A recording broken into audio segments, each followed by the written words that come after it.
was driving back to the club, and the manager, we were driving down the street, and I saw this dude sitting outside a convenience store who you could tell he like owned the convenience store, the way he was dressed, right? And it was early, and I think I was drunk. I'm not sure if I was drunk. Probably. And I think I was, and the manager of the club was like, so how much longer do you think you can do this? And I was like, what? He was like, this comedy thing. I mean, you're getting old, man. What, are you going to do this for the rest of your life? Oof. And I remember being like, I had never thought of it like, I was always been like, well, yeah, like maybe I'll get successful. But he was looking at it like you missed your opportunity to get successful. And I was like, oh my God, people see me that way? Like, it's got me so bummed out. Right. And then I was like, oh my God, like, do people think it's like when you like Segura one time called me on drinking Kool-Aid, and I didn't realize that people don't drink Kool-Aid. Jeff Like, and I I just listened didn't to that realize today. people don't drink Kool-Aid, you know? Dude, I mean, I'm tears. I was dehydrated with the amount of tears that came out of my face the first time I watched that. I'm sorry to interrupt you, but damn. No. Yeah, but you don't realize how people see you. You just, especially like me, I definitely don't realize how people see me, and so I ended up going to the club, and this was in St. Louis. The guy bummed you out. Yeah, it was the manager. By the way, he's a friend of mine. I like the guy. I still like the guy, but he was just being honest. He was just being very honest. Like, how much longer do you think you do this? And I was like, oh my God! And then randomly, that machine story went viral, and changed my life. Yeah. Like 2 months later, the machine story went viral. Yeah, and you never came back. By the way. And now you're playing November 11th at the Stiefel Theater. 2 shows, 7 o'clock and 9:30. You were supposed to be here last October playing the drive-in thing, and in Belleville, Illinois, which is not too far from here, had to cancel because of a thunderstorm. If you were. Oh yeah. That was man. I tell you what, that drive-in movie theater tour was the funnest thing, because you'd get there and it would be like lightning, but it's only 5 miles away. You should be fine, and you'd be like, okay, I guess I'm going to race through an hour real quick before people could potentially be killed. Dude, I would do that drive-in. If we go into another lockdown, I'll do a drive-in tour again in a heartbeat. You were the guy that started it. I mean, you are the guy responsible for the drive-in comedy stuff. Yeah, I came up with the idea like March 17th. My special aired on Netflix, and I saw that it was doing well, and I was like, "There's no way that I can't tour." And I called my agent. I was like, "Hey man, you got to think about. I want to do drive-in movie theaters." And he was like, "That's not a thing." I was like, "Make it a thing." And we found this company called Hotbox, and they'd done like some EDM type stuff. They'd work with musicians, but never comics. And they were like, "Oh, we got a place. They gave me like 6 places. We did them. I loved them. And then the first week we did them, I remember the first 2 people to call me. By the way, this is when you know you're going in the right direction. Jim Gaffigan and Brian Regan. And I was like, oh. I mean, I remember being on the phone with Jim going like, and Jim's like, so what do you think? Should I do them? And I was like, definitely, Jim. They're awesome. I was like, trust me, you're not going to like it when people leave. But yeah, like if you...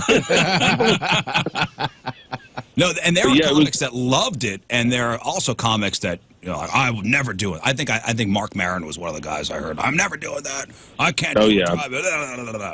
Rumpy. Well, Mark has a hard time in comedy clubs, too. So, no. No. Mark, like, it's not for everyone. It definitely is not for everyone. Because, it is a different type of act. Like, you have to be a little bigger, larger than life. You have to, like... and you've got to be. It works better for a storyteller because I don't know. I loved it. I absolutely loved it. And like I did one with Segura. Segura hated it. He really hated it. Jay Leno did one with us. Jay loved it. Like it was. It depends on the act, and it's also that you realize a lot about your act when you do it in a valley or in a parking lot. Yeah, you realize like the holes in it, and a lot of people have things in their act that cover up holes that they don't want to deal with in their act. And I just looked at it and I was like, this is an opportunity to grow. Let me tell you something. You go inside and do comedy after you've been doing it outside in a quarry, and it's like you've been swimming with overalls on. You're just like... Never done that. Yeah, I mean, listen, Bertie, I mean, he's on stage within 5 minutes, your shirt's off, and you got the crowd. It doesn't matter if they're in a car or in a comedy club. That's your act. Yeah, and let me tell you something. We did some shows in the snow during those outdoor comedy shows where you're like, I wish I'd never taken my shirt off. Hey, before we let you go, one more thing. Rumor has it there is a movie with you and Tom Segura in the works.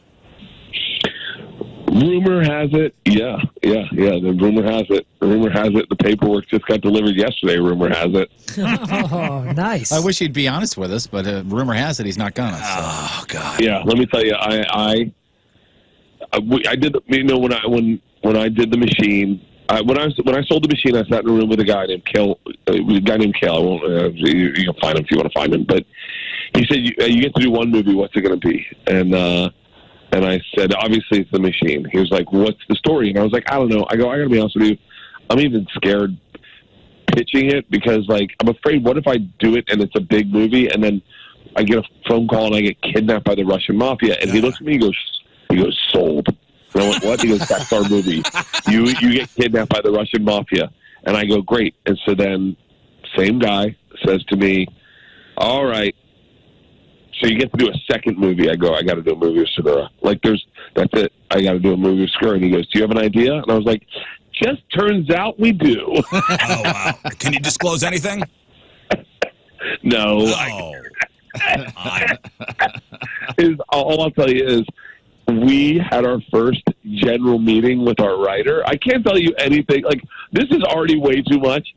And we were crying, laughing at how this movie ends. Crying, laughing. That's and we were like, and immediately everyone in the call is like, all right, we're doing this movie. That's all we need to know. It's a comedy, you say? Yeah. No, it's like Brokeback Mountain. We're just going to reenact it. I love it. All right, Bert Kreischer, November 11th at the Stiefel Theater, 7 o'clock and 9:30. 2 shows. Go to BertBert.com. Follow him on Facebook, Twitter, Instagram, at Bert Kreischer. Dude, we're such fans here. We love you. We're going to see you in November. Thank you so much for calling in. I love you guys, too. Hopefully I can come in studio and party with you guys. That'd be awesome. That. There he is, Bert Kreischer, everybody. Yeah. Dude, we'll talk to you soon.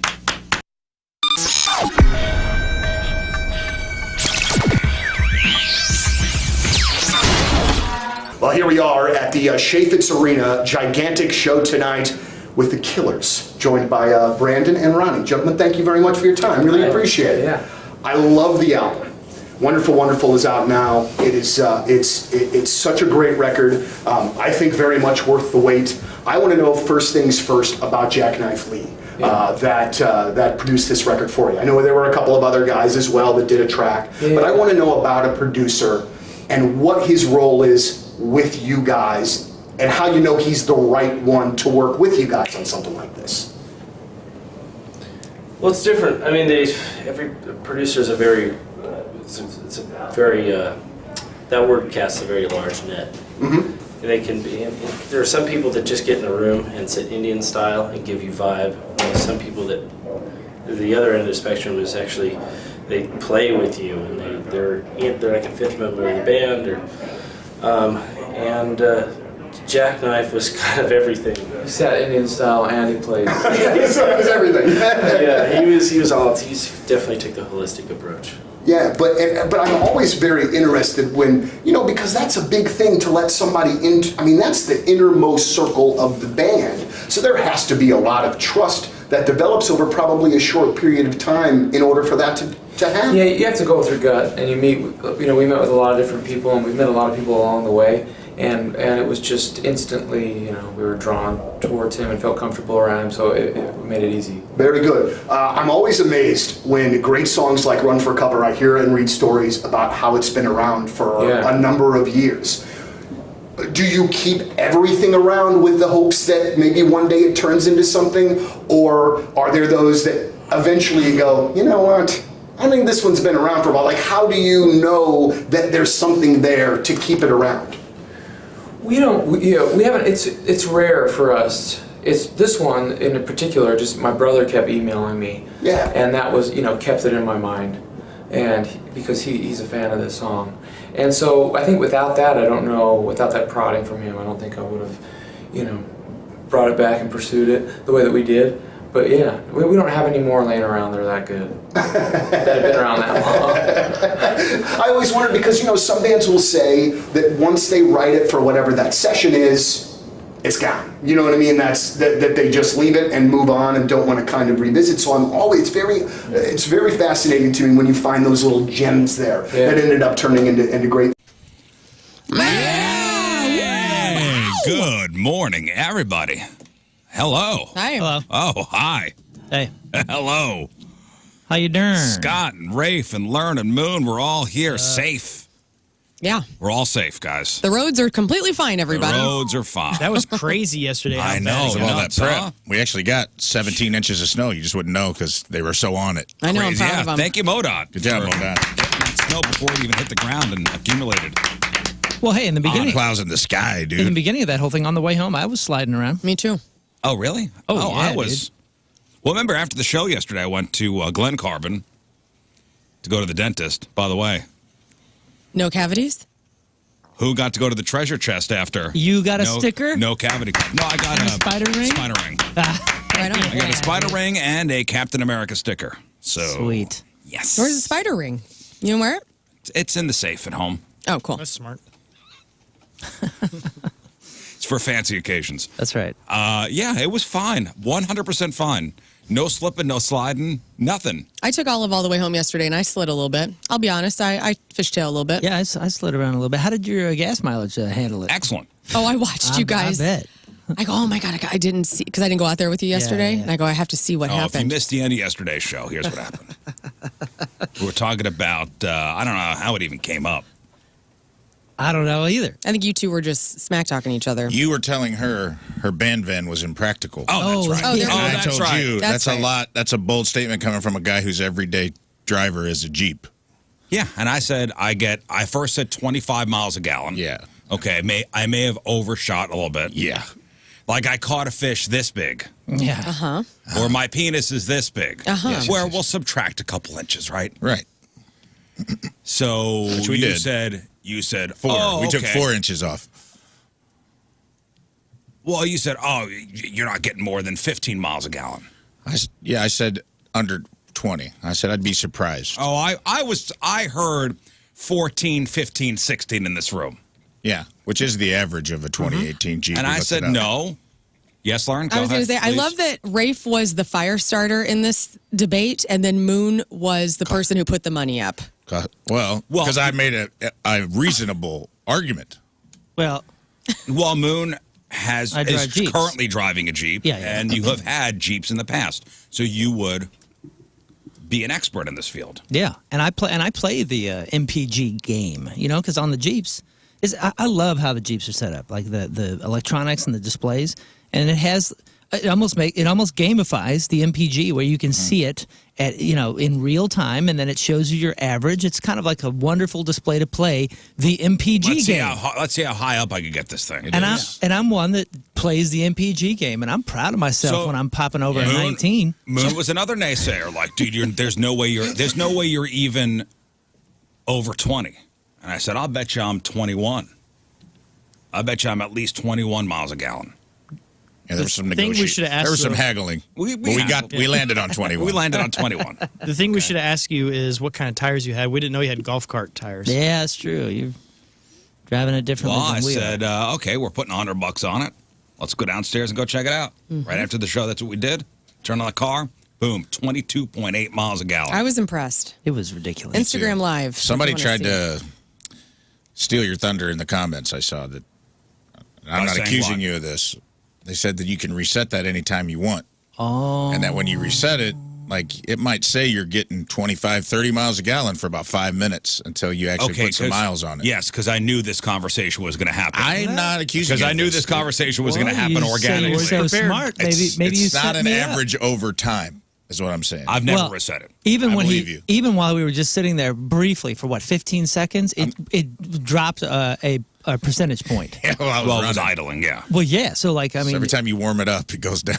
so I don't think you got all 100,000 miles on your average. You had to have reset it at some point. I've never reset it. If it's dropping down on running it, idling Listen, for I 30 don't seconds. know. Either way, I've never reset it. You were totally right, and I lost money. I I'm defending. I your lost. I'm saying I think that person. Well, was and wrong. Moon's yelling that I'm a soft driver.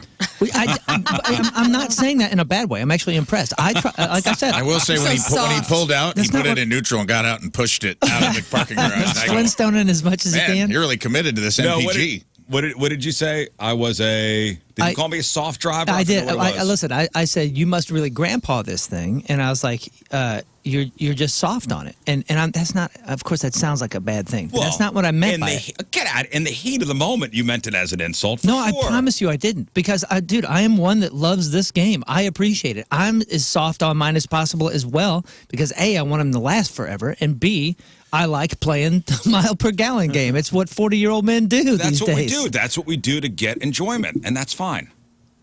I'm trying out an EV soon, and it's because I like to grandpa these cars. I like it. I like being soft on them. I'm with you. It's not an insult. I We assure you. Yeah, inadvertently I plan on- created a new segment. I called own this Boss. car. Dude. I own this car. 5 hours later, I texted you with how impressed I am. You did. Come on, I man. thought you may have felt a little guilt about No, about totally not.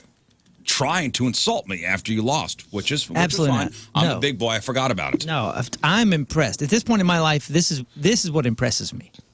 We're at this level now. We are on Manhood. this level. Yes. Well, I'm proud of you.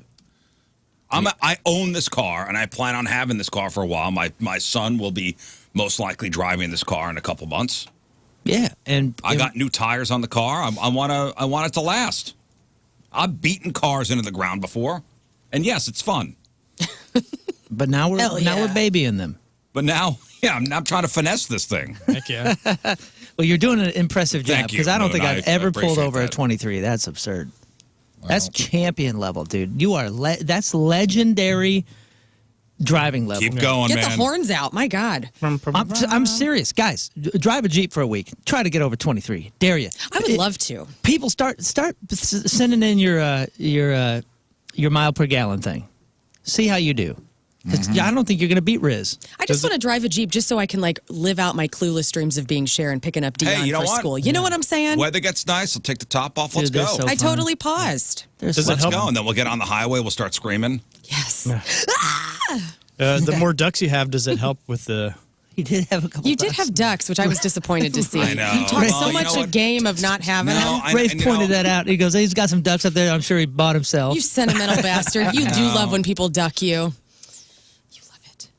What happens is, I get ducked. I yell. I pull a tantrum, and then I throw them on the floorboards. and then when you're asleep, they get in the windshield on their own. They That's go, right. yes, when nobody's watching. Yeah, they like Toy fly Story. up. They come alive. They become alive and they fly up onto the dashboard. I got you a couple times. I throw them onto the floorboards, and then my daughter, who's in the car, she goes, "Put these up." You even have the big duck in there. I don't have a big duck. I thought there was a big duck. That was mine. Oh. I had somebody gave me a giant golden glittered one that's like this big. It's the size of a mini basketball. Somebody gave me the same one. It's a blue, like a glittered blue one. Mine's That's yeah, absurd. glittered gold, and it's signed on the bottom, and I got it. Yeah. I earned it. I wish TLX crew had something, like we would just leave like a 20 like under the windshield. Yeah, dude, You know, that's that'd be something that sweet. Acura Hey, would with that do. being said, let's talk about modes of transportation. Start this leaving morning, okay? tampons on Priuses. Yeah, let's do it.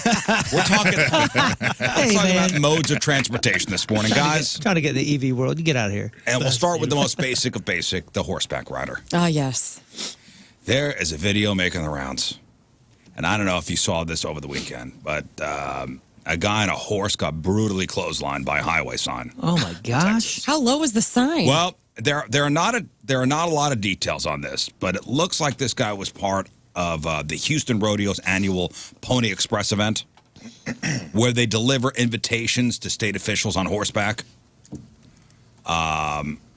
Oh, so this guy actually had something to like. He was Paul revering. He was Paul revering it, and he was riding along the side of the highway, and there were cars following him. In fact, he had a police escort. At first, what I thought when I first saw this video was this guy's trying to escape on horseback. Oh yeah.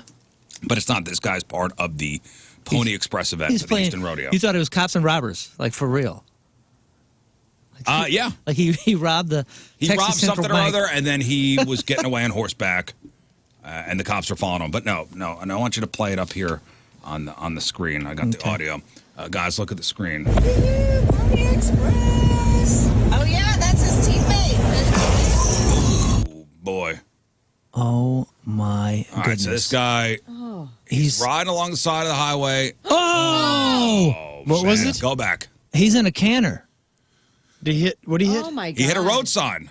He broke his neck. What is he doing? Why did he lean into it? Yo, I don't know. It looks like he passed out right beforehand. Like, what the heck is he doing? Okay, so I thought you were talking about one of them signs that has 2 posts and a big green. The way where he went under it? No. He goes under it. No, this dude actually goes right by a just like a posted highway sign. Yeah. And leans over and hits the steel pole. This dude With his Said face. 390. Maybe he thought it said 360 and he had to do one. What? I mean, he hit it hard. But he did. He happened? slumps towards it. Damn. Oh, that's really strange. Yeah. That's horseback riding for you. Be careful out there. No, thank you. And he's in a canter, so he's going What's at that? a decent speed. It's Canter? like It's like a gallop? Best. Well, it's kind of in between a gallop and a run. Oh, I thought it was the thing he was wearing.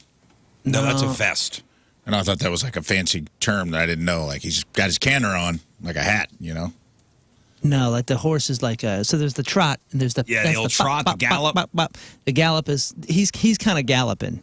He's cooking too. I mean, ooh boy. Ugh. He did really lean into it. He did. I Almost don't seems like, get it. Did All right, they so- accidentally film a movie stunt? No, this was part of the Houston rodeo. Oh, Whoops. Lord. Again, no word on his condition, but he's messed up. he got messed up. All right, let's talk about cars now. Now, do you know what America's best-selling vehicle in America for the past 42 straight years was? The Chevy Malibu. No. Okay. Is this all cars? For the past 42 years. You're talking about model? Ford Like an actual model. F-150. Yeah. The best I'm talking about, model. So for the past 42 years, you said the Ford F-150, Yep. America's pretty- best-selling car. That's a pretty good guess. I mean, you have to go with something that has been a continuous model for 40 years, and that's one of the few. Yeah. Well, the F-Series was introduced 77 years ago. So the Ford F-Series. But the F-150 has been America's best-selling vehicle for the past 42 years. Till now. Till this year, where it was knocked down to number 2. So last year, 460,915 Ford F-150s were sold. Good enough for second place. Again, 42 years straight, not in 2024. These are 2024 numbers. So the top-selling car sold 475,193. Would anybody like to fashion a guess? If you say Cybertruck, I'm going to jump out this window. No, the Cybertruck did not They make the can't top make 50. that many. You said the Chevy Malibu? Yeah. That is the 41st Oh, well. best-selling car. What's up, in my America. people? Well, let's stay with that. Instead of going down to truck, let's stay with something like a Ooh, like a Corolla minivan? or a Camry. Ooh, Toyota Camry for sure. Toyota Camry, yes, number 6. The 6th. Great car. Yeah, they're Did great. you guys say Ram yet? The Ram what? Truck. The Dodge The Ram. Ram 1500? Yeah, Yeah, that's- the that's basic. it. Yeah. Yeah, you got it, number 13. Ah. Okay, well, the Chevy's version is the Silverado. Silverado. Last year sold 344,022. Good for 5th place. Show me BMW Z3. No, Great did not convertible. make God the dang, top I 30 love at those least. Those are great. Those are sick. They might as well just be a one-seater, but they're great. I love it. Earth. Is that kind of a gal car though? I've been looking For at me, those, yeah. I don't like For the men in first time in convertibles. 42 years, America's best-selling vehicle is not the Ford F-150. It is the RAV4. Mazda 6. Toyota. Tundra. Okay, we got a Tundra. We got a Tundra. You said I RAV4. said RAV4. Tundra. The Toyota Tundra was number 23. Ooh. Yeah, I think it's those new sexy looking, I think it's RAV4s. The RAV4. Yeah, it's RAV4, CRV, like they're Honda Okay. CRV. Mazdas. they're the CUV Honda cars. CRV is number 3. They Dang. sold 402,791, but the Toyota RAV4 sold 475,193. Good enough for first place. Wow. Congratulations. Toyota RAV4, the best-selling vehicle in the USA. Those are cool. Nice work. That's Japanese vehicle, right? Toyota's Japanese company? Yeah. What about the Civic? Nobody mentioned the Civic. Honda Civic? number 9. Those have been just top 10 in it since You're missing the number 80s. 4. I'm sick of a Honda Civic. You're missing number 4 as the best-selling vehicle.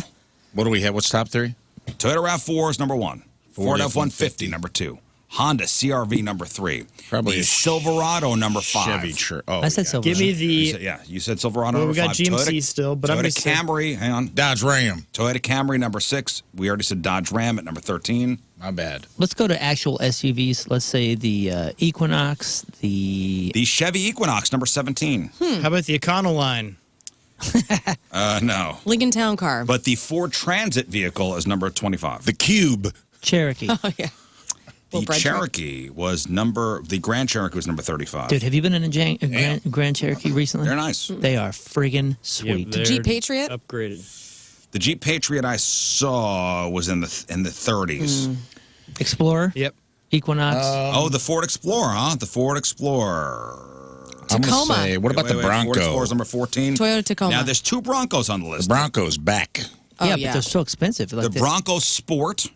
Okay, that's Two-door. those don't Like, count. well, that's the baseline That's model. an Equinox. The Sport was, hang on, guys. The Sport was 36.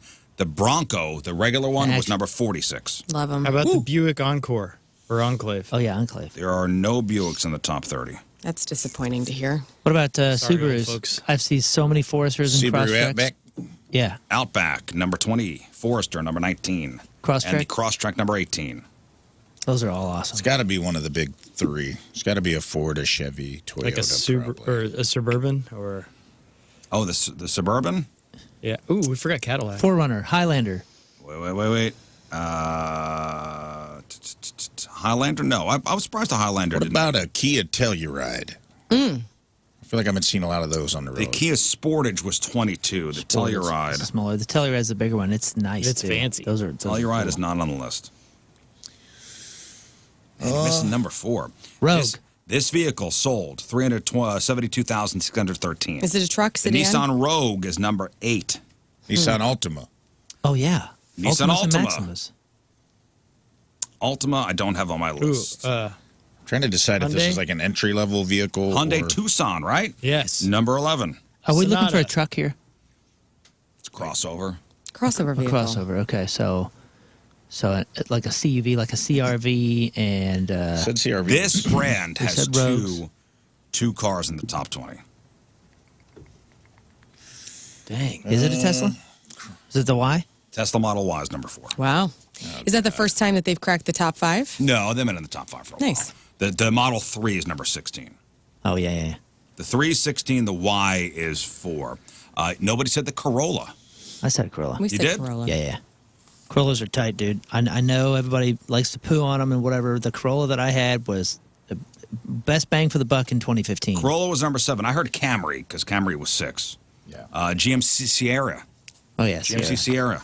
those are nice, Those dude. are Number 10. really nice. Yeah, I feel like everyone on my street found a hole where there were Sierras on sale or something because they all have new Sierras. Everybody. The Chevy Trax.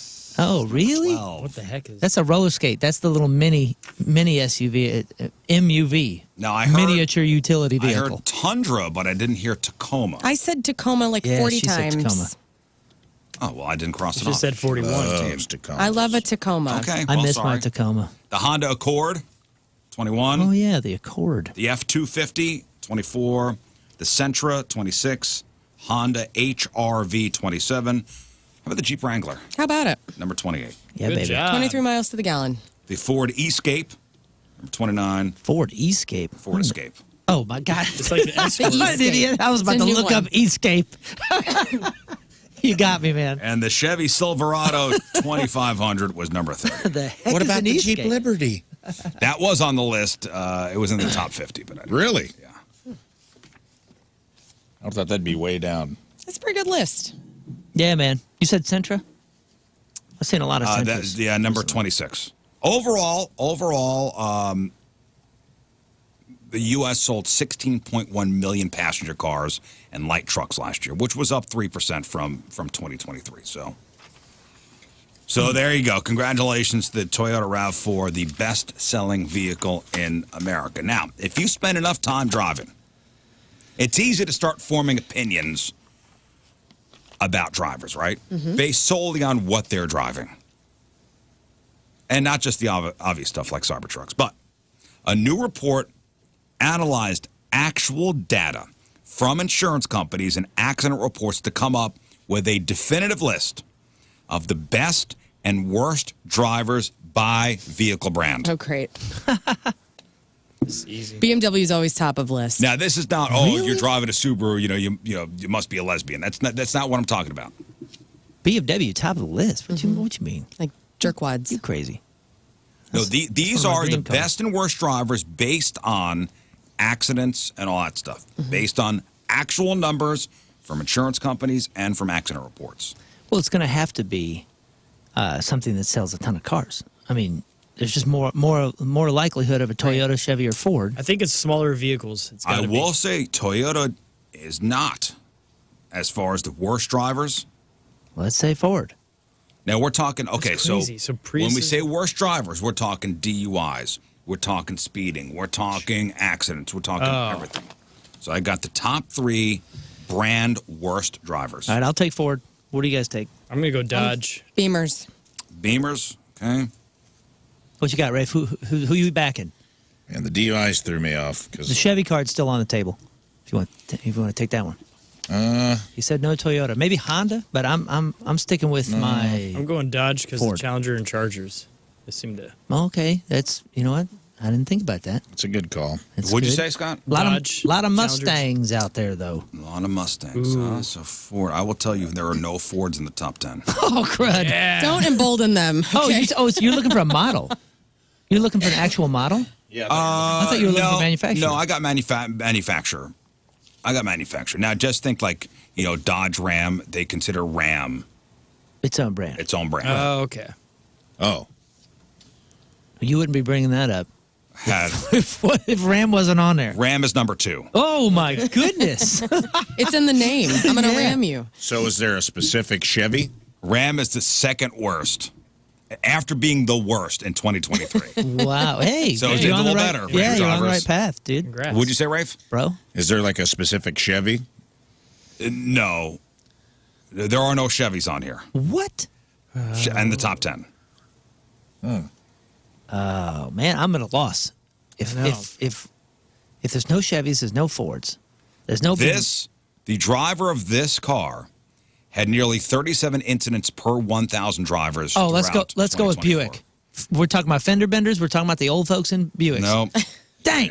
Buick is on the other end, being the best. Yeah, 'cause Really? nobody's driving around. Well, and they're so now. safe, and Are they? I don't know. So maybe Well, Cadillac. those old people only drive twice a year. I will tell you the best. Good point. The best drivers are in Mercuries. Because the Yeah. where are those? When's the last time you 6 saw a of 'em. Mercury? Right. I didn't know they were making them anymore. The Sable's making a comeback. Mercuries, Pontiacs, Yeah, those are Again, obsolete as those well. are gone. Cadillacs, Chryslers, Lincolns, Buicks, Dodges, GMCs, Mitsubishis, Chevrolets. Merry Chrysler. The best. That's the best side of things. How about Model T? That's probably pretty safe. Followed by Model A. Model T, 0 accidents per See? 1,000. Show me Chrysler. Chrysler was on the good side. Really? Yes. Chrysler was the fourth best. I feel like I always see a Chrysler with like a fender hanging off of it. Let's go to the opposite end and say young people. Let's go About- Honda and Scion. I will be honest with you. I've never seen on the side of the road one of these cars. I'm going to say Subaru. You say based Honda, on- number 8. Honda's the 8th worst. I'm gonna Subaru's say a good guess. Some of these souped up cars, like Subaru's Subaru. number 3. WRX. Yep. Those are sick. Subaru, 3rd worst. Okay, let's go. Let's start going douche brands. Let's go Porsche or Porsche, whatever you Porsche prefer. did not make it. I've never seen a Subaru on the Let's side go of the road. Jaguar. Tesla? Jaguar, no. Did you say BMW yet? BMW was 7th Okay. worst. How about the Caravan? What about? It's going to hurt for her to hear, but what about Acuras? Number 12. Lamborghini. Well, worst. Remember, there's no luxury brands like that on here. Okay, Maserati or Alfa Romeo. No, nothing like that. Can't be an Audi. Audi was number 4. Really? Oh, Audis are cool. this is a confusing list. Yeah. That drives an innie. Come on, buddy. Where are you? Yeah. Audis are awesome, aren't they? Mazda, number 5. Mazda. That's Well, Scott's it's a car. driver's car. That makes Volkswagen, guys, number 6. How dare you? The Jettas. My mother yeah. is not a But D-bag. you know what? Jettas are a lot of starter cars for teens. Jettas and Golfs. Ex-girlfriends. Or not, they don't call it Golf. Everyone's gotten their car Jettas? keyed by a girl driving a Jetta at least once in their life. Yeah. Infinity, number 9. Toyota, number 10. Still missing number 1. Lexus, number 11. Acura, 12. Jeep, 13. Oh, Mercedes. Mercedes, 16. Dang, man, what are we missing? So we said Cadillac. Right? Hyundai. Cadillac was on one of the best Number ones. 14. Jeep was number 13. Nissan, 15. Oh, Mercedes-Benz, Bronco. 17. Kia, 18. Volvo, 19. Land Rover, 20. All right, now you're just trolling us. So it's got to be like an 21. F-150 or common vehicle. Tesla. Tesla, number 1. Oh, my God. Oh my gosh! Tesla, So number 1. everybody's internal dialogue these days has been correct. Wow. The Tesla was number 1. self-driving cars are the worst driving cars. That's awesome. Well, yeah, so Tesla EV for drivers had another nearly win. 37 incidents per 1,000 drivers throughout 2024, including accidents, DUI, speeding, and citations. Rams second worst after being the worst in 2023. I feel like Cybertrucks are really putting the Tesla team on their back, On the carrying them across the goal line. On the flip side, Mercury, Pontiac, Cadillac of the best drivers. Mercury drivers had 19 incidents per 1,000 drivers nationally, about half the rate among Tesla drivers. This is the second straight year Mercury has topped the best side of the things. Man. Tesla, they make Ram, Subaru Mercury? drivers also had the highest accident rates, while Pontiac, Mercury, and Chrysler had the lowest. But Pontiac is the brand with the highest DUI rate. Yeah. They don't even make them anymore. Was it the Sunfire or whatever? Well, they've been paid off for 30 years. Pontiac so. is the Yep. brand with the highest DUI rate, followed by BMWs and Teslas. Yeah. Volvo, Hyundai, and Kia had the lowest DUI rates. It's fun to do like a deep dive into the numbers. Yeah. Like what has the most of something. Like I never would have guessed that Pontiac drivers had the highest rates of DUI. No. Well, if you think about it, those Sunfire cars, those were always kind of the wild girl that drove that. That's right. and She was the party animal. She's still doing it. Yep, still there. She's Yeah, there's a lot 40 of those, now. Pontiac vibe. Grand Prix that are from like 94 still I out on remember the those road. Sunfires. Yeah, the vibe. Hot girls drove Sunfires. Yeah, dude, Yes. my friend Mike got a Sunfire when they were new, and he's like, "This is dope." Yeah. You're That's all a like, chick car, And bro. the brake light I don't says think those are for Sunfire. dudes, man. He's like, "What do you mean?" So cool. Yeah, I remember- go, I think that's a chick car, man. I'm just saying, like, it's nice, but it's very small. I wanted that and the Mitsubishi Eclipse so bad. Yeah. That was another Oh, chick yeah, car. yeah. He, Well, when Daddy bought somebody a car in school, it was a Jetta, a Jetta. Volkswagen Jetta, or a Pontiac Sunfire. Or a Chevy Cavalier. And those girls dated the guys that were driving the 3000 GTs. oh, dude, we got to school, and there's like Mitsubishi. 15 girls man. driving Sunfires, and I Mike, always wanted one of those. I know, dude. he goes, "This isn't a chick car." Because he got it over the summer, and he's like, "This is tight, dude." And we're like, "All right." Was he a little We guy? go back to school in the fall. There's like 16 Sunfires in the parking lot of the school. 15 girls at Mike, all No, it driving. smelled like the Victoria's Secret body spray.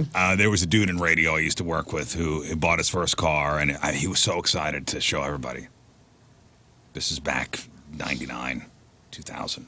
So excited to show everybody. Drove up to the radio station. It was a Audi TT. Oh, dang. Dude, man, this is a chick car. Those are cool, though, man. It was a convertible. Dude, that's a chick car. Yeah. And he's like, "No, it's not." Like, dude, that's a total chick car.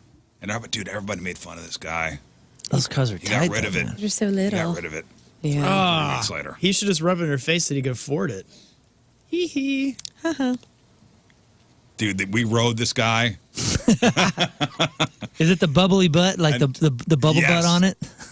And it was a convertible with the 2 seats. Yeah, Just yeah, a yeah, 2-seater. Is it the name that gives it away?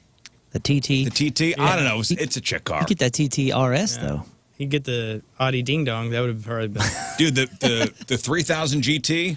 Dude, Yeah, remember hell those? of a car. That was like the Brads in school all had 3000 GTs. That's the broest car you could get. Dude, it's so back bro. in the- It back was in the it was day. it was pure bro, and if you couldn't afford pure bro, you got the Dodge Stealth, which was just like the quieter version of yeah. the 3000 GT. Man, we're talking super 90s high school right now. Dude, pull up a 3000 GT. You remember this car, Rafe, right? The 3000 GT was all about the back end, like Yeah, it had, they all back. had the fins on the trunk. Remember the 3000 GT, Lern? Well, Yeah, here's you the problem: is when I bring them up now, we have the ones that survived, which are all like the super decked out ones. Nobody in high school had these kind of wheels and that kind of stuff, but it came like this, pretty basically. It almost looked Oh, like yeah, I a, remember this car. almost like a Dodge Stealth and a Ford Probe from the '80s. Had like a late '90s souped up kind of car. My friend Corey had that car. Dude, we had 3000 GT? Mm-hmm. when we were in, I think it was in the 80s. Had to be because I was a kid. My mom drove up. It was like a Pontiac Granville. Do you remember those? Granville? No.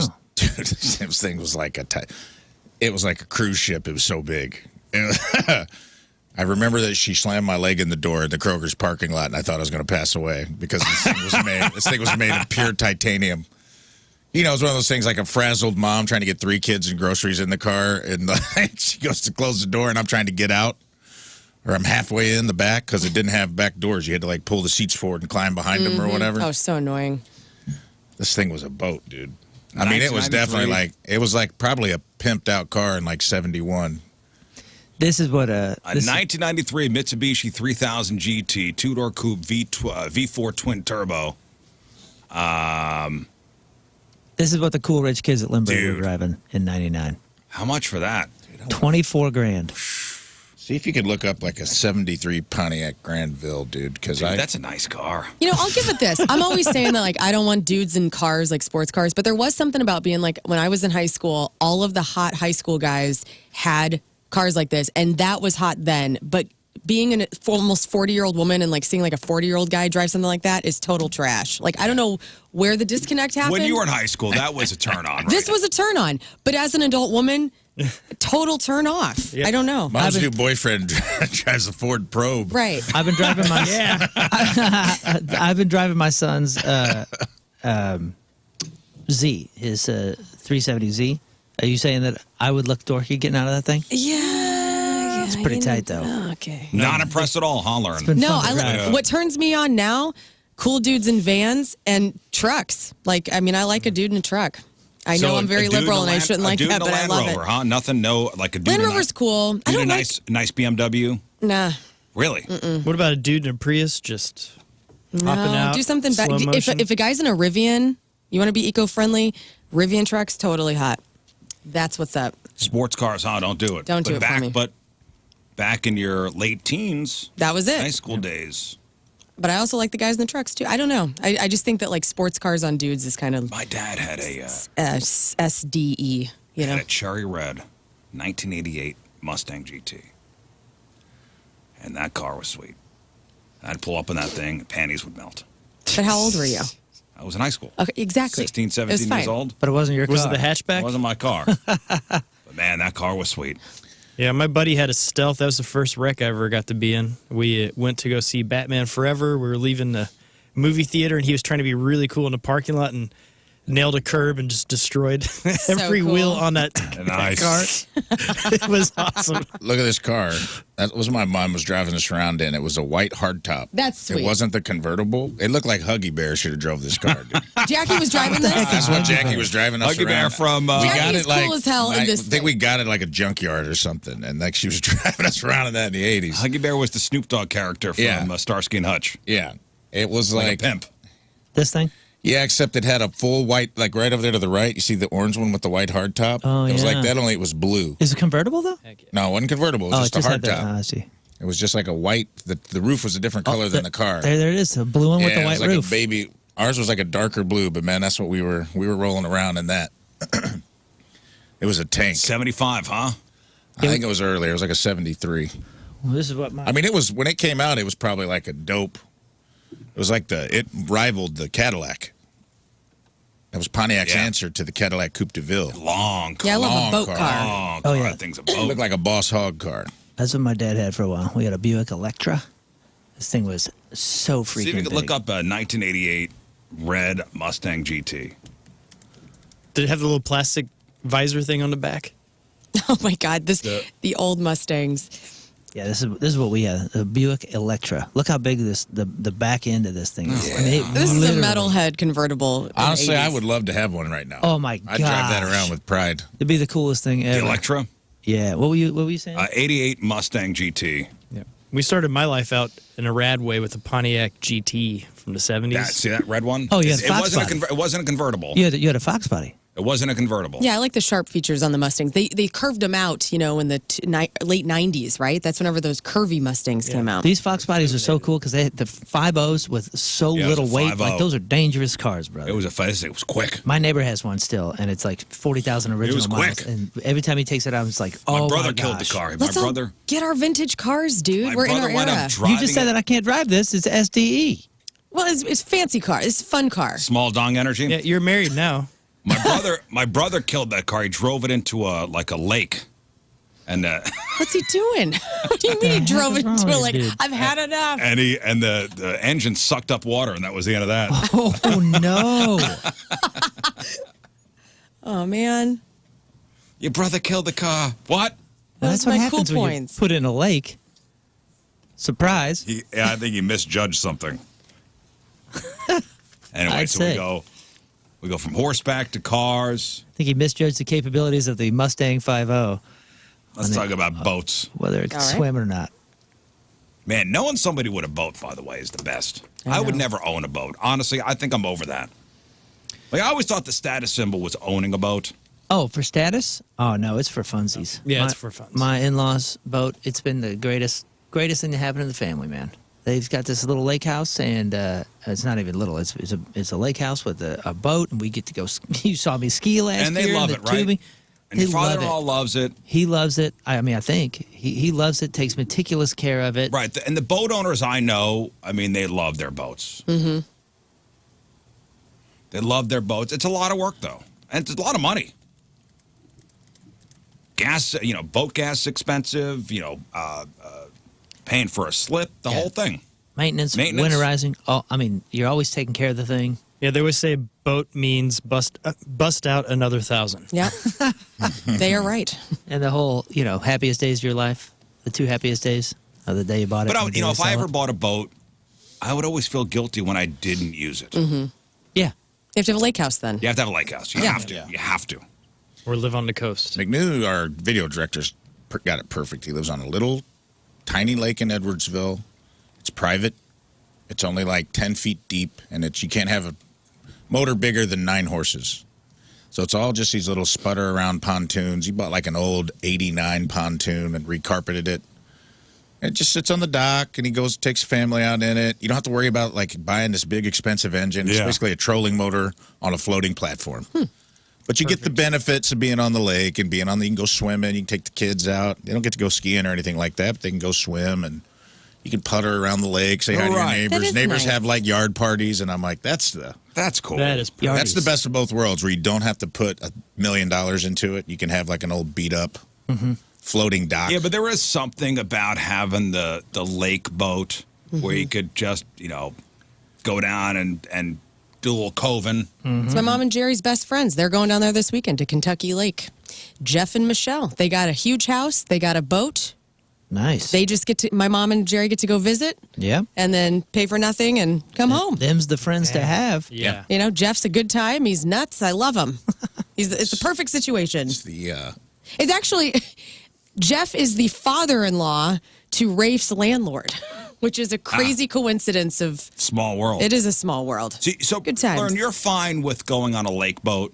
You're just not fine with a cruise, right? Right. Yeah, I can lake all day. You could lake all day because you can see the shore.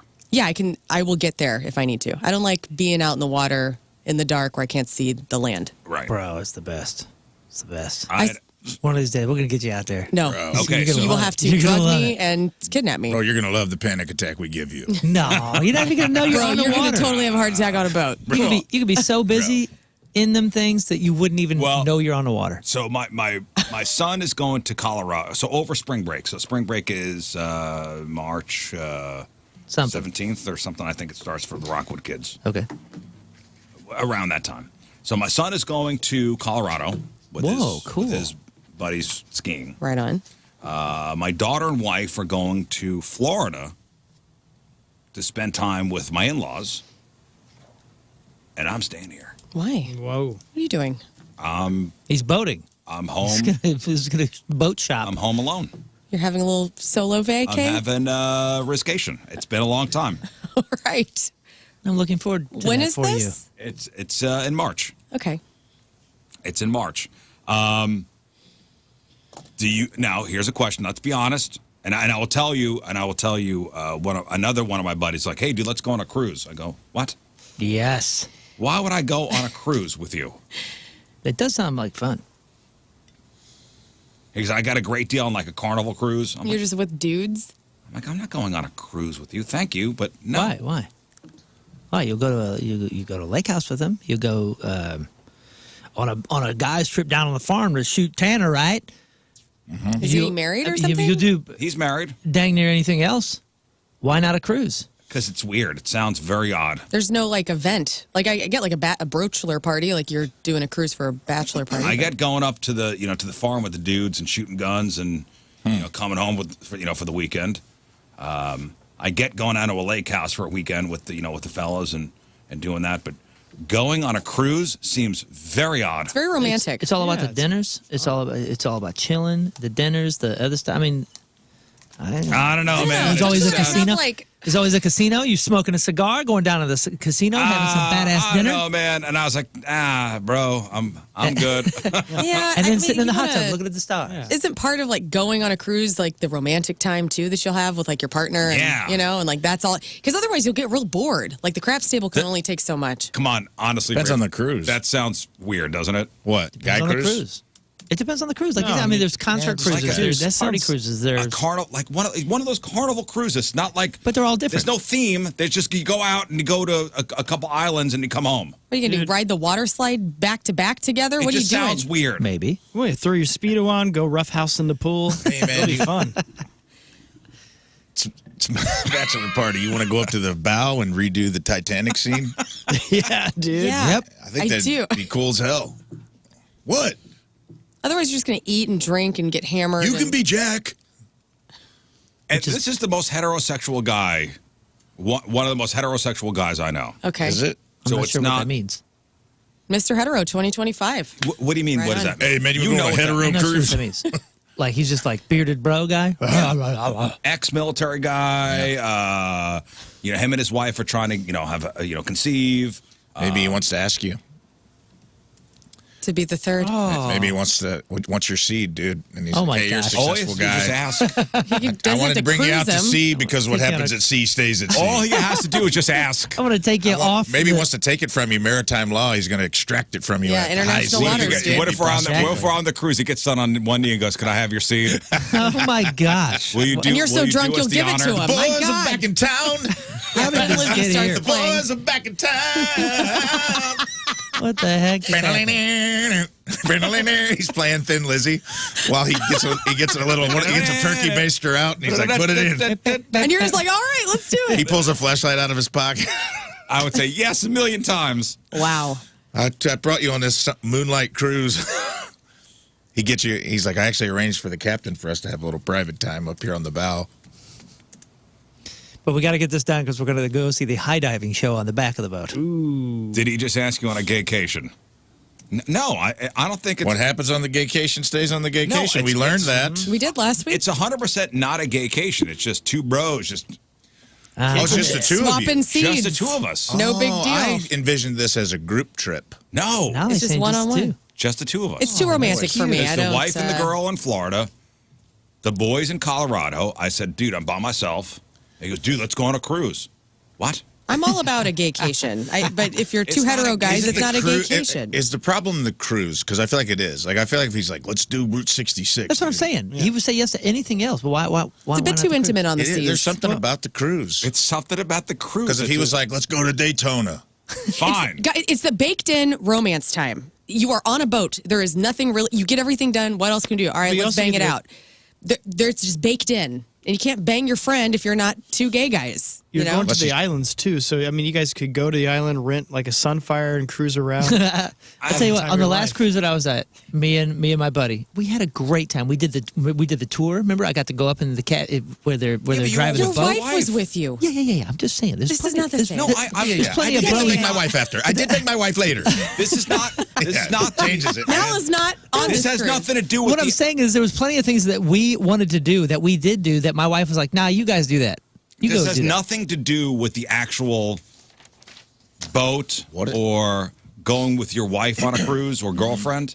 This is just another guy who's asking me. It's different. He Asking goes, hey, another man, guy you want to take a road trip? Seed to create life. Like, hey, dude, road trip? Way different than going on a cruise. Yeah. Well, what if it's a singles cruise and you don't know till you get there? Oh, now no. he thinks you're like the wingman that's going to keep It under wraps. it under wraps. Yeah, What- he's married. What if it was one of them rock and roll cruises? I know I'm putting a lot on That's this different. guy. The 311 cruise. Or That's the, way different. The metalhead I one. think that's different Than just a so regular you old would- than just a carnival. So you regular would old go. car. That would be tight. Unless it's a hall pass cruise, absolutely not. It's a no for me, dog. Yeah. A hall pass cruise. Yeah, like if you're going with a friend and your significant Maritime others, law, man. and it's like, hey, international waters, hall pass, it's all good. Bang whoever you want on the boat. No You'll never way. see him again. That doesn't exist, but if it did, that would be If it's one of those reason concert to go. ones, that's what. That's what would get you on a cruise. No, no, I'm not don't wanna saying go. that. I'm not going on a cruise ever, but I'm scared of open water. Never say never. Hall pass? I am saying never. Never Dude, say never. I cannot tell you how many times we'll see those dumb ass river Viking cruises, which actually I would do a river Viking cruise because you can still see the shore. I would do that. But those the commercials will pop up Netherlands? on Netflix, and I go, don't even get an idea. And Tim doesn't want to go either. He's like, I have no wanting to go. Hey, John, you went on a cruise with your buddy? Meanwhile, Tim's in Yeah, the tub. can you hear me okay? Yeah, John. All right, yeah, we went to the 90s cruise. We just got back last week. Yeah, see? You guys would have loved this. I'm sure that was great. This is different. Did you go with just a friend, John, or did tried you have to your go. significant other? But it was me and a buddy, but they had 10 bands from the 90s. And this was fun because we got to see Everclear, Gin Blossoms, Blues Traveler, We get it. CNC Music Factory. It's different. Whoa. Wait, are you single, Downtown Julie John? Brown. But that's what made it worth it because there was an actual thing to do that we were going on. Right. We wouldn't go on a cruise together if it was just a cruise. If it was just a cruise, right? It's Right. weird if your buddy asks you to just go on a cruise that's regular, not a themed cruise. Right. But that's why I was just throwing that in there. The theme cruises are definitely worth going with a buddy. It was a blast. Yeah. Are you single, John? Yes, I am. Okay, well then this is not the same. Thank you, John. Yeah, thank you, John. you could bang the chicks Dang and it. also see a John. 311 and have a great time on the boat, John. We're talking about married men going on cruises Yes. without their wives, no banging. He was like, what if I called in with an absolute opposite example? I am single and I went on a themed cruise. I'm pro single people going on cruises with their best friends and having a great time. Yeah. We're talking about married or attached people without their boyfriend. Also, When I did the Tammy cruise, and I'm sure Moon's done themed cruises where he was entertainment, like, it's fans. It's different. If it's like a fan, there were lots of people that came with like, hey, I'm a fan. We met on the fan chat group. We just came together. Like, that's totally different than just a regular carnival cruise where people are just like, there's going to be people's kids on it. also to explain to my wife, That she's not going. Yeah. like, because she's already like, oh, are you going to be okay by yourself? I'm fine. I'll be fine. And I'm staying home because I think in May we're going to go down to Disney. Mm-hmm. So Nice. That'll be the I'm big saving, my vacation time for May instead of March. Yeah. So you're going to be okay. She's all worried. I'm like, I'm going to be fine. But then to say, you know what? I'm going to go on a cruise with Joe. Mm-hmm. What? I'm sorry, what? Yeah, you're gonna cruise and Yeah. Hey, can you find me a ticket to Miami? Why is that? Because I'm going on a cruise. Oh. What? Like, I'm already not going to my in-laws. Yeah. I'm staying home. Now, here's honesty. Do you love it when your spouse, partner's out of town? Yes. This is Tim and I have been doing lately, like, he'll go out with his friends or he'll have like a family thing with his brother or something and he'll go out of town and do that. And I do that too. Like I'll meet up with my sister in Colorado or I'll go with my girlfriend somewhere. I absolutely love that. Yes. And it's okay to admit that. I'm sure when I'm out and the kids are out, my wife's by herself for a couple days, I'm sure she loves it. It's nice. It makes you realize that you want to be with them again. Like, it's like, oh. Distance makes the heart grow fonder. Yes. It's a real thing. I love it. I do too. I get to do what I want to do. I can just, I'm on my own time schedule. Get to do what I want to do, eat what I want to eat. Right. If I want to go to bed 6 o'clock, I will. Undisturbed. So good. Unbothered. Yeah. It's a good feeling. I love it. When she's on tour, I love it.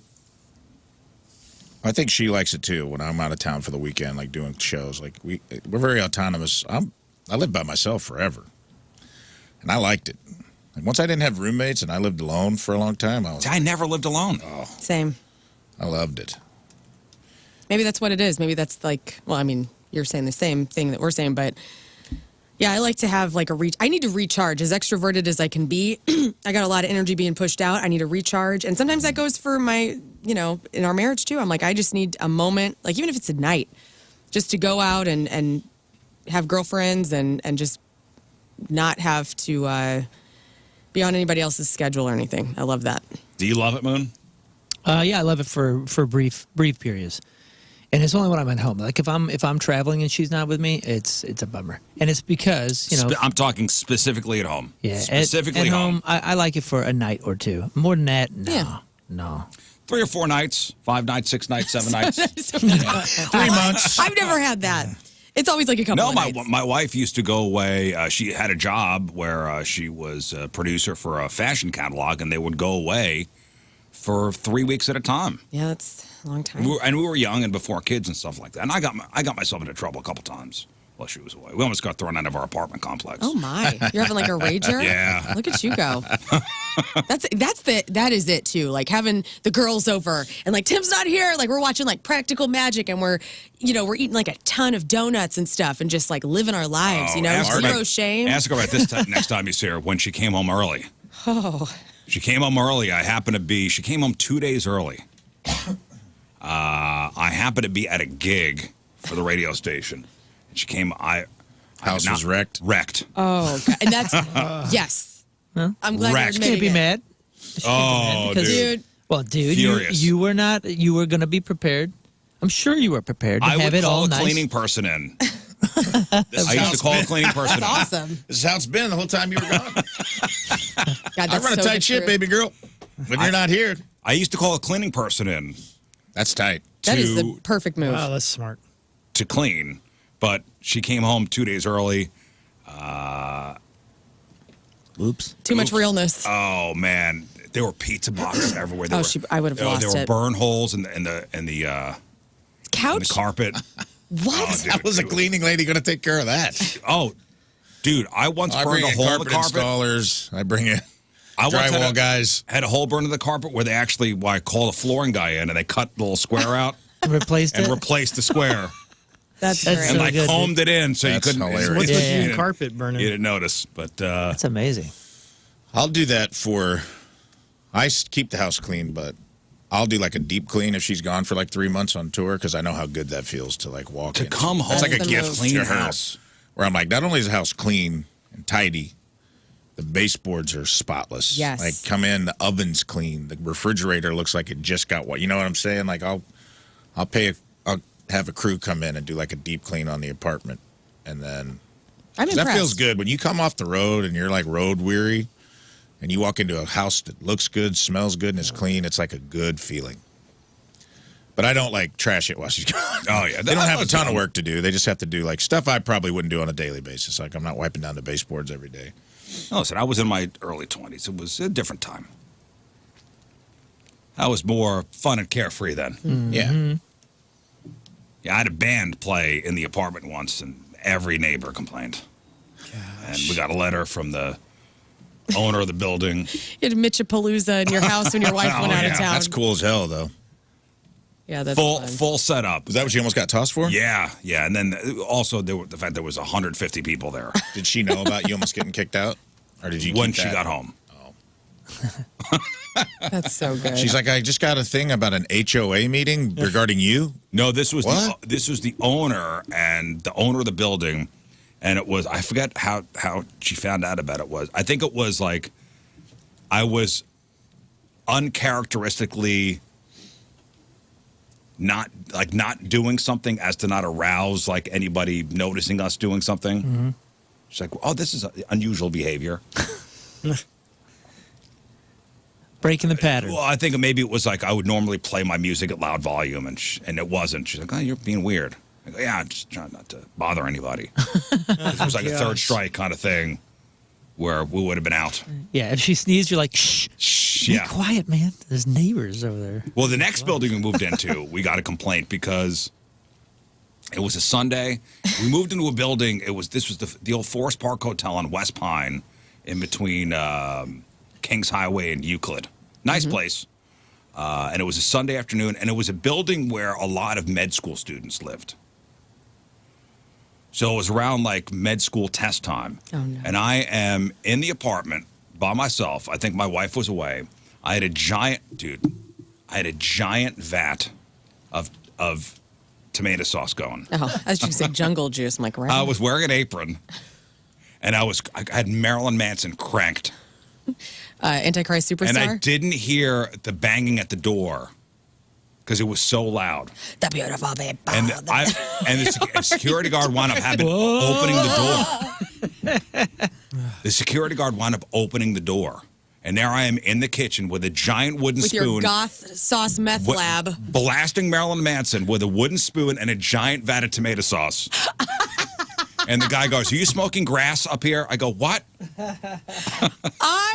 This is my new favorite visual of you then, because like we've had the, shirtless spaghetti eating in bed. Now we have the goth Riz Marilyn Manson era of spaghetti sauce with a vat of it and a massive wooden spoon. A massive wooden spoon. It was a giant, like, beautiful people, the beautiful people. I would probably go deep cut. I would Marilyn Manson deep cuts.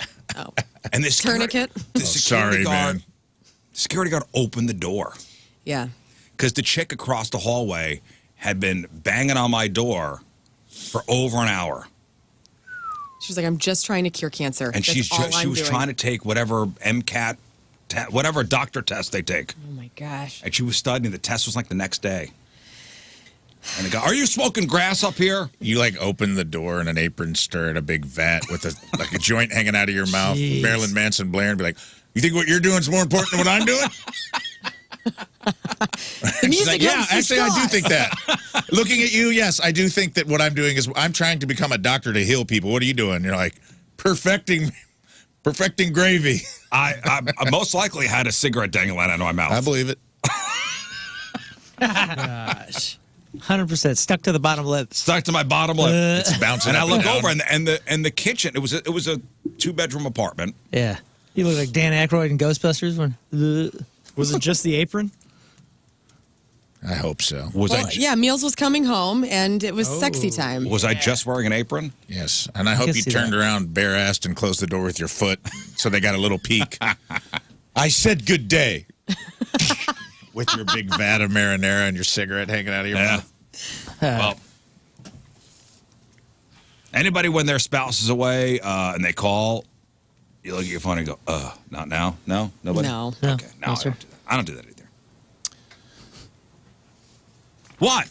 I think you do that. Never. And I would never do that. You just punked out because nobody got I would it. never do that. Never. But I have the Never. insecurity that when I call Tim, that's what he's thinking. I'm like, oh, God, not Listen, now. I'm in the middle of playing Grand Theft Auto, okay? Not now. I was thinking, man, when they're away, maybe I'll play video games. I don't even know how to turn the PlayStation 5 on. Gosh. Yeah, I've done that. I bought. We have like a Nintendo Switch. I rarely ever play it. We play Mario Kart occasionally. And I think I bought like the new Zelda game like a year and a half or 2 years ago. I've never even opened it yet. Because I'm just like, I'm going to get to this. Daddy's going to get some free time when she goes out of town, and then I'm too busy. Yeah, well, my wife was do it. when she was way back when she was traveling and stuff like that. I didn't have the morning shows. I was doing nights and I was doing middays, so I didn't really have many responsibilities. No kids. Yeah. So I'd go home. I'd just play video games. That's all I would do. Yep. Nerd. What are we playing? Yeah. Right. Nerd. What was I playing? Probably Grand Theft Auto. Yeah. Smart. Was that Red Dead Redemption? Had that one. Oh, nice. Nice. Yeah, Yeah. that's a great one. Good one. I was nerding out. Fun. A rock star guy. Well, if we're talking about cruises here, man, there was a story about the Royal Caribbean ship last week, the Radiance of the Seas, which I think you went on. I think I've been on that boat. I definitely was on Harmony of the Seas, and I think the Radiance, is that the slightly bigger and newer one? Radiance of the Seas. 'Cause the new giant one is the Icon. That thing is absurdly big. Radiance sounds familiar though. I think that was the one that I was- 100 people. I guess it was an outbreak of diarrhea. There always is an outbreak of diarrhea. Whatever, dude. That's the fun of It's them. all good. man. Outbreak of diarrhea. 100 passengers. They're not specific. They're just calling it a gastrointestinal illness. Did anybody die? Oh, diarrhea and vomiting. No, everybody had to be quarantined. Well, Dude, if don't it's not take an care of me. iceberg, it's diarrhea. Let's just call this what it is. Yeah, but dude, life is worth the risks. you know Not what in I that mean? way. Yeah, but no, my I will question risk is- my life in other Live great it, ways. baby. My question is, if an outbreak happens, Yeah. does everybody get quarantined or just the sick people? I think it depends on the outbreak. Because remember when COVID was happening, they were quarantining the boats. Well, they would not have the boats come back. That's what I'm saying. They into would port. You'll stay out in the water for a while. You're a mermaid now. But if there's an outbreak, do they have everybody on the boat to stay in their cabins? Never been there for an outbreak. I've risked my life time and time again and Man, had thank nothing you for your but service. great I bet fun. they don't, because we'd hear more about that. I bet it's the people that get sick, they make them stay in a room, and then they don't tell anyone else really what's going on. Well, there's also the story of this guy who was stuck with a $47,000 medical bill after he got the flu. Oh, Lord. Dude, this story is crazy. So this guy, he was on a Norwegian cruise line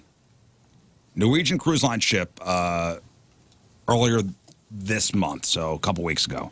Guy's name is Mike, his girlfriend Tamara. They won a free cruise. It's Tamara. Tamra? I'm just saying. I think it's Tamara. Anyway, Mike and Tamara. They won a free cruise to the Caribbean.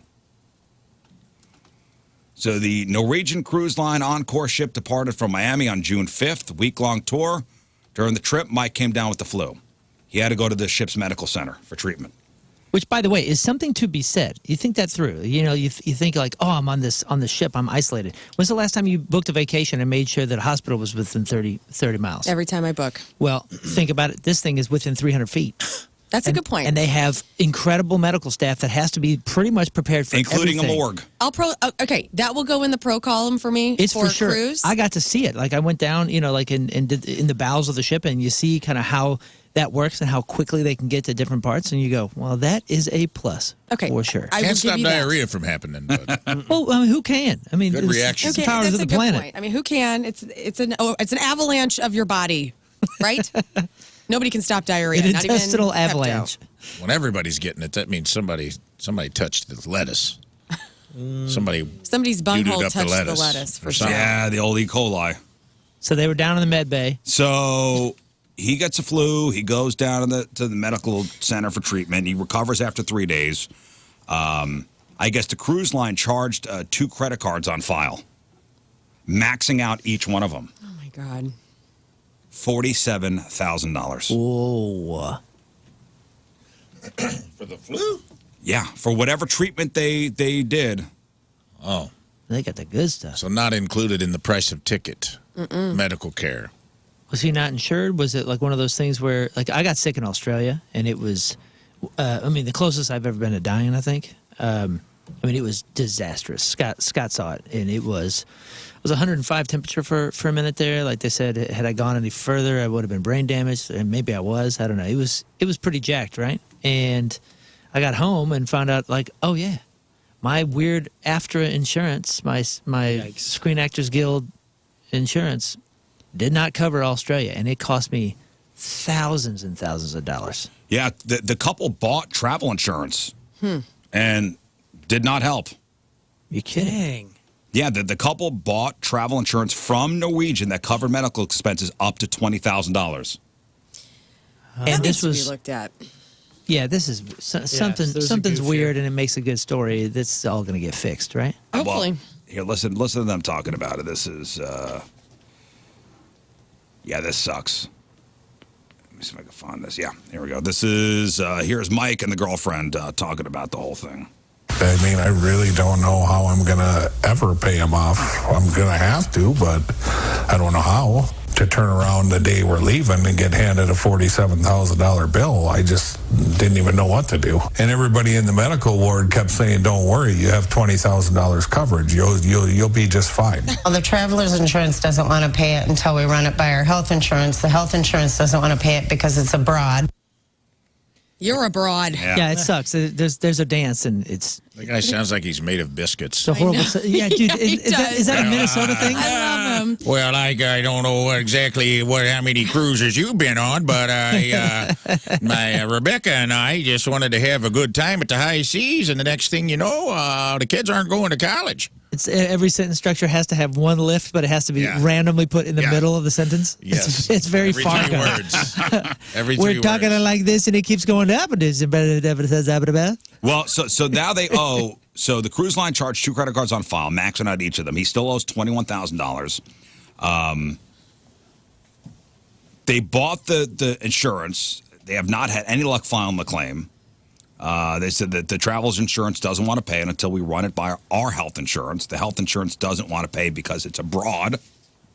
So their health insurance won't pay for it because it's somewhere else. Yeah.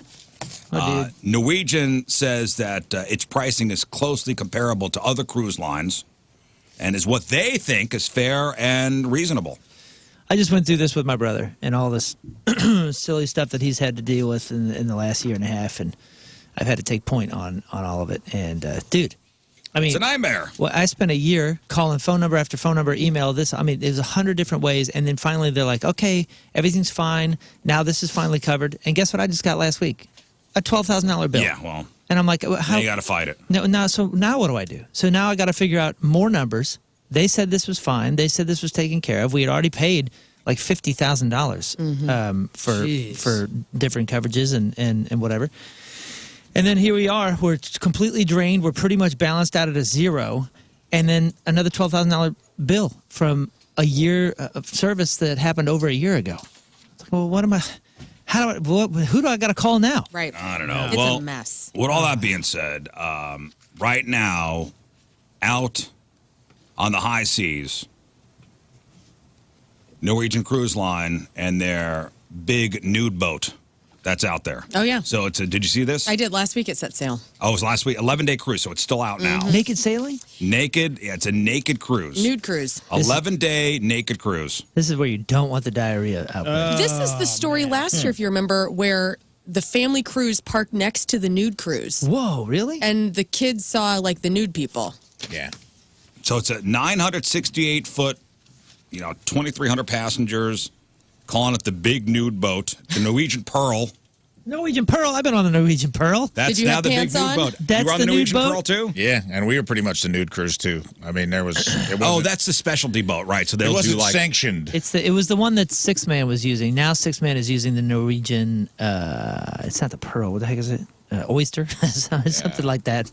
But yeah, I guess they retired it to just naked stuff. We got the whole. We flashed a Disney Cruise Line in port in the Bahamas. And You're proud of that? Yeah, there was Probably put some kids got to go to therapy. No, there was a kid that literally yelled, "This is the greatest day of my life." And it was like the crackling of a 13-year-old voice, like, "Yes, this is the greatest." Yeah, it wasn't the day kids, of it was my life." the Disney adults that were so petrified. A of couple what of they were them gave seeing. it back. We had a Disney cruise to flash us, but full nude. That was just topless. I wasn't. This is full nude. This I guess a club called Bare Necessities. They partnered with Norwegian Cruise Lines. They're all in the Norwegian Pearl. They're going to stop in Martinique, St. Lucia. $2,000 per person. I guess if you want the deluxe 3-bedroom villa on the boat, $33,000. Jeez. Now, there is some strict rules. When you're in the dining hall, you got to wear clothes. Okay. No nude dining. Thank you. No Thank you. sickness. I just don't want you rubbing, your napkin On your prostate. Ooh. next to your jewels. And you want to make sure to be the very first person to go down the slide and do it one time. That's it. So most I didn't even think about said that, dude. Passengers are required, to wear clothing while inside the vessel's indoor dining rooms, although there is a, quote, large buffet area outside for nude dining. Buffet. Buff. They call it you a must- nude luxury You need to cruise. put down a towel before sitting anywhere. Please, God. Fondling or inappropriate touching is prohibited. So they took the So stages no off. fun, huh? Yep. You're taking all the fun out of it, Can you huh? believe this? What this world's coming to? I don't get it. Well, Is there an approval process of who can be Nope. accepted? Okay. everybody's accepted. We have some friends that went on a cruise that was like one of those hedonism ones, but I don't know if it was actually a hedonism one. But they were talking about the mattress rooms and all that stuff. I wonder if this happens here or if this is strictly just like we're doing nudist colony. Well, somebody interviewed. So somebody interviewed who's going to be going on the nude cruise. Mm-hmm. This is what they said as far as. Now you're all thinking, okay, it's 2,300 naked people, hot, right? Hot, Tan. naked, Yeah, baby. tan. Mhm. Wax. Everybody Yeah, fit- baby. Everybody fit as a fiddle. a guy for washboard every abs. a guy for every gal, I'm sure. Oh, yeah. It's gonna be dudes. This It's is a the cruise dude- your buddy was nude trying to get dude you to go cruise. on. Exactly. Now, and here's what one guy said. You gonna go on a cruise? As far as how they all look, 20% attractive, 20% average, 60% unattractive. Well, yeah. But Yeah. that's Earth, man. Well, I'm just saying, like, The using the attractive eye of people the know they can beholder. make money on their nudity, and that's on OnlyFans. The unattractive nudes don't have that luxury, I guess, and they need a cruise to go on to deal. So this is it. Yeah, if there's any place to pull this off, honestly, it is a cruise because it's one of those things where you're never carrying cash. You never, everything is on your bracelet. And everybody can't leave. That's what I'm saying. Like, I don't need a wallet. just kind of that's what I'm saying. Like, I was thinking, like, oh, how are they going to get their wallet around for the drinks and things? And then I realized, oh, that's right, it's on a card or on a bracelet. So. This is perfect for these folks. Do they wear a fanny pack? Do nudes wear fanny packs? Where do I they feel? put their poker chips in the casino? Oh. I don't want to go on this cruise. Nobody's cheating. This is where you're going with your I pal. don't want to go Yeah, on your this buddy was like, trust me, just say yes. Don't look it up. So it's the state. I found Just a video. trust me. I found a video about it, and this is exactly what I picture the average naked folk on. What, in like a Tommy Bahama shirt? It's a boomer. With Well, a sun hat on? Take the shirt off, but that hat is and still on in the his guy. mid-60s. Mid-60s with this kind of glasses, this far down on his nose. It ain't gonna be these Everybody's three neighbor people. down the street is on this cruise. Look, do you like how they used in the promo, it's like people from the back, and it's 3 hot people, and it's 1 guy and 2 girls. That is not going to be the ratio. No. Oh, right, By the yeah, way, look, there's look, look, no- I'll look. tell you right now, That is not what it looks like. that is not the ratio. Yeah, hot 20-somethings? No, I don't think so. And if there's no fondling or inappropriate touching, I'm out. Well, we knew that. Wow, right. look at that. Well, have fun on your cruise with your friends. Yeah, do you. You do Thank you, you. boo. How many miles per gallon do you think a cruise ship gets? Not much, man. 69. All right, today's... Someone did send in a thing that you should do, and it was a sticker on a Jeep that says, I'm over 21. Instead of a duck, leave a bottle of liquor.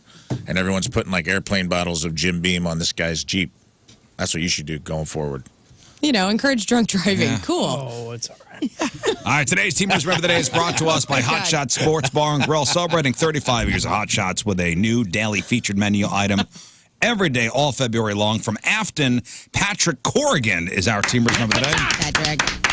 Patrick has been a listener to the Riz Show since day one, loves everything about the show and everything we've done to help our listeners in the St. Louis region. Yep, we've done a lot. He's attended every Riz Show live event, and it's one of his favorite shows to attend because of the uncensored madness that the show presents. While Patrick misses Jeff's presence on the show, he loves both Lern and Rafe, Aw. and excited to be a part of Team Riz. Patrick Corrigan from Afton is our Team Riz Remember the Day. Gets a super sweet Team Riz Remember the Day soccer jersey. Get yourself signed up, 1057thepoint.com/Team Riz. All right. It is 7:21. It is Thursday. Traffic and weather. First look. Moon coming at you. Traffic is brought to you by Golden Oak Lending's. You need extra cash? Golden Oak Lending can convert your home's equity into cash in as little as 14 days. Let Golden Oak Lending cure your blues. We have delays in a lane block due to a crash 55 northbound at Bayless Avenue. Your forecast. Cold and breezy. What? Just high of 27. I got to entertain myself sometimes when I'm doing this. Just do the forecast. High of 27. Right now it's 18 at the Point Studio.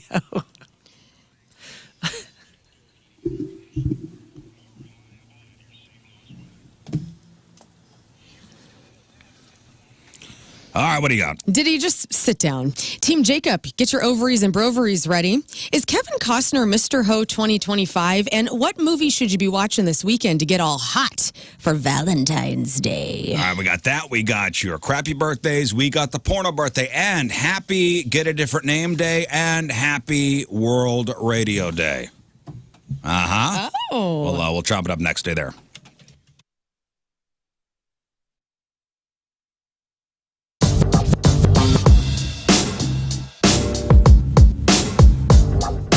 All right, so the lead-off interview for Pointfest 2019, my guy Claudio from Coheed and Cambria. How you doing, man? Thank you so much for being here today. Thank you for having us. You know, I believe the last time that you were here, and I so wish that I could have talked to you while that it was happening. Coheed was playing a show at the pageant, and oh my gosh, the hubbub about your hair was on that day, man. Like it was. Dude, guess where I'm going today? Victory Men's Health. That's right, Victory Men's Health with 4 incredible locations: Sunset Hills, both O'Fallon's, and Town and Country, dedicated to improving the lives of men. And I was so jealous of Jeff and Scott and everybody that was going over to Victory Men's Health, because just all the services that they offer. With just the most amazing, cool environment, super professional. You know, actually, Victory Men's Health was backstage on a couple of different events, and they were given an incredible vitamin drip to Jeff, and they said, "Hey, you want one?" I said, "Yeah." And I got it, and it was amazing. And then I started looking into all the array of vitamin drips that they have. And I'm going for another one today. I want to feel energetic and youthful again, how my body is supposed to feel. And when I'm feeling down, I just make a call to Victory Men's Health, and I get in there, and I sit in the friggin' amazing zero-gravity chairs. I get to watch all the sports up there in this amazing lounge kind of thing. And get an IV drip that is just amazing and rejuvenating. Now, they are total pros over there and making sure that everybody's health is up. Not just your energy, but your health. They'll check the PSA. They'll check your blood and make sure that down to a cellular level, you are at your max. You are at 100% and just feeling and doing your absolute best. Victory Men's Health is there for us to have victory. I'm going to have it today and feel so good. Because I'm working with the best. Victory Men's Health, again, 4 area locations to make it easy for you. Both O'Fallon's, that incredible Sunset Hills location, and of course, Town and Country. Victory is mine. Victory can be yours as well. VictoryMen'sHealth.com. That's VictoryMen'sHealth.com.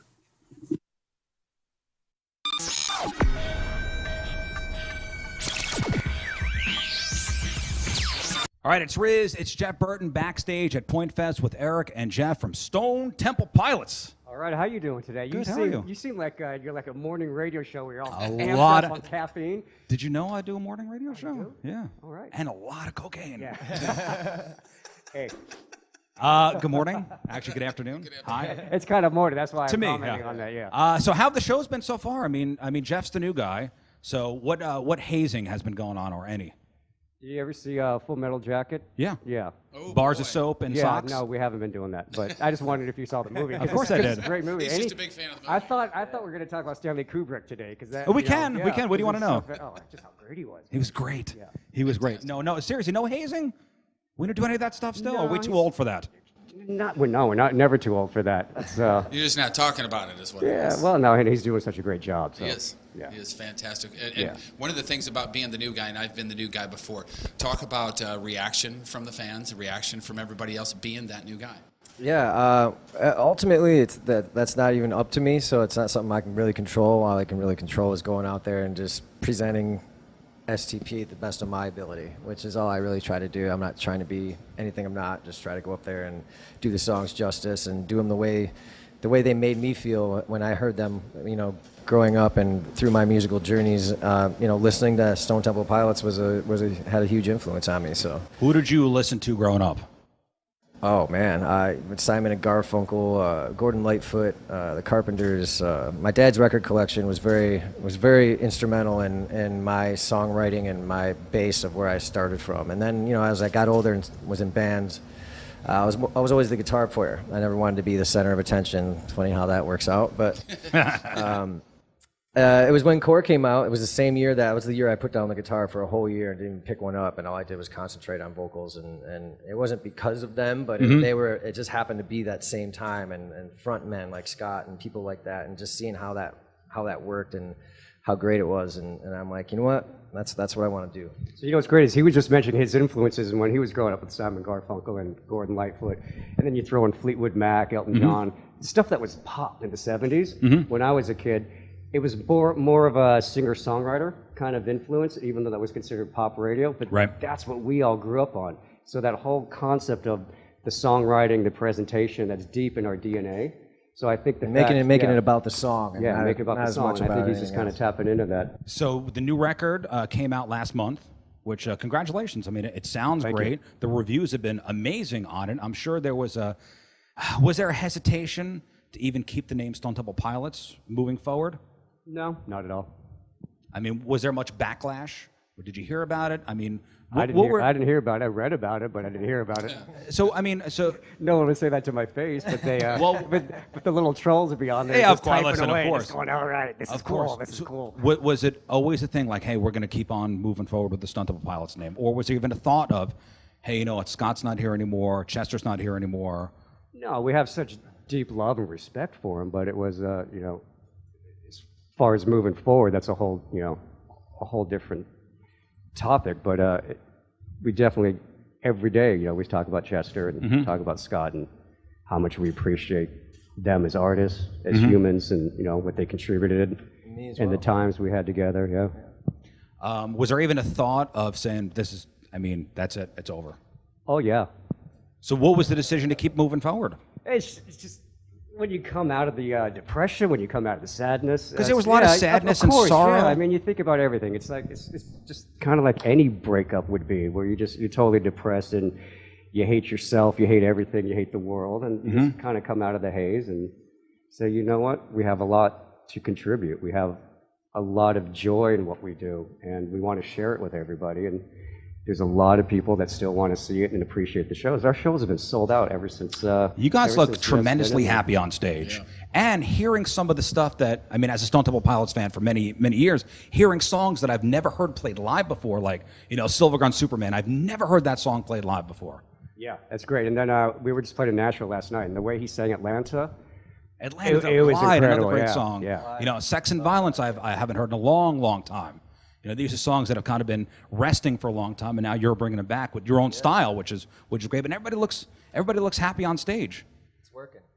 So far, so good. We're having a grand old time, yeah. Then you're gonna see until the sock full of nickels. But the sock full of soap, you don't really get bruised too bad. It's more of a deep internal bruise. Oh, I could just imagine you guys just throwing the blanket over and just holding them down on the bunk.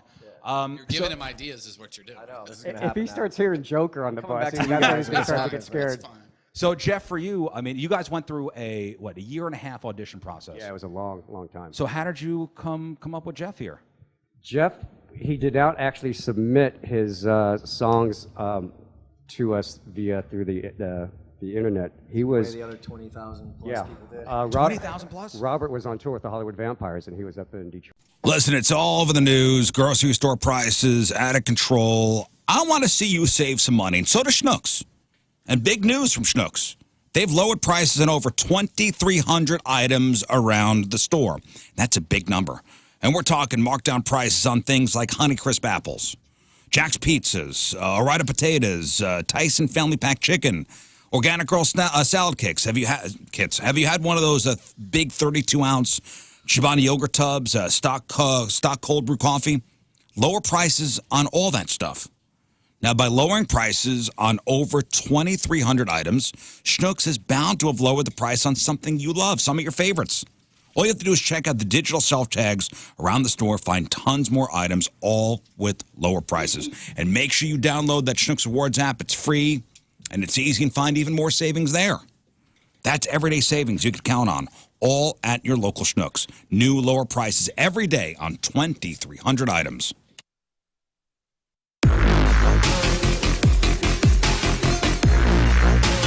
Backstage at Pointfest, and this is, I gotta say, of all of the interviews that I've done, as far as the placement in conjunction with the show, this one is a little different because there's not going to be a show here tonight, but we've got Highly Suspect here to join us. So, gentlemen, hello, and I'm going to make this probably pretty awkward for all of us. Happy to be here.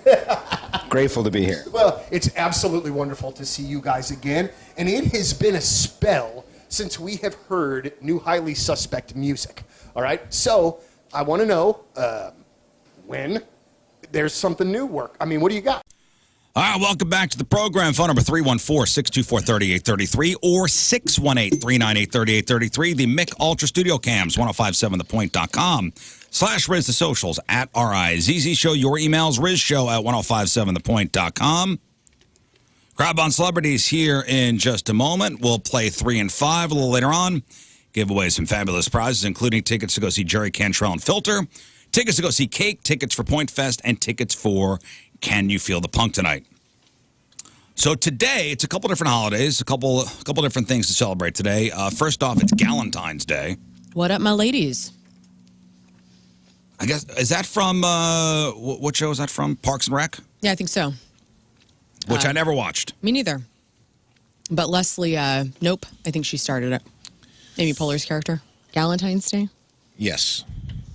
Man, I can't believe you guys don't watch that show because I know. It's so up both of your alleys. I know. You are Leslie now, in a lot of ways. In some ways, you're not. By the way, before I forget, and we got to talk about this during the commercial break. I watched the last episode of Severance last night. Holy cow. Right. Anyway. Man, we need to all discuss that. I haven't watched it yet. Oh. You haven't watched it yet? Yeah. I've even watched it.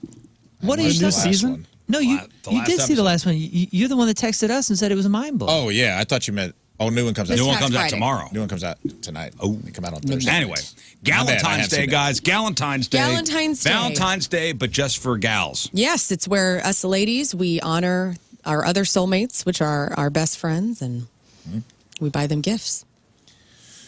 And you go and you drink? Sometimes. Is this a thing? Sometimes. Yes. I mean, what is today? Thursday? It's Thursday. So tomorrow's Valentine's My Day. best It's the friend's day a before. mom. She doesn't have time for me coming over with my fireball tonight. But we will drink on the 22nd when we do trivia night. Okay, all right. Today is also National Get a Different Name Day. So if you ever felt like your name didn't fit you, today is your day to change it. You know, I've thought about it. Lern is my nickname from high school. It's my friend Eric Weiss gave it to me probably sophomore, junior year, and it has followed me everywhere. And it confuses people because it's not spelled right, and some people are probably annoyed by it. And I can't help it. Like, that is my nickname. But man, I always wanted to be like a Lars. Like, what if that could have been the nickname for Lauren rather than Lern? Yeah, Like Metallica Lars? like Lars Ulrich. Yeah, Well, a friend of Moon and I, she goes by Laws. Laws? She's Lauren. yeah. Like if you were to change your name, like as a kid, did you hate Lauren? I did. I wanted to be a Kimberly. You want to be a Kim? Yeah, I Really? love a Kim. Boy. Kim was cool. I met a girl on the cruise that went by Ren, and I thought that was her name, like WREN. It was short. She took the back end of Lauren. That's cool. Never seen anybody do that before. Hadn't even occurred to me. So It's like the Liam, that's like the female equivalent of going Liam. If you were to, as a kid, to change your name, and I'm sure you thought about it as a kid, what would you have changed it to? What did you want to be? I don't know. I You think had I an wanted- unusual name, you know. Yeah, I Rafe. think I probably was like, I'd like a little anonymity. I'd like to be like, I don't know. There were a lot of cool ones. I wanted to be my middle name, Dan. A Dan? Yeah. Oh, you are so not a Dan. See, you could have done that though. My middle name's I Dean. could have done You, it. you could have done that because your parents were. My parents, a 6-year-old was never laughed at more than when I finished a Tom and Jerry cartoon and I went, "Hey, can we change my name to Jerry?" Like I thought Jerry was the coolest sounding Actually, name. it fits you a little too perfect. Jerry. Could have been Jerry. I remember my dad laughing at me, and I was like, "Huh, I guess that's not a good idea."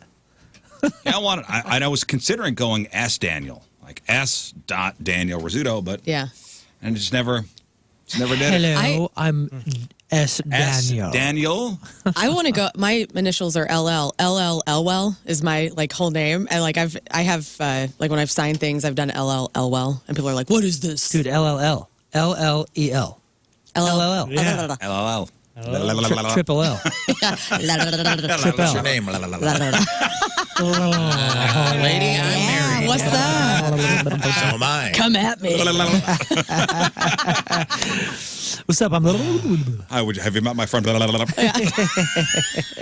my new. That's the new hello, everybody. What's up? Scott, did you want to change your name? Oh yeah. I did because I thought Scott just kind of sounded like an adult. I don't know. I never. Yeah. It didn't All feel Scots, like me. we go through identity crises. Yeah, at it's some not point. It's not the coolest name ever. I wanted something neat. You know, I had a buddy named Micah. There's That's neat. Travis was cool.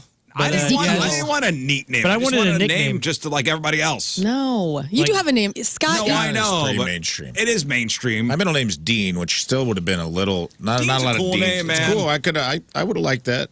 I think there was a time I considered when I first got into comedy. Like every comedian goes through this, and thank God I didn't do it. Like, should I have a different name? I see comedians do it all the time. They'll be like, Willie S. is going to be their Showbiz. comedian name, and then I'm like, you don't, because to me, I was like, I'm going to keep comedy a secret while I learn how to do it, and I don't want people to see me be bad at it. I'm so glad I didn't change it. So, Because I Scott- thought about going by Dean or Rafe Dean, and I'm glad I did not do that. Mika? Mika. Mika would have been cool. No, Micah. but my buddy, his dad's name was Buzz, and I just always thought, man, you know, something cool like that. Yeah, or but Buzz is a Buck, nickname. Buzz. No, this is legal name.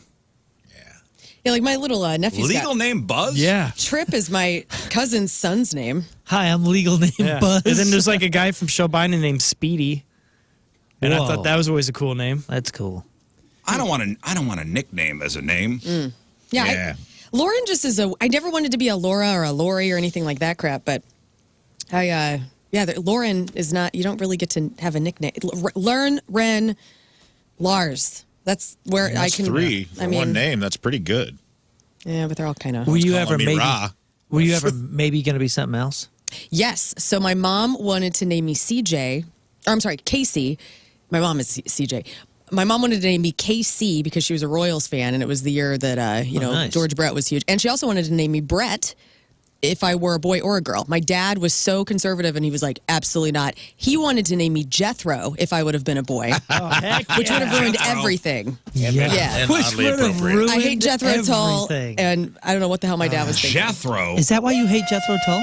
Probably has to be. Has to be. There's something in my soul. It's like absolutely not. Beverly Hillbillies or something. Yeah. Brett would have been the coolest girl's name ever, Brett, though. yeah, That's a Brett. cool one. I always thought it'd be Yeah, cool. Brett's Girl good. Brett, that's cool. I grew up with a Ryan girl. You know, I love that. Ryann, and I always thought that was It's awesome. always fun to like. I left tickets for somebody at the pageant once, and they got to give their license over, and I was like, "Hey, man, it's under your name." He goes, you got to put my real name. I go, "It's not your Ryan's not your real first name, Right. No, it's Pat." I go, That's what Yeah. my mom's a Carolyn, but she goes by Jill. It's her middle name. "Whoa, well, that's strange." Yeah, there was a lot of gals of a certain generation that were like, "Nope, ain't doing that. Straight to the middle name." I mean, if I could have picked, I liked Luke. I thought Luke was a that's a cool good name name. because it was like Dukes of Hazzard, Star Wars. Yeah, Yeah. Like if you were named Luke in the 80s. The Bible. And that's a good, cool hand Luke. Still rips. Just a cool name. Great It's name. held up over time. I would have taken Bo in the 80s too. Bo's a cute name. Either of I would have liked to have been a Bo, a Luke, a Bruce, Bruce. or a Jack. Even though I know Jack would have had a rough time in junior high, you'd age into the being cool again.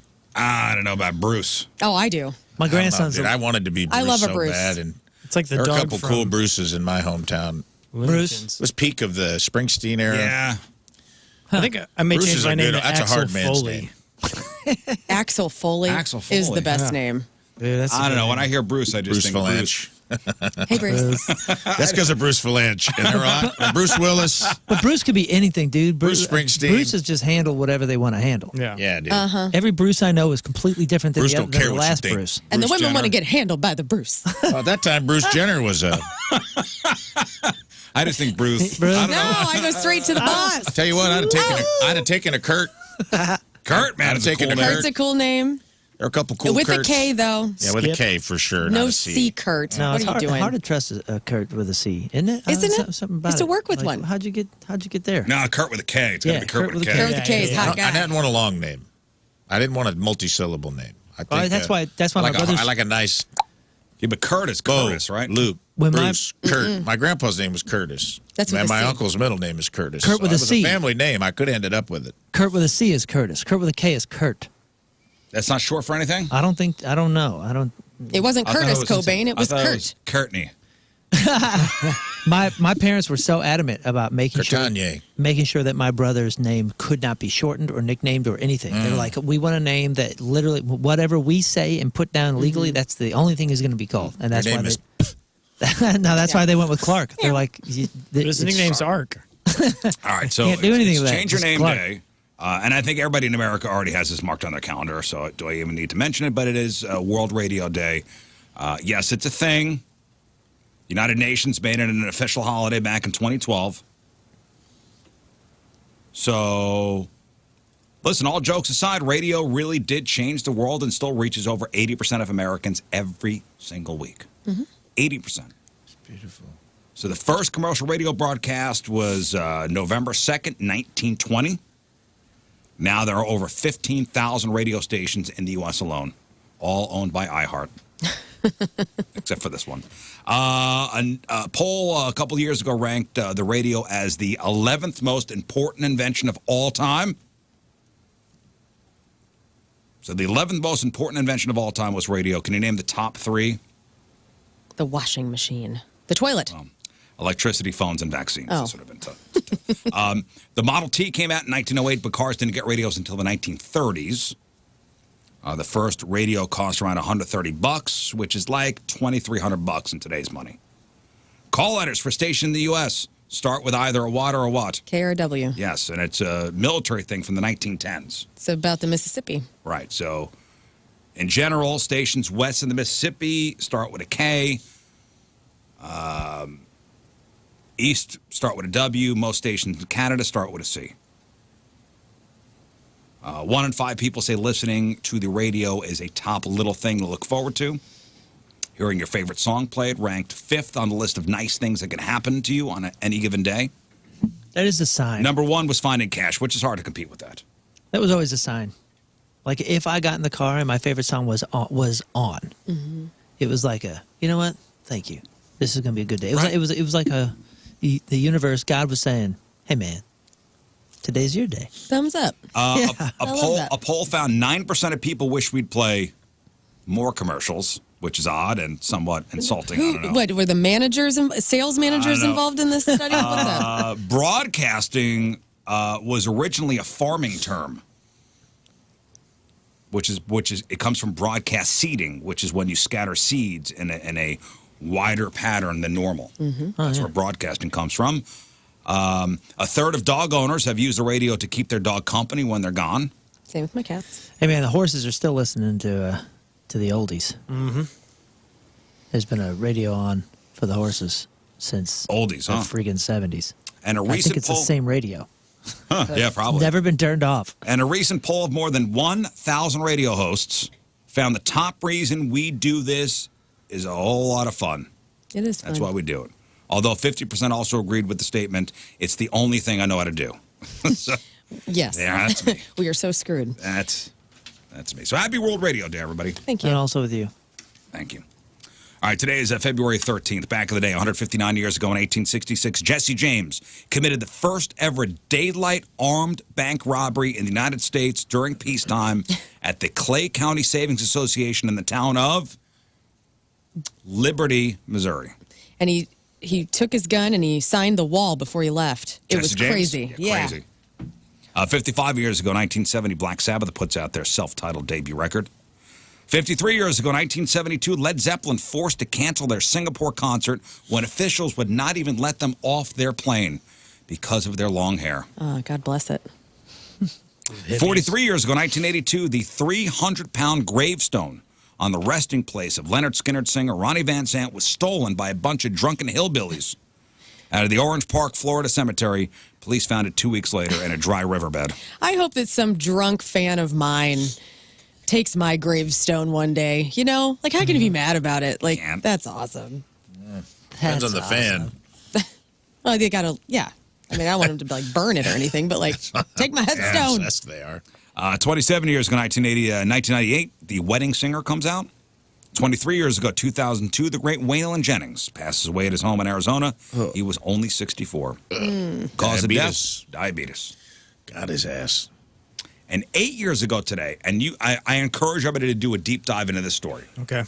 8 years ago, 2017, Korean dictator Kim Jong-un's half-brother, Kim Jong-nam, he was assassinated. 2 women attacked him with VX nerve agent, which is a lethal chemical weapon, at an airport in Malaysia. Now, the women claimed they were tricked into thinking they were on a hidden camera prank show. Yeah. For Japanese TV. And this guy was the eldest son of Kim Jong-il. But they tricked these women into like shaking this guy's hand or touching him, and they had this nerve agent on them, and he died. Wow. Watch the video. It's a wild story. It is wild. Video's wild because the ladies literally look like. It looks like they're pranking him. Like they're like sneaking up behind him, and then they just like put their hand over his face, like a rag over his mouth. And I think they were told that it was like something that was like gonna stink or like make him right. But they had played these ladies for a couple weeks into leading up to doing this. Did they and get assassinated? Well, yeah, they got her. They were arrested. I'm not sure what the outcome. Yeah, like did they have to? Were they sentenced to death or something? No, it's I'm looking. Oh, this is just a headline, but it says all smiles as Kim Jong-nam's murder suspect is freed. Oh wow! So they did free him. I don't know. Like I said, It's a wild story. Well, they think he was behind it. To like not like Kim Jong-il, right? That's who's in power now, correct? Kim Jong-un. So is in Un, power now. This is Il's son. Right. Of the Un wanted power, needed this guy out of the way. Yeah, he's just. So when he took over for Kim Jong-il, I think he let these ladies. I thought this was like the Playboy brother that traveled around and he was, but he still was in line to be a successor. We need him out of here. Everyone said that the whole scuttlebutt when it happened was that Kim Jong-il was behind it. Like he wanted his brother out of the way. Or was Il already dead? Because this is 2017. Or Un. I'm sorry, Un. I'm confusing Un with Il with Un. License to Un. All right, that's what happened back in the day. All right, time to find out what's going on in the world of music and entertainment with your crap on celebrities. And it's brought to you by Cordell & Cordell. Don't let divorce take more than it has to. Sean Diddy Combs is suing NBC Universal for $100 million, accusing the media giant of making defamatory statements in the Diddy, The Making of a Bad Boy documentary. The suit claims that the program is falsely, recklessly, maliciously airing information about Diddy, including him in as a serial murderer and as a sex trafficker. And it started streaming on Peacock on January 14th. I started watching a Diddy documentary on Max. It was kind of boring. It's too early for a Diddy documentary. It's too early. It's super boring. I watched that thing too. Yeah. It's too early because it's really. I hate to say this. This sounds so bad. I haven't thought this through. Is it boring? Anyway, it's just. Not a lot of facts. Dragged out, long, over dramatized recounts from people from the 90s. It's hearsay. Like everybody in it has nothing to really do with what's going on. Yeah, and it's like a ton of like drawn out drama music and all that. And I'm not saying that what could have happened is not dramatic.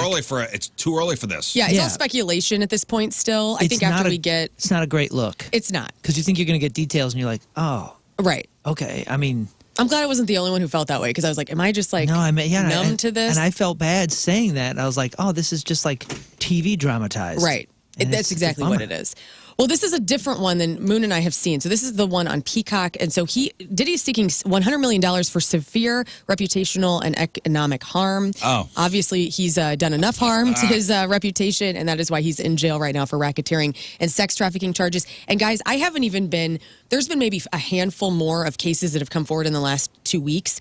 I can't. At this point, it's like. It's so much. When is this going to trial?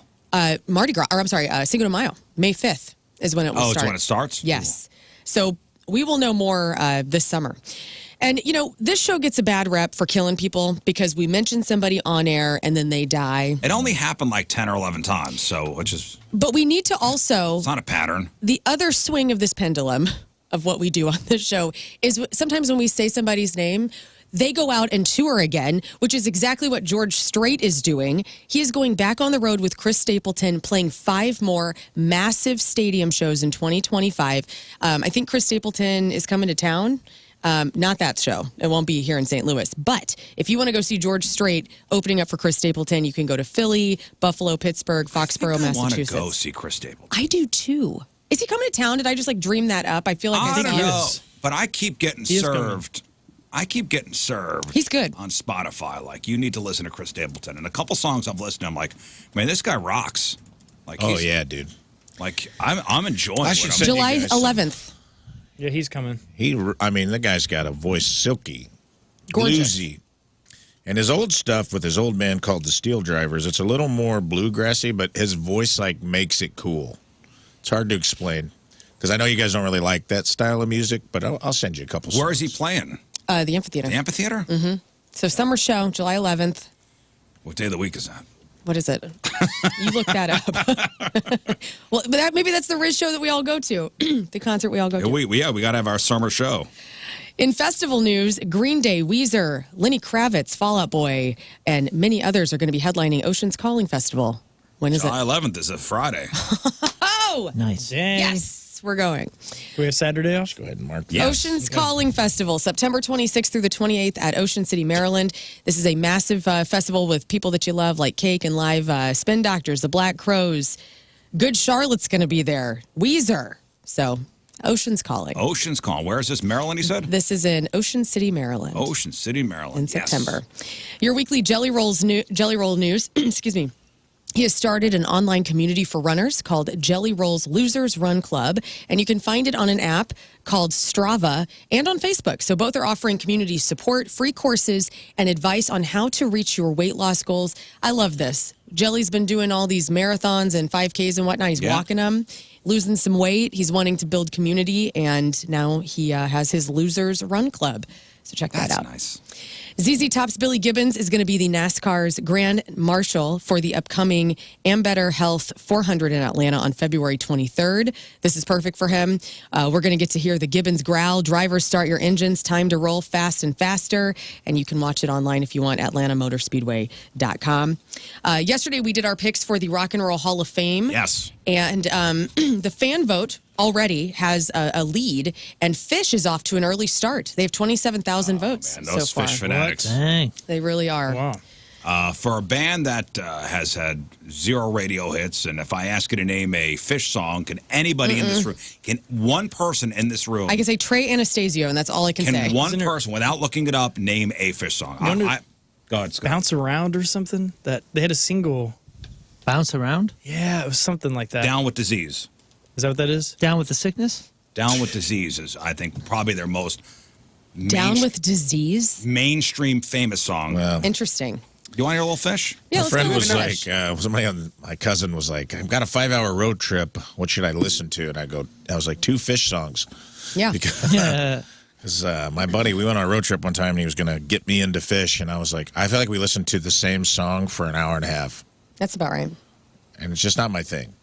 But I need a song to end and a new song to start. I got some friends that are Fish fanatics. Like, I got a buddy that goes and travels. Every show's different. Mm-hmm. I got friends from the East Coast that, they're at the Chaffetz Center, I think. Dang. Coming There's a up. band- there's- like, they will come to town and go, hey, can I stay with you? Same. I have friends that'll follow. Widespread Panic's like that, too. Like, I have people that'll follow them all over the country that I know. Here's a little Fish. 45 minutes of this.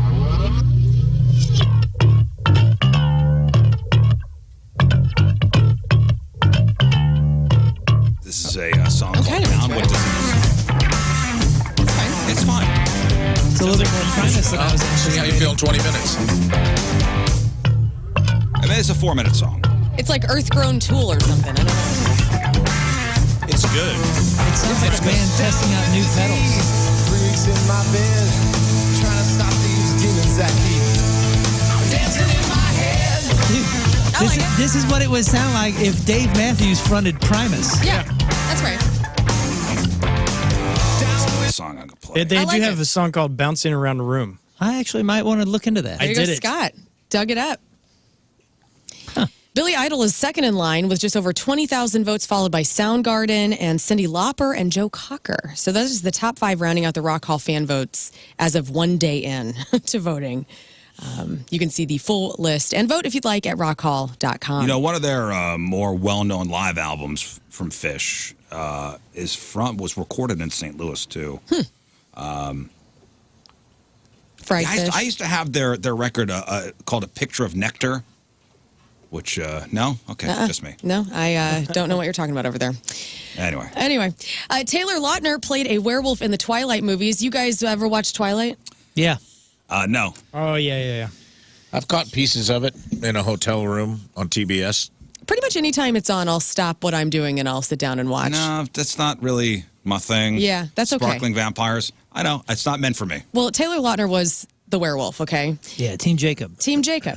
And so now he's joining the other team. Taylor Lautner is going to play a fictionalized version of himself in a series called Taylor Lautner, Werewolf Hunter. So the whole plot of the show is that after wrapping the last Twilight movie, Taylor is drawn into a secret society of werewolf hunters, and he must, quote, wrestle with the ultimate irony of fighting the very creatures that made him famous.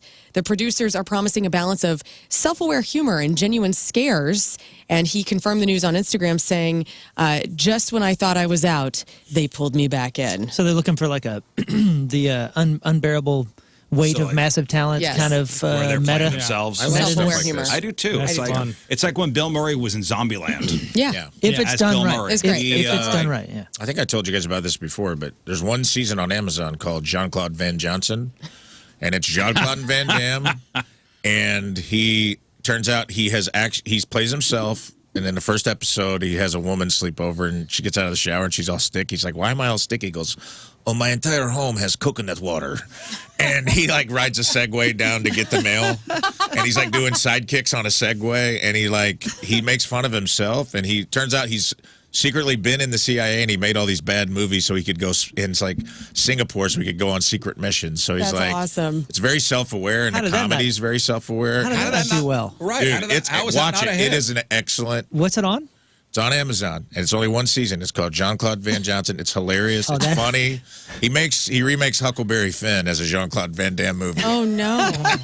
He's got like a straw hat on. He's like, My wife is not going to be interested in that. It's so. If she goes out of town, that's going to be hysterical. Awesome. That's And he's great in it. He does not take himself seriously. If they do it that way, I bet it'll be good. Kevin Costner went to the Super Bowl. He was sitting next to Pete Davidson. Everybody's speculating, are they dating now?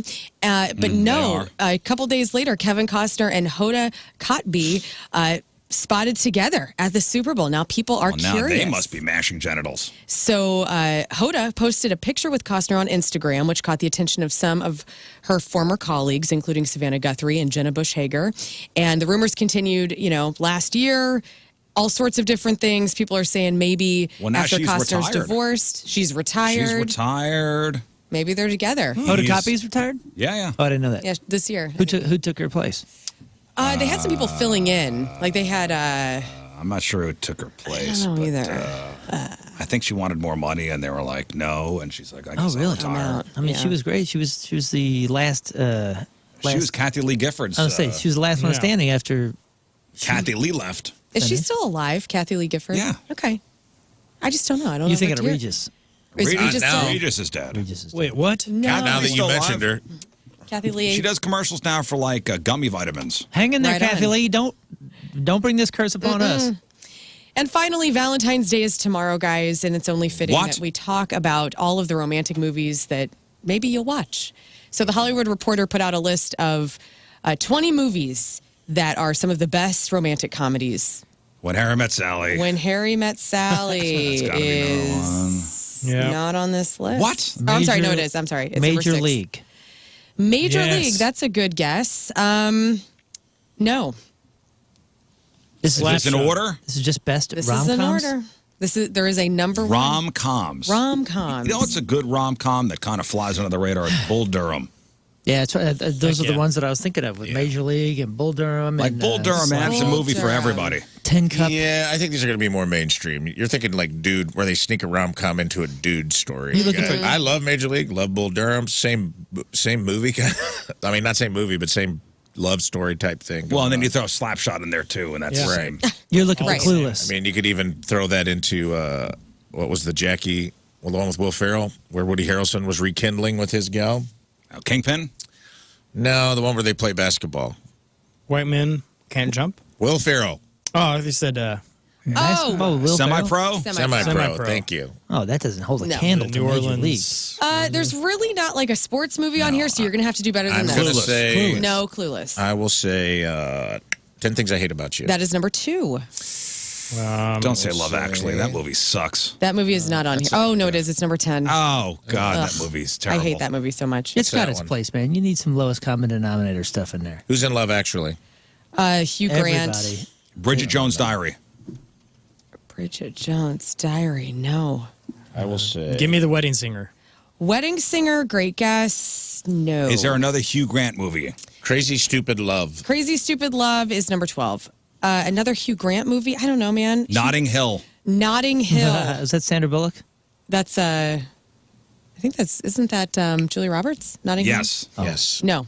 Or no, number 16. Sorry. What about Matthew McConaughey in 27 Dresses? He's not in that, is he? No, I don't know. You're thinking of How to Lose a Guy in 10 Days, and that is number 7. Is that McConaughey? That is McConaughey. Which is the one he was in with Jennifer Lopez? Man of Honor or something, or Maid of Honor. I think. All that crap is just such. It all blends together. Garbage. 7 was the How to McConaughey How to Lose a Guy, Kate Yes. Hudson. All right. Y'all ever seen Sahara? Speaking of, it's a No. great movie. What's Matthew that about? McConaughey basically, it's like a Is it a rom-com? no, maybe We're not talking it's action got, film. I Let's know knock it's it got off Steve schedule. Zahn. Curious Like if this let's knock would it off make topic. the cut. Yeah, but, Steve Zahn is amazing. Almost Famous. No. I feel like that Ooh, that's a borders great on one. rom-com, but Yeah, maybe not enough comedy. Why don't you just tell us? Okay.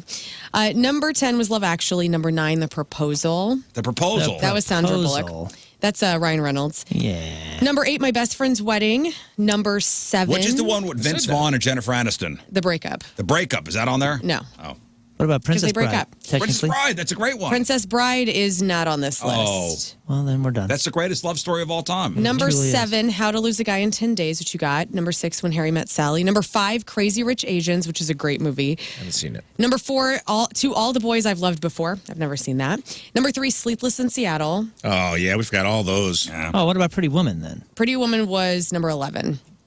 Number 2 is 10 Things I Hate About You. And then the number 1 romantic Give us a hint. comedy of America. Hint. What year? 2 of the most beloved white actors of our time. So Angela Lansbury. White. What's the White. year? What's the White. year? 1998.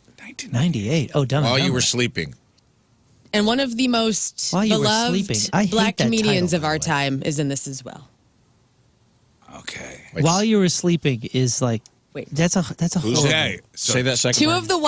of the most beloved white actors of our time, and one of the most beloved black comedians of our time. You've got mail. You've Got Mail is I knew it the was number another- 1. Who was the black dude in that? Dave Chappelle's in it. Dave. You need to watch it. Oh. He's in it like 4 minutes. Okay. Anyway, that is your crap on celebrities. Celebrities celebrating their birthday on this fine date. Sophia Lillis, that's Bill's crush Beverly in the remake of It, is 23. Prince Michael Jackson Jr. is 28. Let's see, Daniel Portman, that's Podrick Payne on Game of Thrones, is 33. Manu Savari is 46. Randy Moss is 48. Robbie Williams is 51. Kelly Hu from X-Men 2, Scorpion King, Vampire Diaries, and Arrow is 57. Neil McDonough, that's Damien on Arrow and Legends of Tomorrow, is 59. Freedom Williams from CNC Music Factory is 59. Henry freaking Rollins is 64. Peter Gabriel, 2 first names, is 75. Stockard Channing, that's Rizzo in Grease, is She's 81. And Kim Novak, the star of the 1958 Hitchcock classic Vertigo, is a congratulations 92 years old. I was thinking it's Peter Gabriel's, what, 75th, you said? 75th. Singing Peter Gabriel songs, because I love Peter Gabriel. Mm-hmm. What was Peter Gabriel's top charting song? Sledgehammer? Gotta be. 'Cause he only had one song that reached number 1. It's got to your be eyes? Sledgehammer. Yeah. No, it's in your eyes. It probably is in your Sledgehammer eyes. was first, right? And He's kinda only broke had the door open. one #1 song. It has to be Sledge. I don't know. It's either of those two I songs. hope it's in your eyes, just from the Cusack. I need I'm a surprised those definitive movies answer. didn't make I say in rom-com. your eyes. You say None in of your those. eyes. None of the John Hughes movies made top 10 rom-coms. 1,000 churches. So you say what song? Sledgehammer. Sledgehammer. I'm gonna stick with Sledgehammer because I saw Sledgehammer? the video 3 million times. That's the one I saw the video way too Peter many times. Gabriel's only #1 song was Yes. Sledgehammer. Dude, Great song. Dude. In Your Eyes only hit number 86. Really? Oh, I'm sorry, 26. Okay, 26, sorry. Still low. Was it Harry Styles who did a cover of this on Stern? Love a good and it horn was section. amazing. I don't know. Dude, this song, I mean, of course, there's, In Your Eyes. Fine. This song I'm putting this deserved on better my- than 26. iPad right now.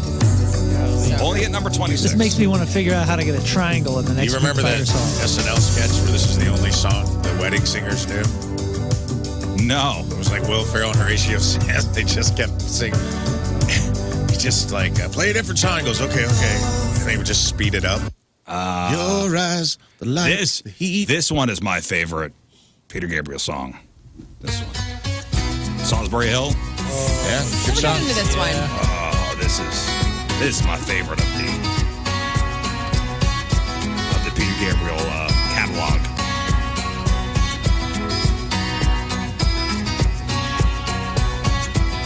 That So record is pretty flawless. This was from his debut solo record, Car.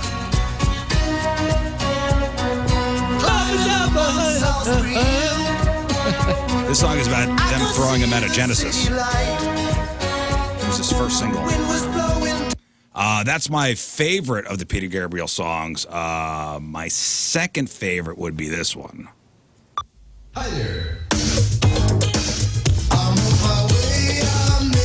Is this big time? Yeah, dude.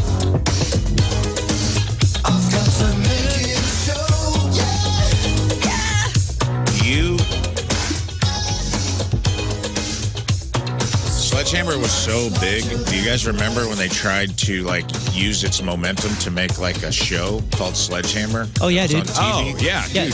That Great show. show. That show ripped. Came It was out like- the same year. It was like a sassy Matlock. Yeah. And the guy kind of looked like Peter Gabriel. He did, dude. He's also in other shit. He was in what show? Was he in Veep? No, he was in Succession. Yeah, that's right. That is Sledgehammer. Holy smokes, you're right, dude. Succession. Oh, man. Also, this song, don't forget about this Peter Gabriel It's song. like a RoboCop looking dude. Yeah. Actually, I think Ozzy did a cover of this. What's his name? Smith? You guys know this song? Shock the Monkey? Shock the Monkey. I know this was Peter Gabriel, but I do know this This song. was his first single. I think this is the first one he did. No, Salisbury Hill was. It was? Yeah. Can you look up the Harry Styles cover of Sledgehammer just to give people a taste? It was really good. St. Louis's own David Rasche was the Sledgehammer actor. No Says here, way. St. Louis's own? St. He Louis, live in Missouri, Kirkwood? at the Elmhurst College. Gosh dang, that's Let's get great. him on the show. No kidding. I would love to talk about Sledgehammer. I watched that show religiously. I loved it. It came on right at the right time in the afternoon or whatever. He was in Cobra. Yeah, and wasn't he holding like a Magnum? He always had like a revolver of some sort. And good sunglasses. It was like a mix. It was like And it was like cheese. There were like weird cheesy jokes it was in like it was a comedy. This is Harry Styles covering Peter Gabriel's Sledgehammer. It's good. Oh, without real horns. The synth horns. They're in Howard Stern Studio. Oh, I see. That's cool.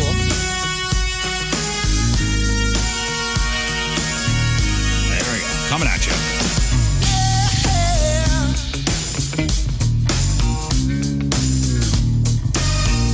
Man, I just want to play bass in this band. Oh, and Peter Gabriel's band? I don't care. Just doing Peter Gabriel. Well, the music. guy who plays bass in Peter Gabriel's band, it's Tony something or other. Bald guy, huge mustache, very famous bassist. Tony something or other. Here we go. Harry Styles. That's so good. Oh, Tony Levin is Peter Gabriel's bass player? Oh, no wonder. I don't think I ever put that together. Anyway, I thought he did a good job. It's great. Harry Styles has got a great voice. All right, today's porno birthday. Sorry on that Peter Gabriel tangent. No, thank you. That was good. Peter Gabriel detour. Today's porno birthday, which is being brought to you by Patricia's, where fun and fantasy meet, is Misty Reagan. And today's birthday girl has been in 229 fine films, including An American Nympho in London. She was in The Bad Bride, Bondage, Under the Big Top, The Breast, Things in Life's for Free. Not Dr. Ruth, but she was in Dr. Ruthless. The Hershey Highway 4. Splatterhouse 2, Toys for Us 1, 2, and 3. Wild Wild Chest, and who could forget her role in 1986's In Search of the Golden Bone. Wild Wild Chest. Wild Wild Chest.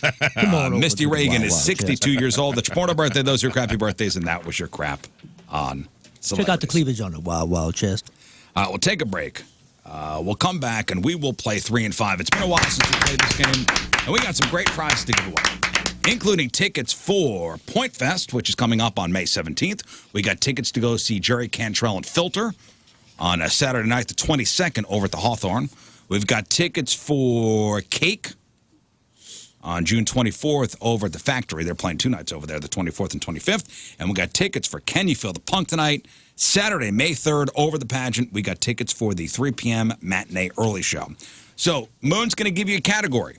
You have to name 3 things in that category within 5 seconds. 2 out of 3 categories right, you win your choice of prizes. No ums or ahs to start your answer. Lern and Rafe are your judges. Let's be firm today. I'm extremely firm. Okay. Yeah, I'm sick of everyone. 314-624-3833, 618-398-3833. 3 and 5 is next. All right, it's 8:12. It is Thursday. Traffic and weather. Moon coming at you. Traffic is brought to you by Golden Oak Lending. Do you need extra cash? Golden Oak Lending can convert your home's equity into cash in as little as 14 days. Let Golden Oak Lending cure your blues. We have delays, but they're easing. 55 northbound between Union and Germania. Your point forecast, cold and breezy. High of 27. Right now it's 17 at the Voice Studio.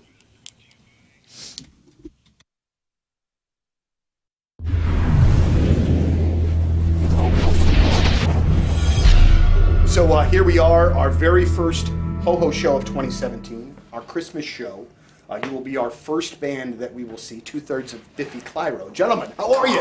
It's really great to see you. Really well, and after that introduction, we're very excited to be opening up the ho-ho party. The ho-ho party. The ho-ho party. And I feel like, even if, I don't know if you know the Rise Against guys, and I know that musically you guys might not necessarily be in lockstep, but I feel like this is a really great rock and roll show from, rock bands are a little bit different. Do you know those guys? Yeah, we don't know them personally. We've shared many. Ladies, it's ladies' night. We talked about earlier, Lern brought it up, Galentine's Day. It's not just a thing from Parks and Rec. It's a real thing to get together with your gal pals and enjoy, whether maybe you're in a relationship and you need a break. You just want to go out with your gal pals, love it up with them. Or maybe you're single and you're tired of Valentine's Day bringing you down. Well, don't worry about it, because DraftKings Casino Queens got you covered. On Sunday, February 16th, they got a special pop-up event called Galentine's Day Brunch. And it's from 11 a.m. to 2 p.m. It's $75. There's hourly seating. And it's an exclusive covered in chocolate takeover. They're going to create floral arrangements with Noon Plus Moon, craft custom bath salts with Mama's Rehab. You can snap selfies at the AWS balloon photo ops and enjoy a decadent brunch complete with an elaborate charcuterie board. And I know I'm a charcuterie slut, and I'll admit it. You should be too. Get in there and get it. They got a Desertini station and a bubbly bar, so you can get a little liquored up. You can have nice desserts. You get a great charcuterie and a wonderful multi-course brunch. And each attendee automatically entered to win a Michael Kors purse valued at $1,000. So you might walk out of there with a $1,000 prize on a $75 entry, a full belly, a little drunk, having a good time. Take an Uber home. Space is limited. Purchase tickets in advance. For more information, go to DraftKings at CasinoQueen.com. Must be 21. Gambling problem? Call 1-800-GAMBLER.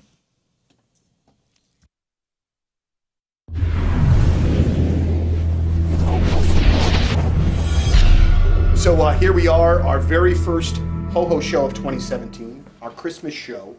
You will be our first band that we will see, 2/3 of Biffy Clyro. Gentlemen, how are you? It's really great to see you. Really well, and after that introduction, we're very excited to be opening up the whole party. The whole party. The whole party. And I feel like, even if, I don't know if you know the Rise Against guys, and I know that musically you guys might not necessarily be in lockstep, but I feel like this is a really great rock and roll show from, rock bands are a little bit different. Do you know those guys? We don't know them Not personally, We've shared many festival bills in Europe with them. Those guys have been around for such a long time, and we hold them in the highest regard. So I think to play a show with them is a real honour for us, And you maybe not musically akin to each other. Sure. But I think there's a little bit of a crossover there. And, we don't fit bang on with anyone really. There's always like a slight discrepancy going on in the music world. So Rise Against are about as close as it gets, to be honest. But I would think that would kind of work for you as well, because then you can kind of be on a lot of different lineups, on a lot of different bills. We find ourselves playing in heavy rock festivals and almost more mainstream pop festivals and kind of everything in between. And we either kind of stick out like a sore thumb for the right reason or not. But we quite like that. We're at home whenever we play. Very good, very good. Well, it's really a pleasure to have you back in town. We were supposed to have you a little bit earlier on this year. Unfortunately, that was not able to happen. But from what I understand, from my sources inside of your camp, we've infiltrated it, by the way. You're big Guns N' Roses guys? Oh, we love Guns N' Roses. And so you were excited to go to where the riot in '91 happened? Oh my God! No, that's it. We've been kind of reliving some of our youth this year. We played some shows with Guns N' Roses in Europe, and we were going to go to the shows anyway, just as fans, but to get a chance to share a stage with them was amazing, and to be here is double special. I remember a bit of that day, or the following day, because I had to go to summer school that year for math. It was bad times in ninth grade. It was awful. And I remember this kid that sat next to me in this math class who was like seemingly 60 years older than me. Like he looked just huge, and he was like, I was at Guns N' Roses last night, and there was a riot. And I was like, you're nuts, You're making man. this up. Like, you're Yeah, nuts. yeah. It's like, nah, man, I'm a freshman, but I'm not an idiot. And so then I get home, and my dad is just like, son, did you see what happened at the amphitheater? Guns N' Roses, they tore it up, and And that has just legitimately been a consistent storyline here, since I was in the ninth grade. But they came back this summer, they made it up, and Did they talk about it from stage at all? Did they mention the riots? I did not. He did. He did, yeah. He did. Yeah. If anybody would know, it would be. When you're on a bill like that with a band like Guns N' Roses that you hold in such high regard, I'm very guilty at my job when I meet bands that I really like. I definitely get nervous. I definitely talk faster. I'm sweaty. It's real kind of unpleasant. But that's what you guys do. You're pros like they're pros. Do you get those same kind of butterflies if you run into Slash or whomever? Is it like a big deal, or is it just like? I think when you see that top hat coming towards you, you don't feel the same as when you're like meeting other guys in bands. You definitely get nervous if it's your heroes. Like I've kind of. You can't think of anything to say. No. Suddenly you can't think of anything to say. Your mouth goes dry. You can't think. You're trying to act cool, but you're Right. definitely. How are you today? You're definitely not relaxed. But I have to say, we played a few shows with Duff over the years, and all of the guys really welcoming. Yeah. They really made us welcome. They really made us feel like part of the show. And I mean, as a band going out there to play for that audience, they've been waiting 20, 30 years to see Guns N' Roses. Sure. The last thing they need is three guys with their tops off shouting at them. So you're kind of there. As long as you don't start throwing bottles of piss at you, you know that you're doing quite well. And luckily that didn't happen. But just a huge honour, and you can learn a lot from people like Duff. One of the biggest stars on the planet, but he's got time for everybody. Right. He's got a story, and he shares himself with people, and I think he seems genuinely interested in people as well. Which it is something that you can take a lot from. Well, I've heard great things about Slash too. And he's just like a pretty normal guy, albeit an absolute guitar hero all at the same time. That you brought up something that I find to be very interesting. So I watched a lot of your videos online. I've seen a lot of performances over the years. I've never gotten a chance to see you live, and get to do that tonight. I'm really excited about that. You guys are very secure in yourselves and playing without shirts on. If I said right now, tops off interview, I think you would probably be comfortable with. Fast breaks to buzzer beaters to block parties. There's nothing as exciting as basketball. Now, with Underdog, as Underdog, you could bring that excitement to wherever you watch. Playing in their app is as easy as choosing higher or lower on player stats, like 3 points made, regular points, rebounds, whatever. Get those selections right, and you can win up to 1,000 times your money. Millions of fans have won over billions of dollars on Underdog. You going to be next? Now, join in on the fun by signing up for Underdog today using promo code RIZZ, R-I-Z-Z, and you will get a free selection as part of your first cash entry, plus up to $1,000 in bonus cash when you deposit. So again, download the Underdog app, sign up now using the promo code RIZZ to unlock a special offer of up to $1,000 in bonus cash when you make your first deposit. Join in on the fun when you sign up with promo code RIZZ. Claim that special offer today. Get up to $1,000 in bonus cash instantly upon your first deposit. Must be 18 plus, 19 plus in Alabama and Nebraska, 19 plus in Colorado for some games, 21 plus in Arizona and Massachusetts, and present in a state where Underdog Fantasy operates. Terms apply. Void in Colorado. Concern with your play? Call 1-800-GAMBLER or visit ncpgambling.org. In Arizona, call 1-800-NEXT-STEP or text NEXT STEP to 53342. In New York, call the 24/7 HOPE line. That's 877-8-HOPE-NY or text HOPE-NY.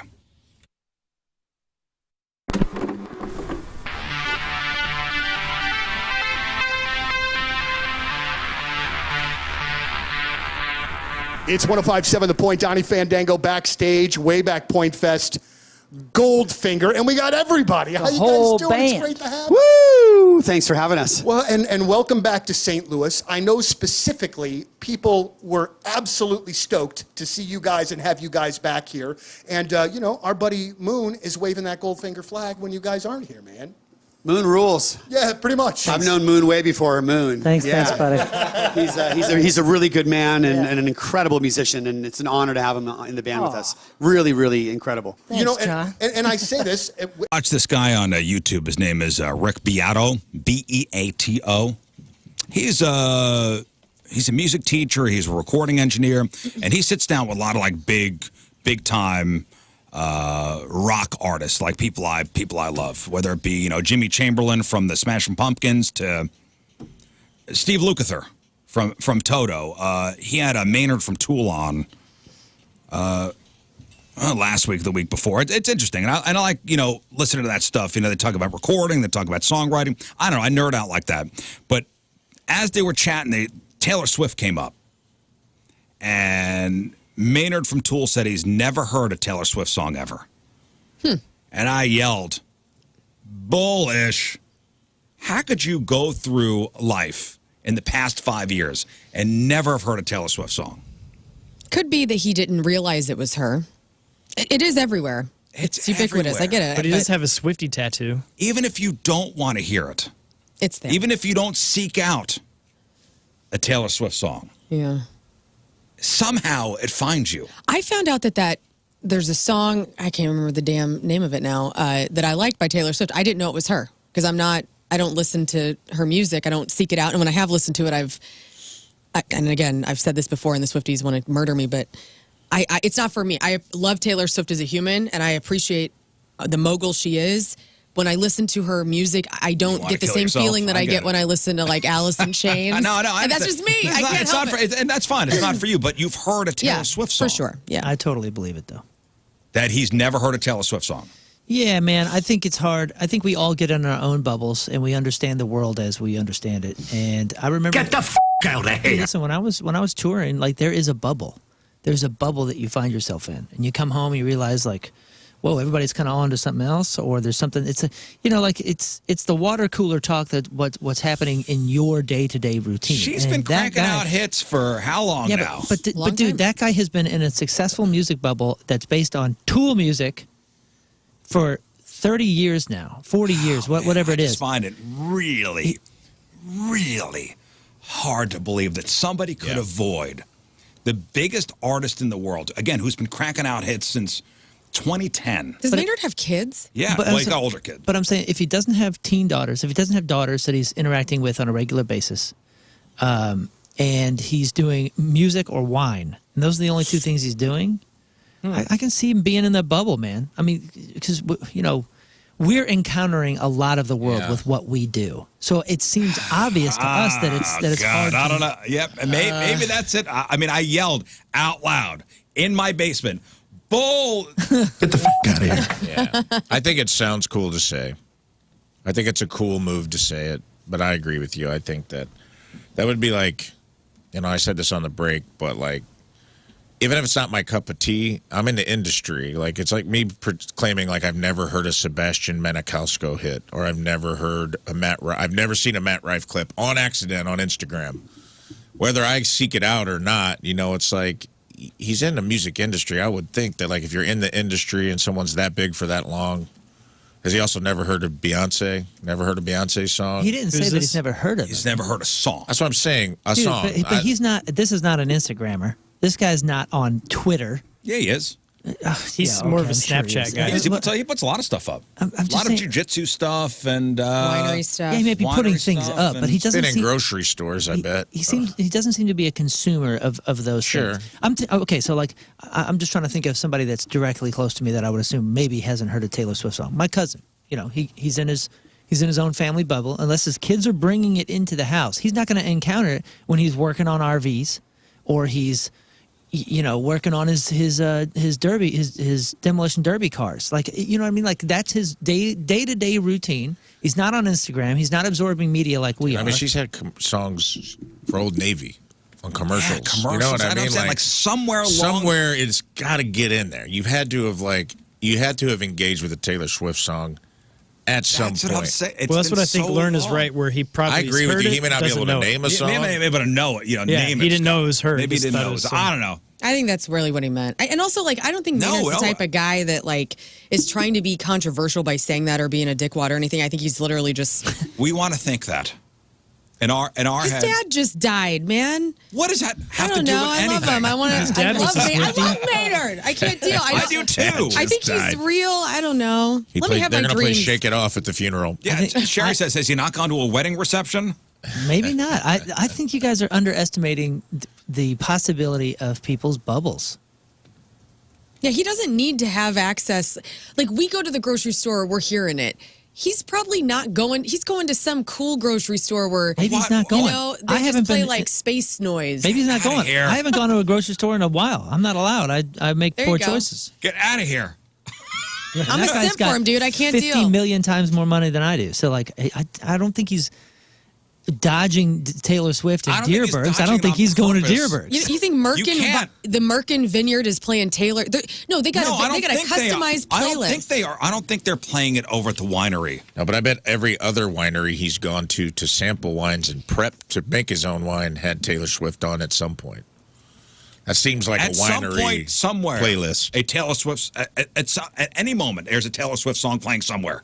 I feel like him and Trent Reznor, they don't exist in this world that we exist in.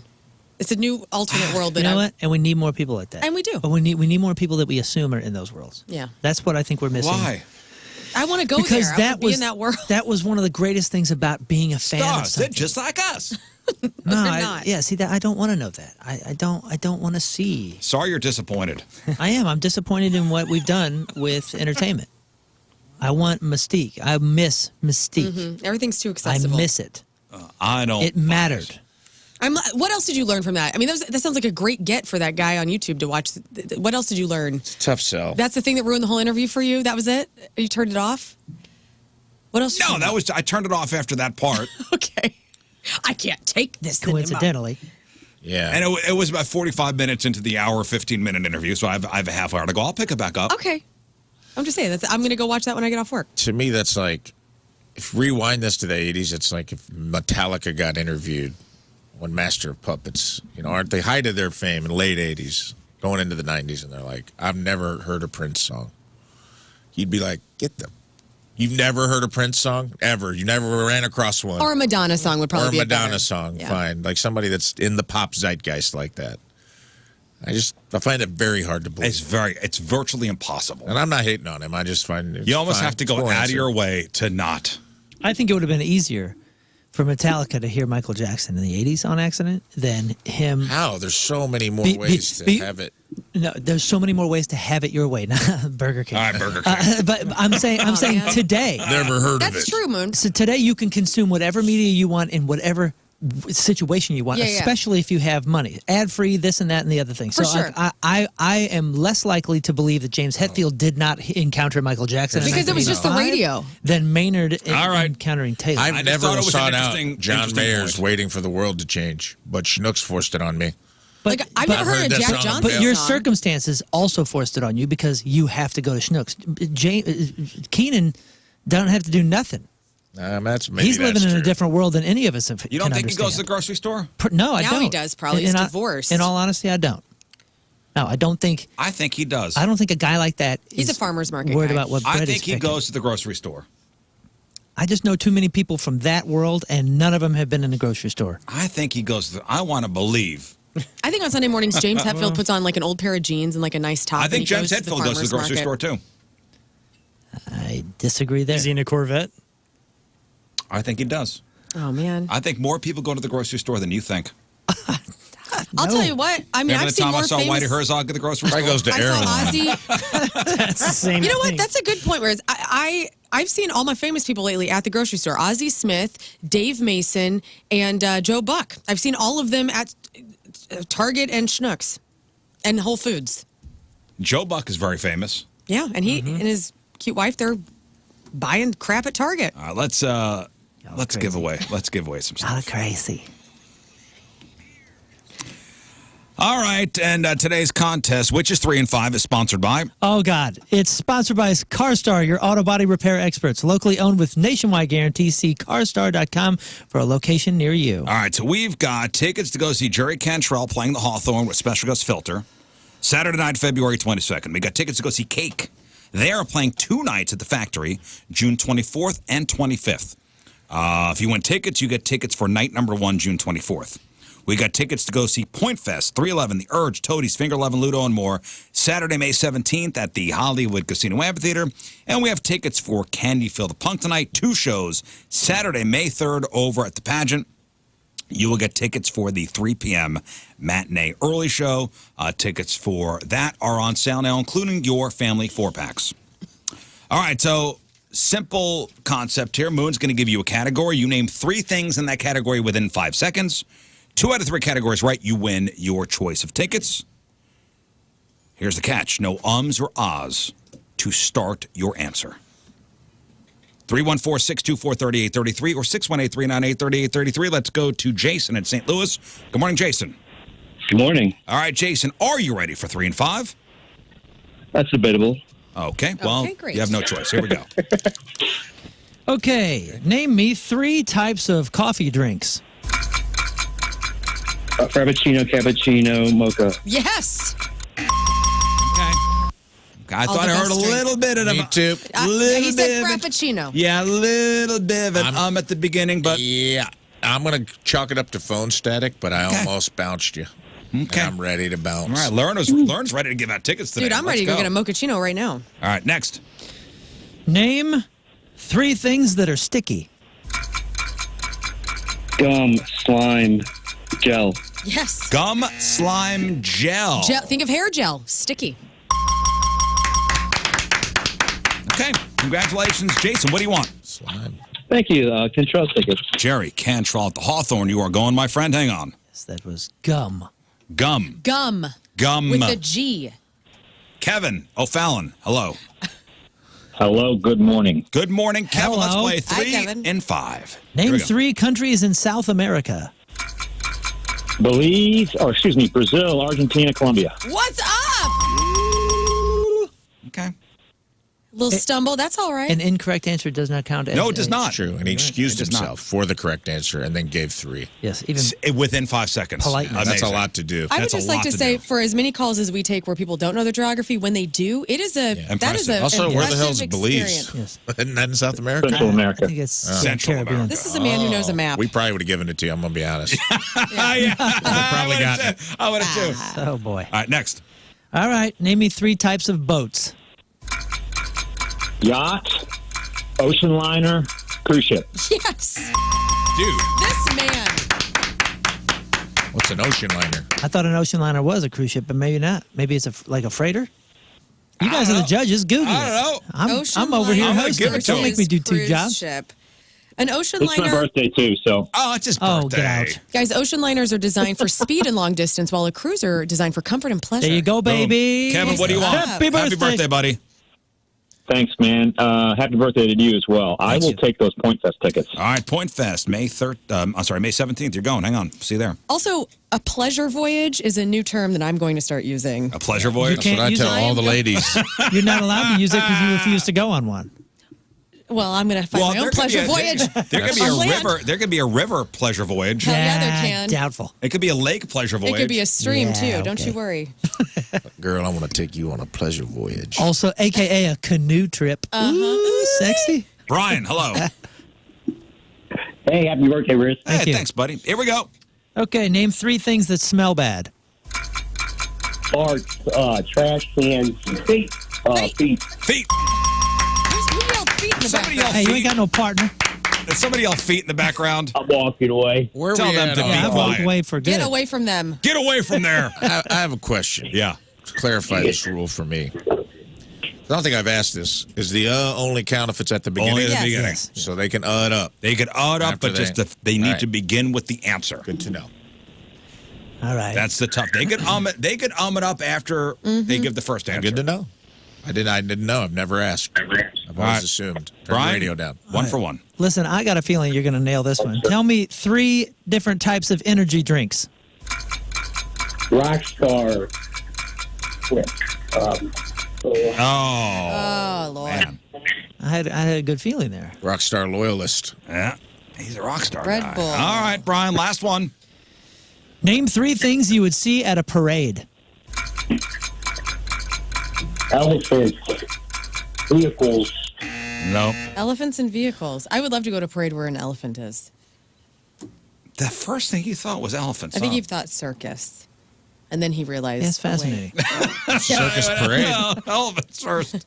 Elephants. Yeah, I mean, I see how that's a good answer, but like my brain just never would have He got could that. have just stayed on the circus stuff, and I'd have given it to him. If he'd been like elephants, Elephants. clowns, trapeze, I'd have been like, yeah, I guess There's no circuses have trapeze parades. at a parade. There's no trapeze at a parade. All right, well, maybe not trapeze.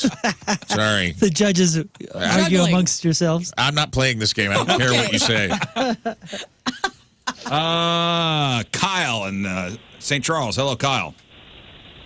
Hey, guys. Gal. Hey. Hi. Hey, Kyle. All right, man. Tell me 3 things you find in a junk drawer. Pencil, paper clip, quarter. Yeah. That's cool. All things, yes.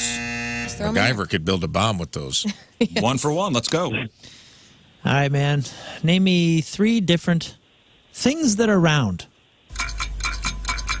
Soccer ball, basketball, baseball. Just like that. This man knows his round things. Yeah, you pick a category and run it. I mean, it could be Bazungas. as simple as that. Kyle, what do you want? Point Fest tickets, Point please. Fest on May 17th at the Hollywood Casino Amphitheater. Hang on 1 second. You're going. All right. Let's go to Kim. Hello, Kim. Hello. All right, Kim, let's play 3 and 5. Here we go. All right, name me 3 things that glow in the dark. Oh, God. Fail.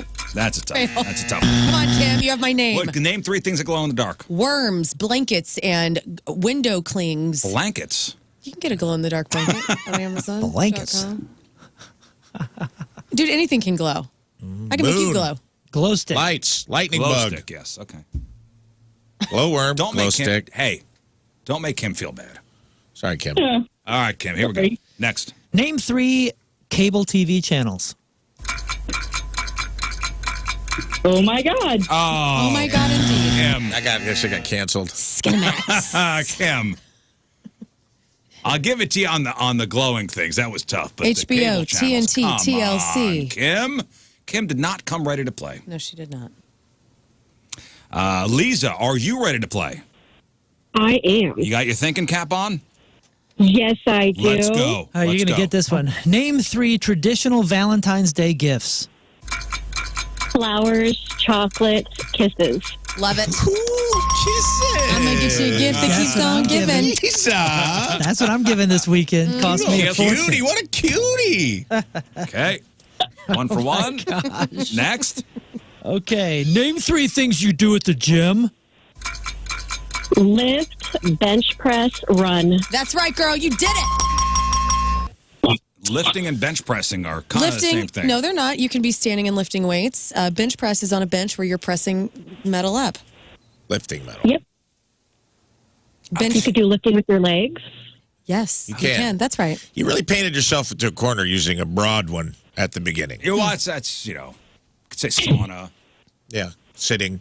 A lot of yeah, people just whatever. sitting, texting. All Taking right, pics. Lisa, what do you want? I want Can You Feel the Funk tonight. Can you feel Yeah, the you funk picked the tonight? right one. All right, well. Yeah. PM early matinee show on Saturday, May 3rd. Hang on. Okay. Mike in St. Louis. Hello, Mike. Hey, good morning, guys. Yeah, dude. Good morning, Mike. What's Let's up? go. Name 3 different types of snakes. Cobra, python, grass snake. grass Grass Yeah. snake. Yep. Grass. Is there such a thing, Rafe? Yep. I believe there is. Huh. Oh, Look it there up. is. I know a snake in the grass. Is there a grass snake? I believe This so. snake is smiling in my Google images. How nice. Is there? Did you? There look is up a grass okay, snake. great. Yeah, you got it. I'm hey, just making sure. Next. Name 3 things in outer space.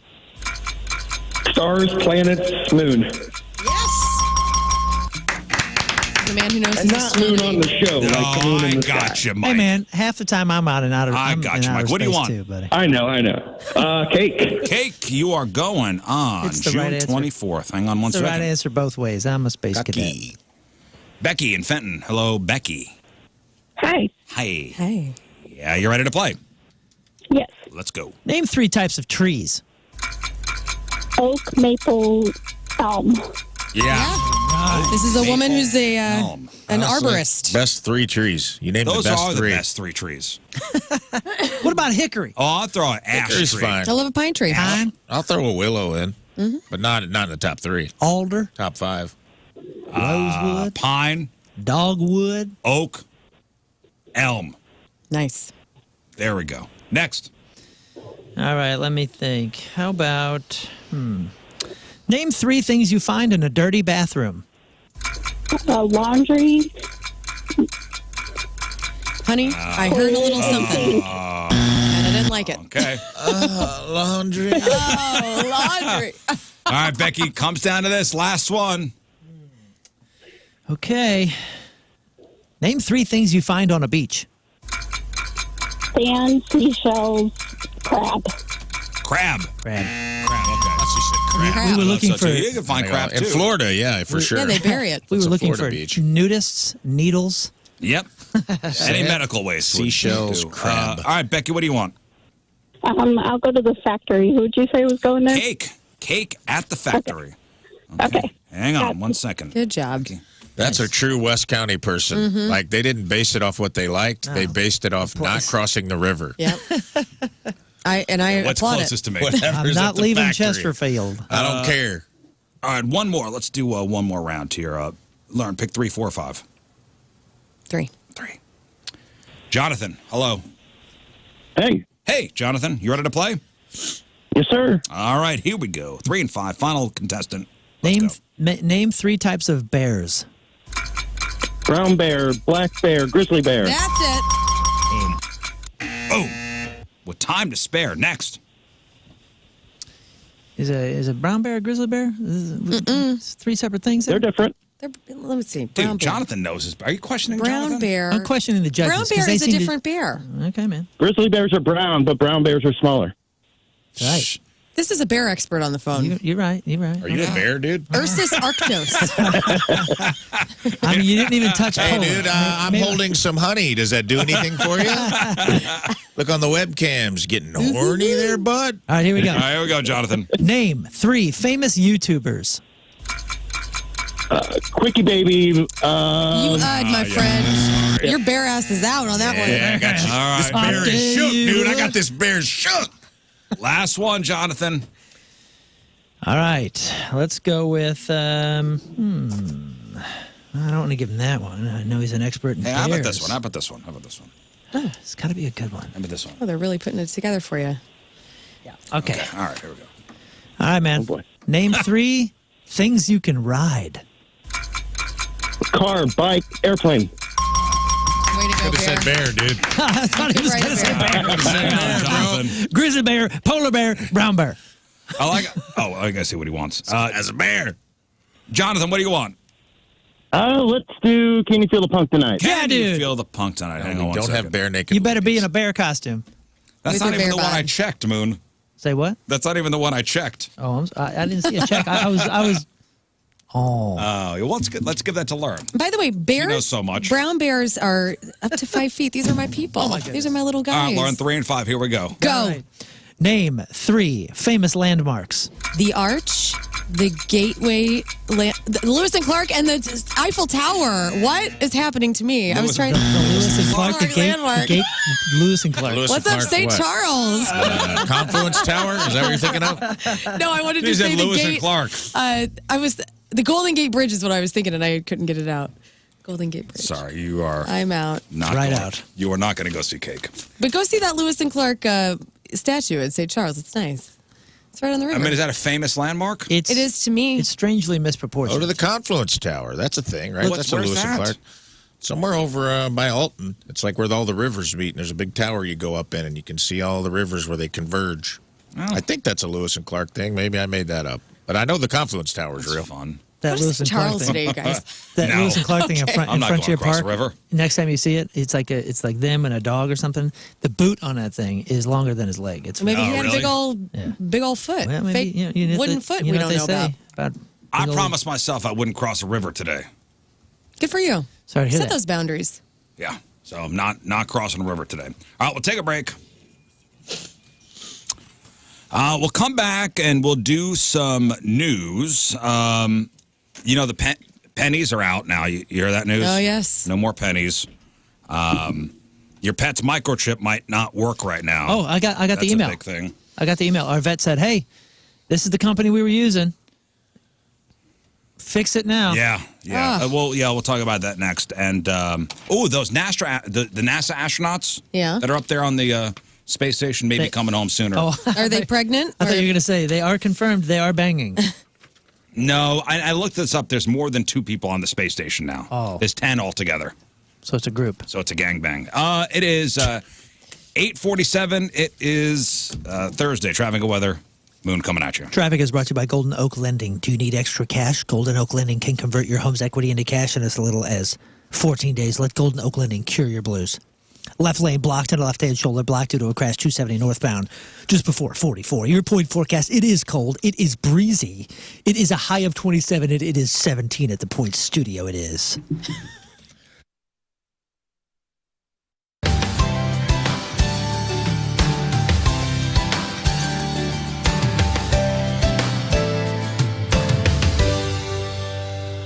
All right, it is Memorial Day weekend. We just got up to the farm.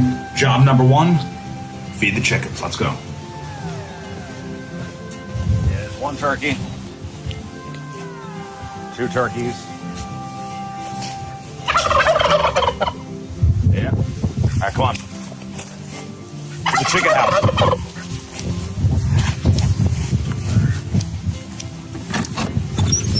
Okay, gotta feed the chickens. Here's what they eat.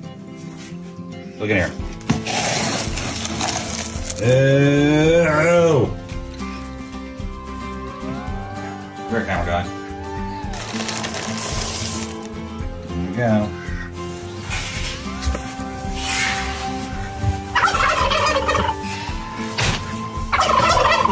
All right, chickens. Here we go. Who wants to eat? Flip the script on your future. Now imagine transforming your life and career in just a couple months. Now this is all possible with Centric. Yeah, you could train for a new IT career in as little as 4 months with St. Louis's leading IT training company. You know, Centric is the longest running, most experienced entry-level tech training program in the country.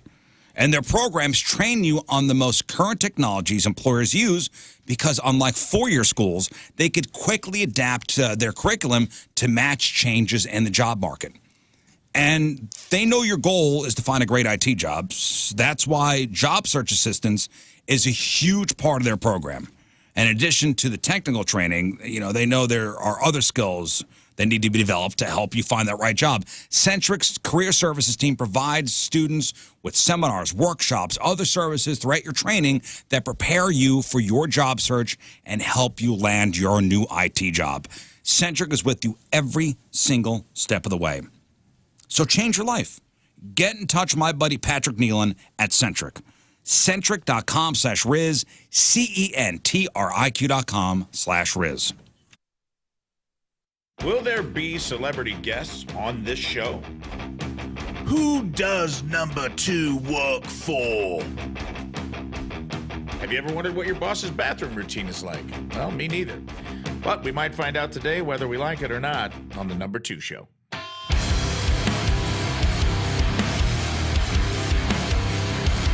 In the wild ecosystem of the workplace, there's a unique species we've all encountered and have to navigate. The boss. Just as David Attenborough would guide us through the behaviors of lions and gazelles on the African plains, let me take you on an office safari. You won't need binoculars, but perhaps a strong cup of coffee or a sneaky sip of the flask you keep in your top drawer, Frank. That's right, Frank. We all know about the whiskey. Get a handle on things. From the prowling micromanager to the elusive Captain Cryptic, here's a glimpse into a few of the bosses you're bound to run into during your 9-to-5 jungle adventure. Hey, can we get a cool graphic right there? Like a cutaway to like a guy in a safari hat that's like, welcome to the jungle! And it's like, rawr, like a big jaguar noise? No. Okay, moving on with the monologue.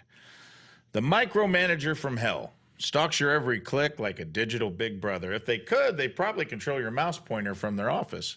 Personal space? They ain't never even heard of it. They want to camp out in your ass like it's Yosemite. The Ghost Boss. Paranormal Edition. Woo! Sightings are rarer than Bigfoot, but their cryptic midnight emails haunt your inbox and are damn near as blurry and unclear. You may never see them, but their passive-aggressive notes are proof enough that the truth is out there. Woo. The Parent Boss, but not really. They drop outdated slang, dab unironically, and think that TikTok is a brand of smartwatch. They're hip, they're cool, and they're dying to tell you a dad joke that will toe the line of getting HR involved. In a world where your boss could be a friend, a foe, or a complete enigma, navigating the workplace becomes a dark comedy in and of itself. Each day is a roll of the dice, a game of chance, or a slow descent into corporate madness. But welcome to the jungle, and don't forget your coffee. Welcome to the jungle! Rawr. What the hell, man? Where was that graphic when I asked for it at the beginning of the monologue?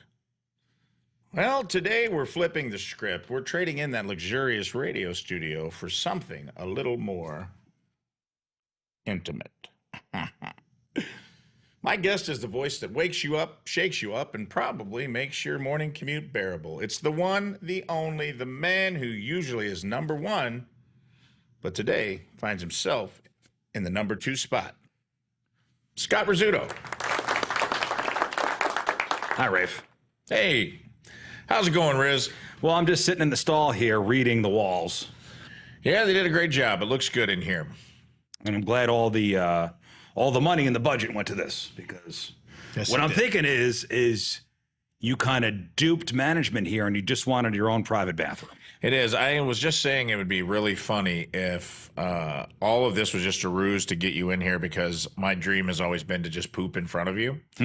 And you poke your head around the stall and I'm just pinching one off right here in the stall. That would be a good practical joke, but... it would change our relationship. Yeah, it would probably change my relationship with management, too, because they did put up some money for this. Yeah, so if you're to keep the theme of this, the number 2 show here, I saw the pilot episode. Yeah. Where it's, it's all about the bathroom and what goes on in bathrooms. Seeing somebody with their poop face is definitely to me, If it's a weekend to you, you need to get out to Fast Eddie's Bon Air. Open daily at 11 a.m. and now accepting credit cards. That is huge. They've been serving our area as the biggest and best bar around with a world famous and legendary atmosphere for over 40-something years, and now they're accepting credit cards. And you know the rules? Well, the rule, 21 and up, no kids. That's it. If you are 21 and in the mood, you head over to Fast Eddie's Bon Air. And if you've been over there, you know. If you know, you know. And it's probably time to get back over there, try something else on the menu.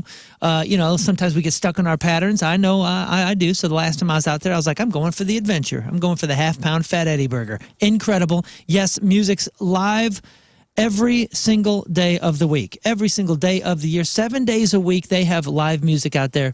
And, of course, that huge heated outdoor patio that is just incredible. Get out to Fast Eddie's. Why go anywhere else when you got the legendary Fast Eddie's serving great food and the coldest beer on the freaking earth? Fast Eddie's Bon Air. Get out there. Alton, Illinois. If you're 21 in the mood, Fast Eddie's Bon Air.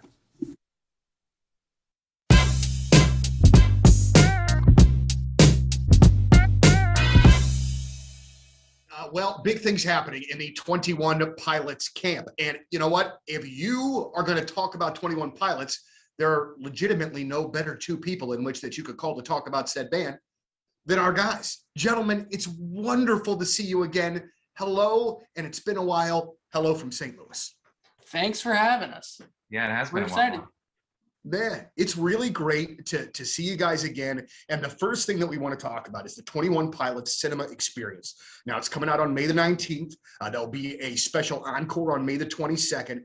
But Number 2 show drops today at 4 o'clock. 4 p.m. We had a shoot Tuesday, so I pushed it to Thursday, but there'll be a brand new episode today with me and Riz, and you can call in at 818-532-1420 anytime you want. I got some really good messages, so if you got anything, need advice, you want to get it off your chest, whatever, man, call and leave a message on the hotline. It's open 24/7, so and then maybe you'll be on the show. But there'll be a show up today at 4 p.m. Check it out wherever you imbibe your podcasts. All right, number 2 show today at 4 o'clock. On with the number 1 show. And time for some news. Oh, yeah. We gonna do some news. So you said you got an email about this already, Moon. Yeah. Cat and dog owners are freaking out over reports that their pet's microchip might not work right now. Did you have your cats chipped, right? Yes. All right, so there's a Texas-based chip company called Save This Life. They went under and apparently didn't tell anybody. Great. I mean, this email from my vet, shout out to Brian Road Animal Hospital, by the way. They're incredible. But they said, hey, this company has abruptly closed business. They went out of business and just didn't tell anybody. So if you scan one of their chips right now, it's not linked to anything. So there's no way to contact you. So the American Animal Hospital Association keeps a central database of all chip numbers. But pets registered through Save This Life aren't in it anymore. And the good news is your pet's microchip is fine. You just have to re-register it through another company. And if you do it for free, others charge around $20. Your vet might have your pet's chip number on file, or they could scan it. If you have it written down, you could check it for yourself at aaha.org. No one has it. aaha.org. No one has it written down. I do. Well, I mean, I'm sure I do too, somewhere in a folder, in whatever, that was whatever when it literature happened. came with it. But I'm just saying, most of us, we trust our vet, and we never have thought about this sort of scenario. And dude, look at this email. This is so nice and so thorough. They said, hey, this business abruptly closed. If your pet has this chip, you got to re-register it, just like you said. And it says, our current records indicate that radio's microchip number is, and they gave me the number and said, we're happy to scan your pet and do this free of charge and help you out. What is the first 3 numbers? 991. That's it. And then it says, so 991 is part of this company. This company. Okay. Oh yeah. No, it says that your dog is one of these save the life. Yeah. Save If This Life the microchip. first 3 numbers are 991 or 900164, those are all part of this. And then they sent the links. There's 3 of them that they said do free registration, and here's the other ones that are like $20 to $30. Well, that's great. Yeah, it's pretty cool. But not everybody's vet is that thorough and that good. So like, I didn't go get your. I found out last dog year when scan. Simba ran away from the fireworks. and got put in humane jail for a night. They were like, tried to scan him, and it wouldn't scan. And they're like, he doesn't have a chip. And I go, he does. They go, no, some places don't do it right. I go, well, I got it here. Because we're like, we're gonna, because they tried to get me to pay to re-chip him, and I was like, I got it here, so. See the game you're running? Yeah. And they're like, well, sometimes the chips work their way out of your pet, like over time. Oh, yeah. I didn't know that was a thing. Because they're like little grains of rice, right? Is that, Yeah. is that Kind of. So I thing? don't know if you're supposed to get that checked periodically, that they're still chipped. Oh, I don't know. I should. He did have his chip, though, because the lady brought a different scanner out, and she's like, oh, it works on the old scanner. Oh, how nice. Must be an old code. How Yeah. nice. So I had Dogs no don't live idea. that long. Can't be that old. Get out of here. I mean, he's pretty old. Must be an old He code. passed away shortly after, but It checks out. so he did have his chip, but I didn't know that they could work their way out. I thought once they were in, they were in. Well, I'm saying just contact your vet or look for your paperwork on the chip. First three numbers 991 or 900164. Joanne Fabrics closing. No. 500 of its 850 locations. Whoa! already Did knew you this. guys just feel the earth move when every ant in the country Yes. passed out at the same time? This is my mom's retirement plan. Well, you know what? They first filed for bankruptcy last year in March was when they talked about it. Oh, okay, yeah. Second bankruptcy, they just filed for it. Now they're closing a ton of stores. Damn it. That's a bummer. A statement from the company said, right-sizing our store footprint is a critical part of our efforts to ensure the best path forward for Joanne. So stores across the country will be closed, but California, New York, Michigan, Florida, and Indiana will see the most locations shut down. 3 of them are here in the St. Louis area. What locations? Baldwin, Don't you do it. Crystal City, Okay. and Washington. Oh, Gosh damn it. That is my Sorry. Joanne Fabric, the one on Manchester. you have to come up to my neck of the woods, I guess. South County's going to still be around? Baldwin, Crystal City, Washington are the St. Louis area stores set to close. All right. In total, 7 Missouri stores and 26 Illinois stores are on the closure list. Well, my mom's in South County, so she'll be all right. My mom literally is like, one day I'll retire and I'll go work at Joanne Fabric for a part-time job. I'll get that Well, that's discount. great. That's great. Dang. NASA astronauts Butch Wilmore and Suni Williams return home from the International Space Station. Might come sooner than expected. So we talked about this the other day. I was under the assumption they were the only 2 up there at the space station. Well, because every time they talk about it, they only show them in the picture. Well, they have there's a website called whoisinspace.com. Oh, that's cool as heck. And there are 10 humans in space right now. Cool. And this is Do they count this, the ones that accidentally floated away? This is a website that is who is a human alive in space. And this website that is constantly updated. So they got up there on June 5th of 2024. They've been in space for 253 days, 0 hours, 10 minutes, and 46 seconds. Hey, this says that there's 19 people in space right now. Oh my gosh. Uh-oh. Invasion. Is it trampoline day or something? This says 10 humans in space. So there's 2 Oh, you're from right. the I'm sorry. Starliner. That was as of September last year. And this is constantly updated. So there's two from the Starliner, which is who are going to come home soon, who have been up there for 253 days. Then there are 3 Russians who have been up there for 154 days. There are 2 SpaceX astronauts that have been up there for 137 days. There are 3. Are these Koreans? Or no, Chinese. Wow, bro. Okay. 106 days. What? I wasn't sure. I wasn't sure what the symbol meant. That's all right. Hey, at least you questioned it. Yes, Yeah, that was good. That's nice. How many aliens are up there with him? Any count on that? As of September of last year, there was 19 in orbit, which now was there's 10 currently. which was a record-breaking number. So their mission, by the way, so these 2, Suni Williams and Butch Wilmore, they were supposed to be up there for 8 days. That's it. 8 days. So their mission was only supposed to be 8 days when they blasted up to the ISS on a Boeing Starliner on June 5th. But NASA decided to send the problem-plagued Starliner back to the U.S., to the Earth for repairs. Man, We're can you supposed to be imagine? rescued at the end of March or sometime in April, but now it looks like they'll be up there to get them on March 12th. They were supposed to be there for 8 days. That means they only brought 1 duffel. I know. You know, a couple changes of Oh, underwear. those underwear are gone. Oh, bud. 10 people in space, 1 out of 10 people's depressed. So that means statistically, one of them is super sad about it. Yeah.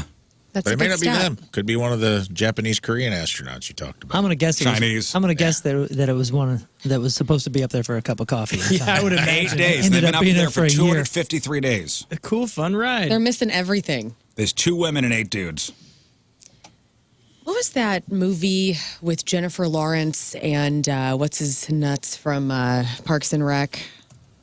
It was the space movie where Chris Pratt? Chris Wake him up. Pratt. And they were floating through space and they were in the pods and they were supposed to stay asleep and hibernate for like 90 years. And then his pod accidentally opens up and then he goes and picks the hottest girl, which is Jennifer Lawrence. Yeah. And he pulls her plug and wakes her ass up.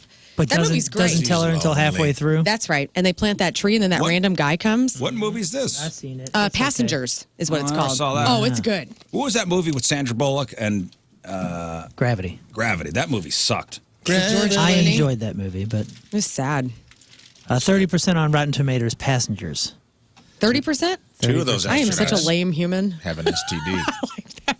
2 of the 10 have an STD. 1 out of 5 people have an STD. So 2 of those astronauts Playing the are stat- carrying, dude. Playing the stats. Gravity on stay in Rotten space, Tomatoes. 96. Yeah, whatever happens in space stays in Yeah. space. You know why I liked Gravity so much?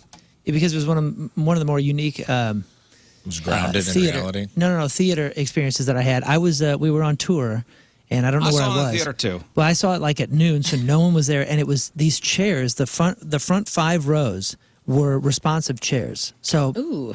they actually moved and floated a little bit, and they would rumble and like had like sound in them. It was cool. Yeah, we wound up seeing it in IMAX. And I it's watched- it's a grand movie. yeah. I know why you didn't like it. I don't like when people get back to Earth, No. not on a spaceship. No, I know exactly why you didn't like it. Sandra Bullock's haircut in that movie was probably triggering you very deeply. She cut all of her hair off. No, remember how she got back to Earth? Kind of, yeah. I watched it once. Didn't she like it wasn't on like a piece of garbage or something? I forget how she got back, but it was very unrealistic. Didn't I? And I go, I don't like people getting back to Earth. I don't like sci-fi Not- movies that are I unrealistic. liked some of the homages that they did. You know, the Stop fetal it, Scott. position thing. I remember, and Clooney's dead in that movie too, which He sucks. died immediately. easy. God. He dies in the first 5 minutes. These people need to know But he's a, what they're but in he's for. but he's a key part of He it. is a key part of it. All right, so it looks like the government's going to stop making pennies. Do you know how much it costs to make a penny? Yeah, 4 cents. Yeah, $3.69, not $3. Are you sure? It does. I thought it was 0.04. According to the Mint's, I'm going to go with what the Mint says. The Mint's annual report, a penny last year cost 3.69 cents to produce, up about 20% from 2023, due to the cost of materials, including zinc. I was listening to Pod Save America last night, and they were talking about this, and we should go to a system where we have a 10-piece, a 20-piece, and a 30-piece, or 10 and 20, I guess. 5, 10, and 20-piece system. So instead of a quarter, it would be 20 cents. It's, I don't know. I don't know if that's... Well, we wouldn't be the first country to stop minting a 1 cent coin. Like New Zealand and Australia discontinued their pennies in the 80s and 90s. Canada discontinued their penny in 2012. What is it 3.69 cents? Is that the number you got to? It does say that, but I don't know if that's en masse or if it's just like an individual one. It also says that it's the 19th consecutive year that the unit cost of the penny and the nickel have been higher than their worth. Yeah, the nickel costs more too. What are we doing? That's so dumb. Yo, It's change. the stupidest thing I've ever heard. Why are we doing Sucks. this? Get rid of all of it. If the cost to produce the currency costs more than the currency, listen, I'm not trying to get political here, He's but an I economist. think Doesn't it make sense? maybe we stop making It doesn't make sense. Or make it out of something else. CENTS. Sense. Thank Very you. nice pun. Just don't make That'd be a them good for thing to couple run on. years. It doesn't make sense. Ooh. Well, and so that begs the question. Okay, so we may be getting rid of the penny. Okay. How far do you go for a penny? Hey, here's a scenario. Okay? Let's say you're vacuuming out your car at a car wash. Oh, I Okay. thought about this. And there's a penny underneath the seat. Do you stick your fingers under there and try to get it, or are you vacuuming it I up? vacuum it up. Dude, there's What probably an a-hole. there's $15. There's $15 in pennies in every shop vac I've ever owned, Yeah, there you go. for sure. Yeah, but at least a shop vac at home, you could like go through it. And, you know. But I I'm don't. not doing It's that a- either. It's Just a in- dust. You're Straight at the to the car trash. wash and you're vacuuming and you see a penny and Yeah. it just, I mean, I could kind of get it if I really get down on my Yeah. hands and knees and reach in there. No, a penny. Yeah, I like collecting them. I consider that a suction tester. Yeah, for sure. Even at home, if I see a penny on the carpet, I'll be like, see if this shark really has the pull it says it has. That's when I want to will be hear. 100% honest with you. I do go for, I will never suck a penny up. Oh, I do. I love the feeling of it Costanza. in the plastic. I love feeling it go. Yeah. You know, Dang. that's the best. I just know every time I suck that up, it's the one rare one that's worth like $500,000. Yeah, Hey, penny. You're Yeah. probably right. So I I don't do haven't. that. I haven't emptied a shop vac without clanking noises. In my head, my dad is always saying, pennies make dollars. I know. I can't do it. I cannot. That's good. I cannot suck it up with the shop vac. I can't do it. Well, let me ask you this: how often are you using exact change? Because I am the exact change queen. I'm not. I have. I do. I do enjoy doing that. I love it. I have a little jar on my counter that says Dad's Boat Fund. Oh, How how much is in it? A lot. Which Good you for recently, you. by recently, earlier in this broadcast, said you were out on. On buying a boat.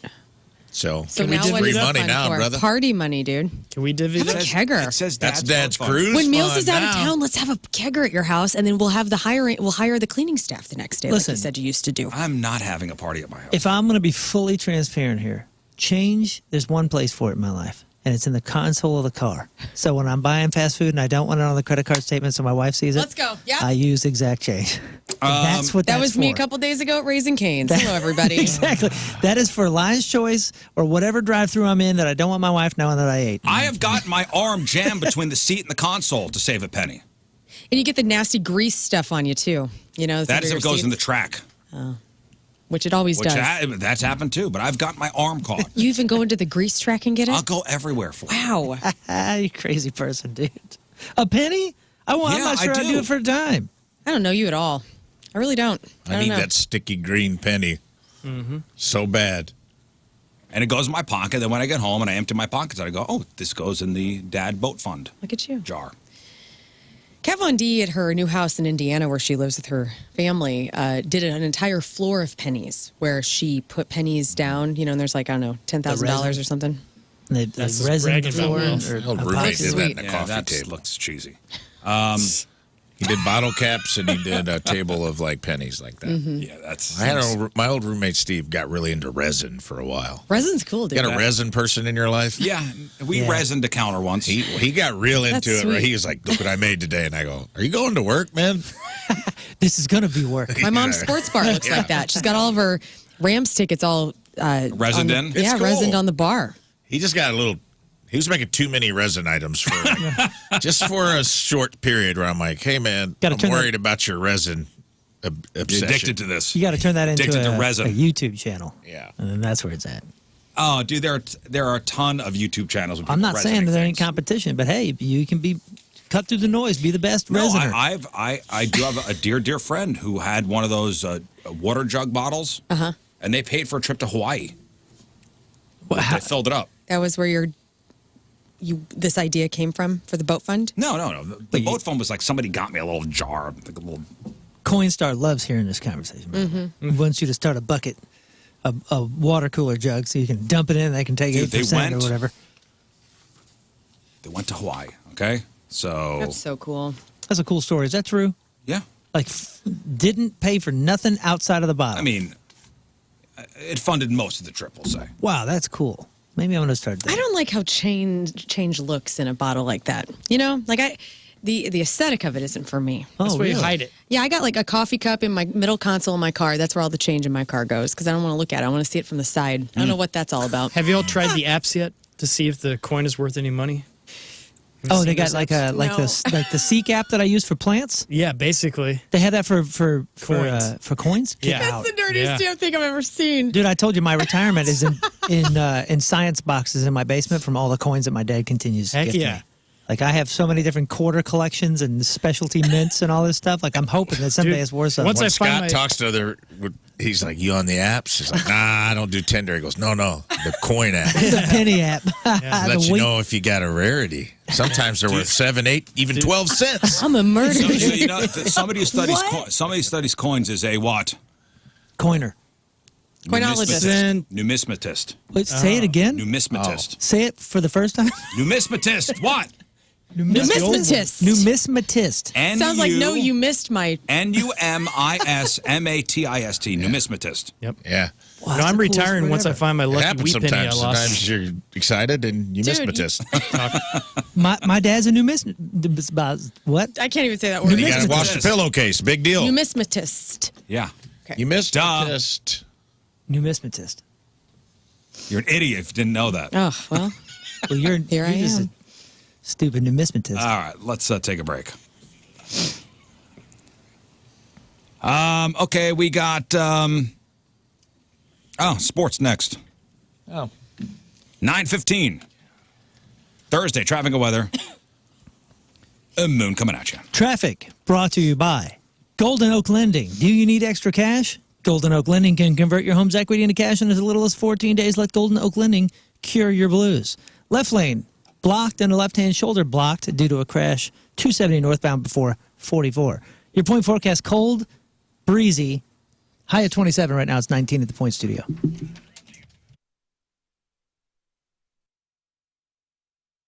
It's Donnie Fandango for 105.7 The Point, and I'm absolutely thrilled to be joined by Dan Auerbach, the frontman of the Black Keys. And Dan, we got a lot of stuff to talk about with a single and a new record coming, but I wanted to bring up a couple of things first that you have done in the last year that I just loved. And two of the things specifically, the covers record that the Black Keys did, I just adored because it introduced me to a bunch of songs that I didn't know, and I loved that. And then also too, I know you produced the Robert Finley record, and I loved that one too. I didn't know anything about that man until I saw that you had worked with him. Numismatist, but I am a florologist. Okay, whenever I walk into somebody's homes, my eyes go to two things: how clean it is. What do their floors look like? That really is how I roll. And lighting too, I guess I noticed that. But flooring is huge. This is a great way to add equity into your home. If you're like me, you've lived in homes before where the floors suck. You need new carpets installed. You want hardwoods. You don't want to tile your own bathroom because that is a nightmare to do. Trust me on that. And Michael's Flooring is a local company that's been in the area for 30 years. And Mike Reynolds is the actual Michael. He has a pride for not only helping and making all of our homes here in St. Louis look even better, but he also has a lot of pride and joy with the people that work with him. His employees, they're happy, they're professional, they're making a great living, they love what they do. And I love that. And he wants them to have a great living. He's behind them all and saying, how can I help you make more money and have the life that you want outside of these walls? I appreciate that in an owner. So if you're looking for a professional place to get your floors done, you just want to maybe stop by one of their locations, go to St. Peter's, Dardian Prairie, or Creve Coeur. Find everything I'm talking about at igotfloored.com. The great battles of our time. Man versus nature, intellect versus instinct. Burrito versus butthole. Here in this fortress of solitude, we reflect and ponder tough questions about life and ourselves. And the toughest question of all may be, what do I wish I could accomplish before I die? Mine eyes have seen the glory. The proverbial bucket list. Why is it called that? Do you have one? Should you have one? If so, what should be on it? Let's dive into those questions today on the Number 2 Show.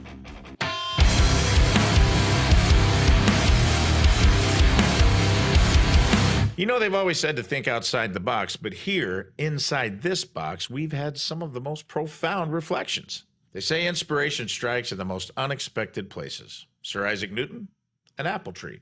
Archimedes, a bathtub. Me, well, let's just say there's a reason I'm broadcasting from a bathroom stall. The bathroom. More than just tiles and toiletries, a vault of solace, a chamber of reflection.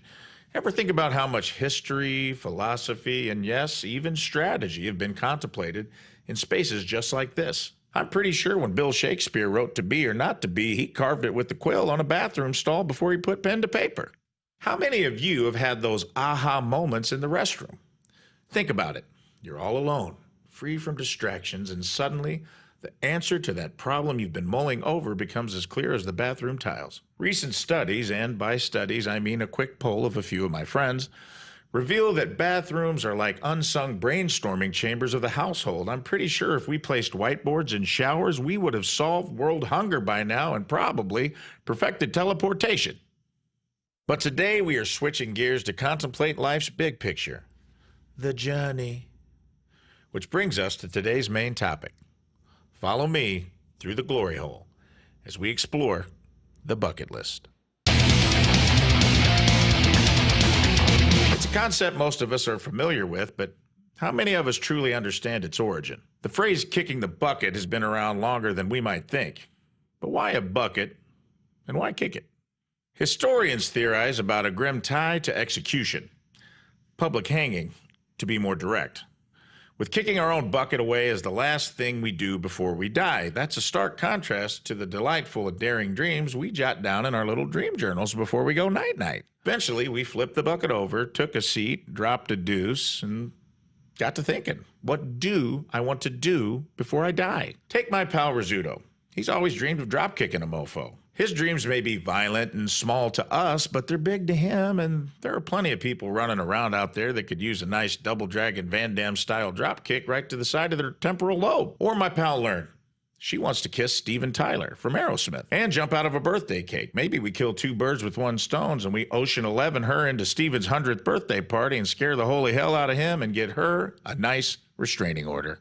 As for me, beyond the allure of a futuristic self-cleaning bathroom, which, let's face it, is the dream, I have several items on the list ranging from small ones like sliding across the hood of the General Lee like a portly Bauduc, or Operation Honeysuckle Rose, which is my yearly attempt to board Willie Nelson's tour bus and smoke out with the country music Buddha. But the point of our bucket list isn't just the dreams we jot down, it's about seeking out those experiences.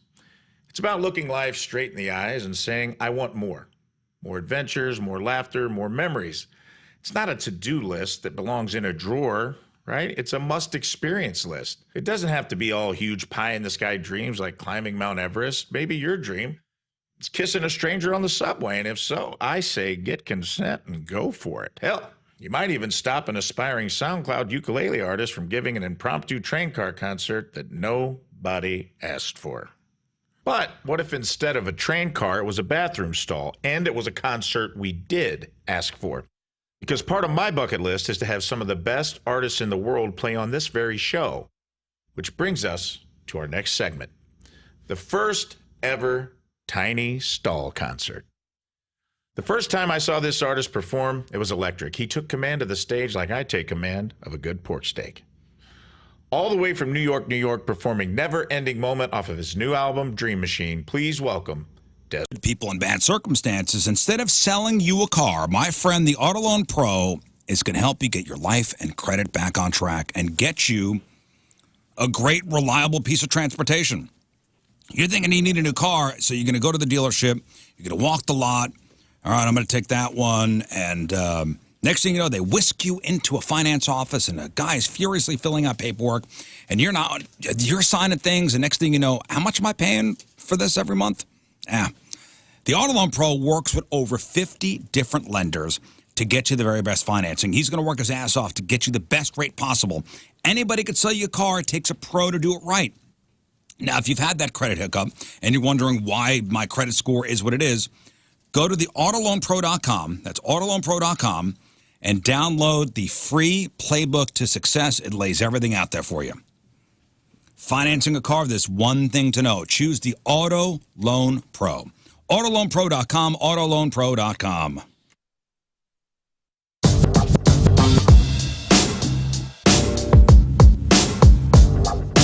And it's Riz. We are backstage at Pointfest, and say hi to POD. Hello, fellas. Hello. What's up? I could hear him right now saying hello. Welcome back to St. Louis. Welcome back to Pointfest. Yeah. Great to be St. here. Louis. St. Louis, indeed. In the house. You like it here? Oh, yeah. We've been coming here for many, many, many years. Any? I want to say a few decades. Yeah. Rizzuto Show, and I got one thing to say. Happy birthday, Riz. So, Papa John's that come with those little garlic, butter, nuts. Yeah, little cups. No little cups of garlic butter. Yeah. So if you spilled garlic sauce all over you, you'd consider it a bad thing, right? I would hate that. You'd hate that. It's also never coming out.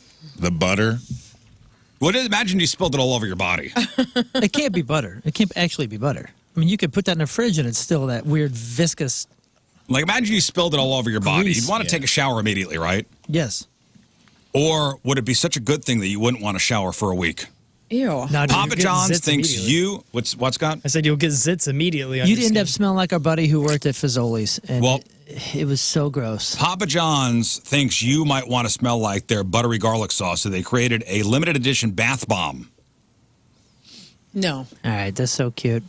Yeah, they're holding a contest where they're awarding it to select superfans who share their love for the dipping sauce on social media. And they want you to go online. They want you to let them know how badly you need the bath. This is a good gag gift. They should be. I mean, they should be selling this anyway. It's a great. I tell you what. Look at the spot for it. Like they do a commercial for it. Yeah. It's very funny. Yeah, this is. Remember, I told you I bought that roast beef au jus bath salts. It's a whole bag. It smells like it's bath salts, and it makes it's brown. It makes it look like you're bathing in au jus, and it smells like roast beef. Ew. It's hysterical, and I gave it to my buddy Dave. So somebody did the math. If you want to fill your bathtub with the butter garlic sauce from Papa John's, it would cost you about $500. Oh God. Never mind. Thought it was a good gag gift. It would cost you about $500, but these things are. It's a dumb marketing stunt, but it's funny. It is funny. And one more thing on the food tip here. When you're boiling water for pasta, do you start with cold water or do you start with hot water to kind of get a head start? I always started with the hot, but then I read or heard or somebody argued with me about like somehow the cold works really faster. I don't know if that's horse crap, but now I'm always confused when I try to do it. So I just go for the hot, but I always think I'm doing this wrong. I'm costing myself 5 minutes. Interesting. I never think about it. I think I just turn the water on, whatever it is. Hot water freezes faster. That's true from a chemical standpoint. Like you put hot water in your ice trays, they'll freeze faster. But I don't know about the other way. And I don't think I think about it either. I think I just turn on the faucet and whatever's coming out. I always start with cold water. Always. Is there a reason? Always. Yeah, because I was told something, and this actually tells me that what I was told way back when is true. When you're boiling water for pasta, you start with cold water because lead and chemicals from your pipes and your water heater will get into the hot water.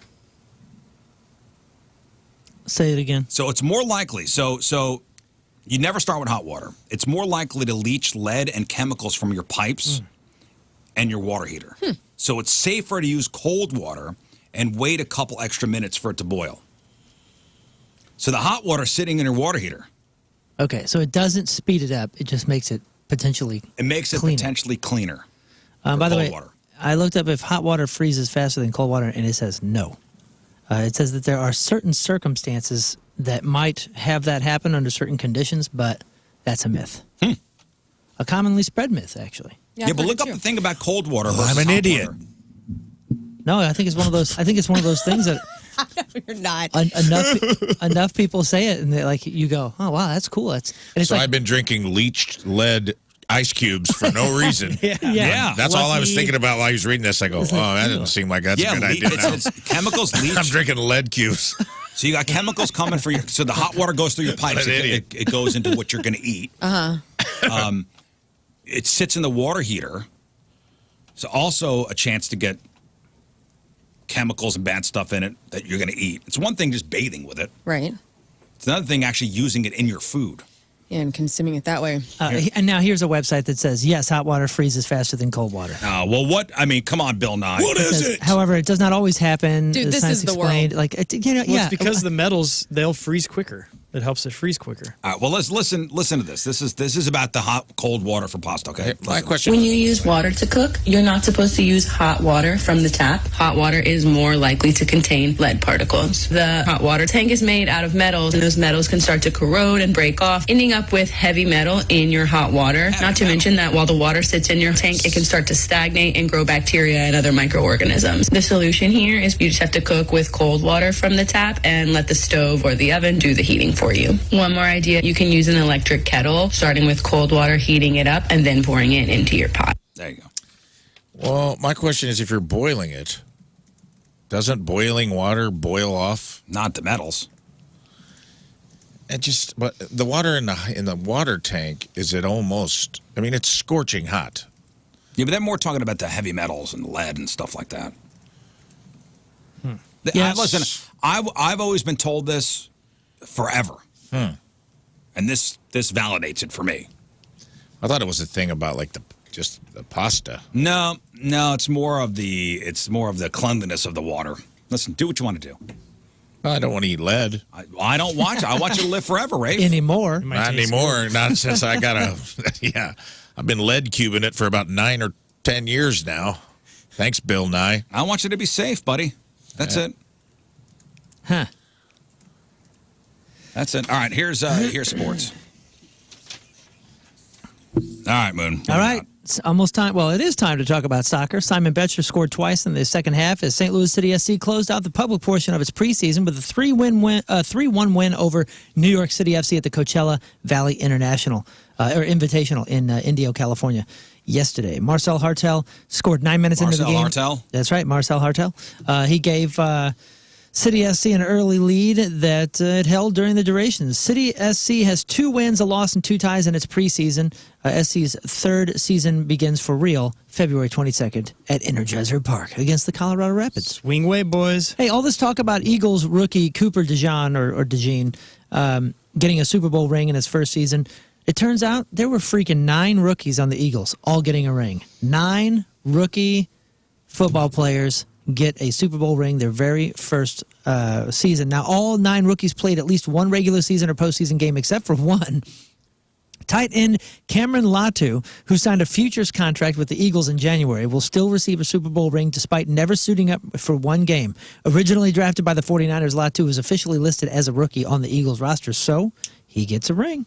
Good for him. A rebuild is underway in New York, and that means quarterback Aaron Rodgers will likely be looking for a new team if he opts against retirement ahead of the 2025 season. Now, the Jets intend to move on from their 41-year-old QB as the new head coach Aaron Glenn and general manager Darren Mauge begin to shape the franchise. According to The Athletic, during the franchise's discussion with Rodgers, they were open to him returning, but on Glenn's term. Now, what do you think one of the terms would be that this guy would shout out there that Rodgers would maybe have an issue with? I saw this. You did?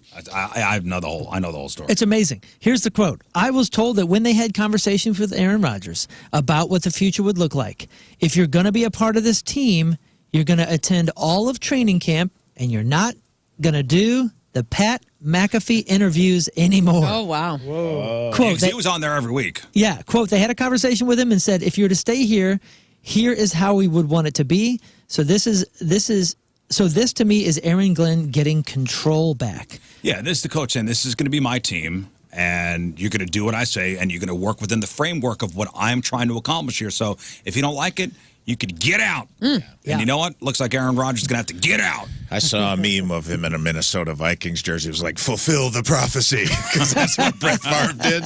He that made me laugh. And I'm like, that could actually happen with Sam Darnold. I don't know if they're in or out on him. That team is really good.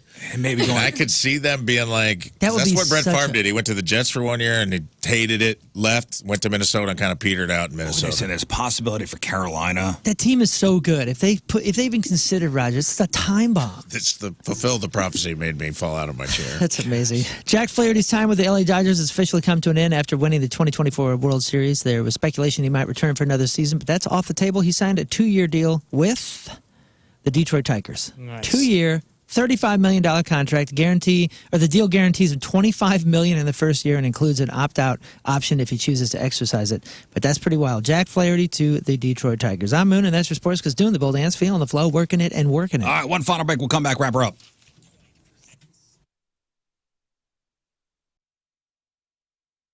It's Donnie Fandango for 105.7 The Point, and I'm absolutely thrilled to be joined by Dan Auerbach, the frontman of the Black Keys. And Dan, we got a lot of stuff to talk about with a single and a new record coming, but I wanted to bring up a couple of things first that you have done in the last year that I just loved. And two of the things specifically, the covers record that the Black Keys did, I just adored because it introduced me to a bunch of songs that I didn't know, and I loved. Victory Men's Health. Valentine's Day is tomorrow. Fellas, give yourself a Valentine's Day gift. Or even better, ladies, maybe encourage your guy, because a lot of times we need a little push in the right direction. If you tell he's not feeling himself, maybe your man's in his 40s, and you can tell he's just worn thin and he's tired and he's coming home from work. Encourage him to go to Victory Men's Health and get some blood work done, see what's going on with his body. Maybe he just needs a boost. Maybe he's got low T, needs to get topped off with some fluid, some vitamin deficiency. Maybe he needs to lose a few pounds, get on some weight loss therapy to help. Maybe he's been busting it in the gym and he's not getting the results he likes. Whatever it is, you know him better than he does probably. So why don't you encourage him for Valentine's Day? Even better, pay for his appointment. That's a great Valentine's Day gift. I don't think any dude would be mad about that. And it's easy. There's 4 locations, so wherever you're at, there's got to be one close to you. There's one in East O'Fallon. There's one in Town and Country that Moon, King Scott, and I attend. And there's one in Sunset Hills, and they also offer cardiovascular testing, early screening for anything that might be a problem in the heart category, which we all need to be checking on anyway. So don't wait. Schedule an appointment today. There's still time. You can give it to him for Valentine's Day. Go to victorymenshealth.com and schedule an appointment. That's victorymenshealth.com. Let's get to Moon's list of things he would like Moon's to achieve bucket list. before There's death. some cool ones on here, man. There's a couple cool ones. Let's start with number 1. Moon wants to drive a monster truck, which is rad as hell. And I at least want to ride shotgun. Yeah. Heck yeah, man. Growing up in St. Louis, big Bigfoot fan, as everyone should be. Mm-hmm. And, man, we've gone to this Monster Jam. You know, Monster Jam always invites me out and has had me out for years and years, and take the kids, and it's just been the most fun experience every single time it comes through. We do a whole family event with it, and every time, Scott and I have done this, where we get down on the track, on the dirt beforehand for the pre-show, and when you're next to one, how can you not be driven to want to drive it? You sit there and you go, I am compelled. You have? Oh yeah. I drove the tailgater. Dang. A couple years ago. Did not know that. There's no second seat. It's only one seat, so you can't ride shotgun. Dang. That's fine. Man. It's better. I want to go. Probably, and I have pictures, probably one of the coolest things I've done. I got to drive it over at the racetrack. I didn't know I didn't get to crush any cars. You didn't? No. Just candy. They let me by myself in the car, like here. Yeah. Now, they did you have... got the foot pedals and everything? The whole thing. Oh, wow. See, this is what I want to do. The whole thing. Dude. Now, the guy whose truck it was did have a kill switch, and they have those. Yeah, that's fine. You They ain't have gonna those do just in case I got out of control. just in case I drove try in to a backflip. remote kill switch? Like a remote kill switch. He's going for the backflip. Yeah. All the That's trucks dope. have them. Can I ask this? That is a great bucket list item, and yeah, that one's That is awesome. great. In my head, every monster truck has that gas pedal that looks like a bare foot. Yep. With a claw. You know what I'm talking about? Oh, yeah. Like it just looks like 5 toes and a bare foot that's like says life rips on it or something like that. You got to climb in, through the bottom. You do? Mm-hmm. Oh, Doors don't man, open. dude, I am jealous no of doors. this. Yeah, this one's so cool. I hope Corey Rummel is the one that lets you ride it or I drive wanna his do truck. this. Now, would you drive the old Bigfoot that I see sitting? Yeah, but that ain't what I'm looking for. You want a modern. That would be sick. Like There is modern Bigfoot. Yeah, they have the Hot Wheels one. Oh, okay. It's I in haven't the seen Hot Wheels circuit or whatever. I haven't seen that. Like the original one. I mean, that would be. I would love a picture in it. Just like kid me. But man, when you go to Monster Jam, and you see what they're doing with these trucks these days. It is a different thing. They have a modern Bigfoot. So Bigfoot is now part of the Hot Wheels circuit. Okay, yeah, I haven't seen the Hot Wheels circuit. I've only done the Monster Jam one. I know. What's going on with the housing market? I don't know. I'm not an expert, but I know who is. Kevin Putney at the 123 mortgage team. Now, you heard about refinancing. You want to pay less money every month on your mortgage, or maybe you want to take your loan term and shorten it. Well, these are all possible things with Kevin, who's local. And he's great. You have a choice. You could work with the out-of-town bank where you're just a number, or work with Kevin, who will work with you wherever, whenever. The first house we bought, it was a terrible experience going through the whole mortgage process with this out-of-town bank. We were just a number. There was no personalized service. The last house we bought 8 years ago was with Kevin. It was great, and we refinanced twice. Lower your monthly payments, shorten your loan term, or maybe you want to do a big home project. New bathroom, new kitchen. Access your home's equity for renovations or major expenses and get your money within 5 days. Kevin can do that for you. Kevin Putney, the 123 Mortgage Team. It's as easy as 123. 314-862-0123 online at 123mortgage.com. Kevin Putney, equalizing opportunity. All loans subject to underwriting approval. Restrictions apply. Call for details. Cross Country Mortgage, LLC, NMLS 3029, NMLSconsumeraccess.org, 123mortgage.com, 314-862-0123.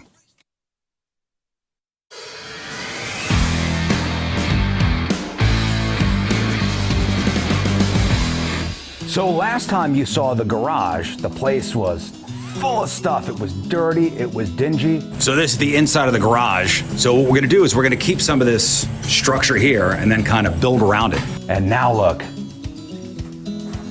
It's a house! So now we got siding. We got windows. We even have a roof and a patio.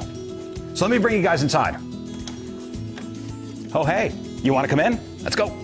It's night and day for what you guys saw before. I mean, this is an actual house now with rooms all framed at. But here's the cool part. We kept basically the frame of the old garage. I mean, that's all old garage. So this is gonna be a bedroom, huh? Can you see it? Can you see it? I'm gonna be sleeping right over here. Oh, let me show you my favorite part. The bathroom. And I'm gonna be right here, you know. Let me show you the kitchen. Yeah, washing my hands at the sink. Let's see what's in the fridge. Nothing. Pantry. This will be the kids' room.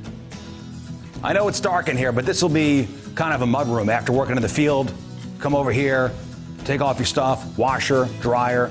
There's another bathroom over here that if the dogs get dirty, wash the dogs off, and everybody's clean and can relax. Let me tell you about one of my favorite parts of the house. We even got a metal roof on this puppy.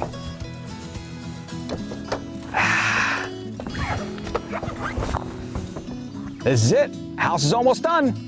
Well, just gonna sit up here, sun myself, soak it all in, watch the plants grow, and we'll see you next time on the farm.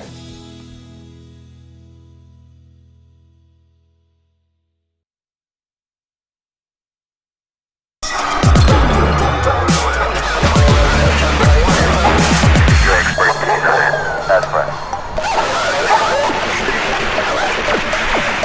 Yeah, we don't want to do anything to scare your children. That's the last thing we want to do. We don't want to scare anybody.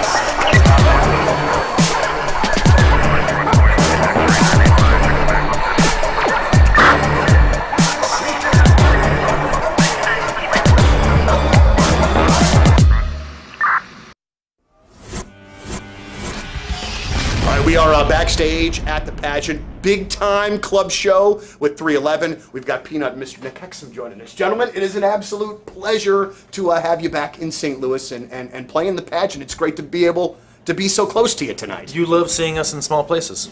I do. I can't, I will not ever deny that. It was a little off camera, little banter we were doing. Yeah, it's good to be in small places. This is where we cut our teeth. You know, you were saying Mississippi Nights, and we did the same thing in town, but pageant. I walked in this morning, first thing, like groggy, 9 in the morning, like, we're gonna destroy this place. Okay, now this is a question. People that have been here too, like there's this Wall of Fame, and Oh, yeah. the owner has got a photo with all the biggest. They decided to clean out the garage or clean out the basement. You got all this scrap metal. What are you going to do? Well, of course, you should recycle metal so they don't end up in a landfill. And you'd be amazed about how much junk in your garage and your house is worth cash at Scrap Mart Metals. Unlike the other guys, Scrap Mart is clean, it's safe, it's convenient. Locations in Valley Park, Peevely, and Jonesburg. They'll take copper wire, they'll take brass and stainless steel, aluminum and cans, batteries, electric motors, steel cast iron. You can even drive through on a scale, collect your cash. Scale weight's visible to you.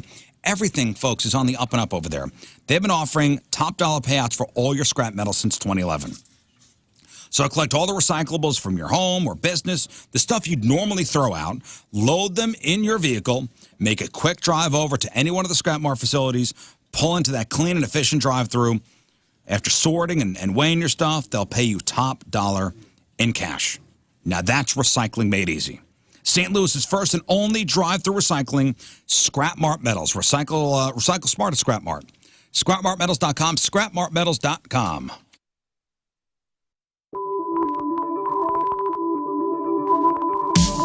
Yes, have some. You go. Hey guys, it's a commercial break. Make sure to like, subscribe, and share. It's the best way to show your love for the Rizzuto Show. So cheesy. All right.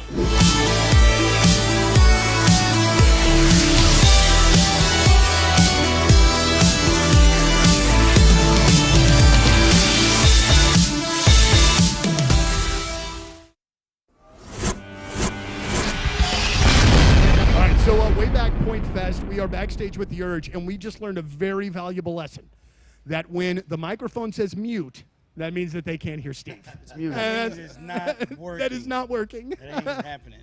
Boy, oh boy. So we found out so far that I'm sweaty, the microphones don't work. We are off to a bang upstart here, gentlemen. A bang upstart. We got that out of the way now. Well, I very much appreciate you guys chatting, and Bill, especially you, man. You're what did you do to the back? Oh, Doc says I have a herniated disc. I don't know. That's big deal. Oh yeah. It's gonna be. I don't. Do you remember? Drink his way Yeah. Do you remember 16 Candles? Stuff. Yes. Like Joan Cusack in 16 Candles. This is gonna be kind of my stage move today. Nice. The doctor told him book some more Urge shows, and then then we'll look at it. Yeah, might be a slightly less energetic than usual. But You know, one thing that I've been paying attention to that's not necessarily Urge related, your photography that you have been taking on IG is really something else, man. If you don't follow Bill, you really should, man. Nice. Well, because you guys were just in San Francisco and you Yeah. took some beautiful shots. That was we got to go tour a winery and everything was fun. Thanks, Yeah, man. very good. That's No, awesome. no, it's all good. I think that's one of the fascinating things about you guys is you're all very different individuals. And so when I hear from various members from time to time that sometimes it takes a little while for Urge business to get done, I'm not surprised by that. Amazing people in this town, and I met a lot of very impressive, very, very cool people that I'm proud to be, neighbors with down at the Carpenters Union. And right now, you can start a career as a floor layer apprentice with the Carpenters Union today. You can literally go to the website and get started. Apply.ficstl.org. I want to tell you about this because, A, there's a huge need in this industry. B, we're talking about union membership and union benefits. And I know a lot of people that are just struggling through a job and they're realizing, the older they get, they're like, this is not a career. There's no place for me to go here. All right. Why don't you start by just going to apply.ficstl.org, getting some information. You can call them 314-644-4800.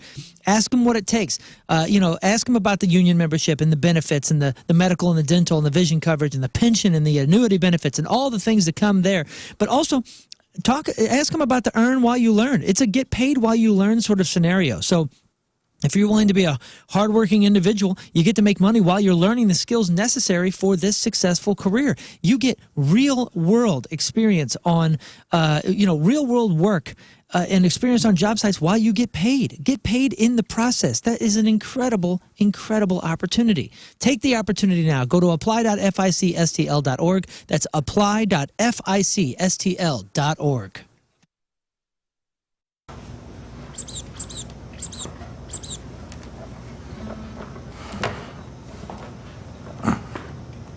And if only you could make a deal with God, I know we'll eat places. Been running up that road, been running in my heels, been running on the buildings and those places.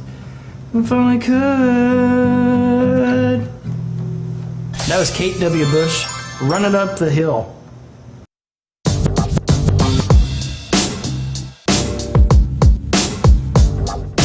Joined by Seether. Gentlemen, how are you? It's great to see you, and thank you for being here with us. The first thing I want to bring to your attention, and I'm sure that you guys don't keep track of this because you have way bigger things to do, but this is your 6th Pointfest, all right? Out of the 30 some odd that we've done, you've done 6 of them. Not to mention birthday shows, Christmas shows. While other rock bands have kind of gone by the wayside, you guys have just been a constant core artist for us. I was looking last night.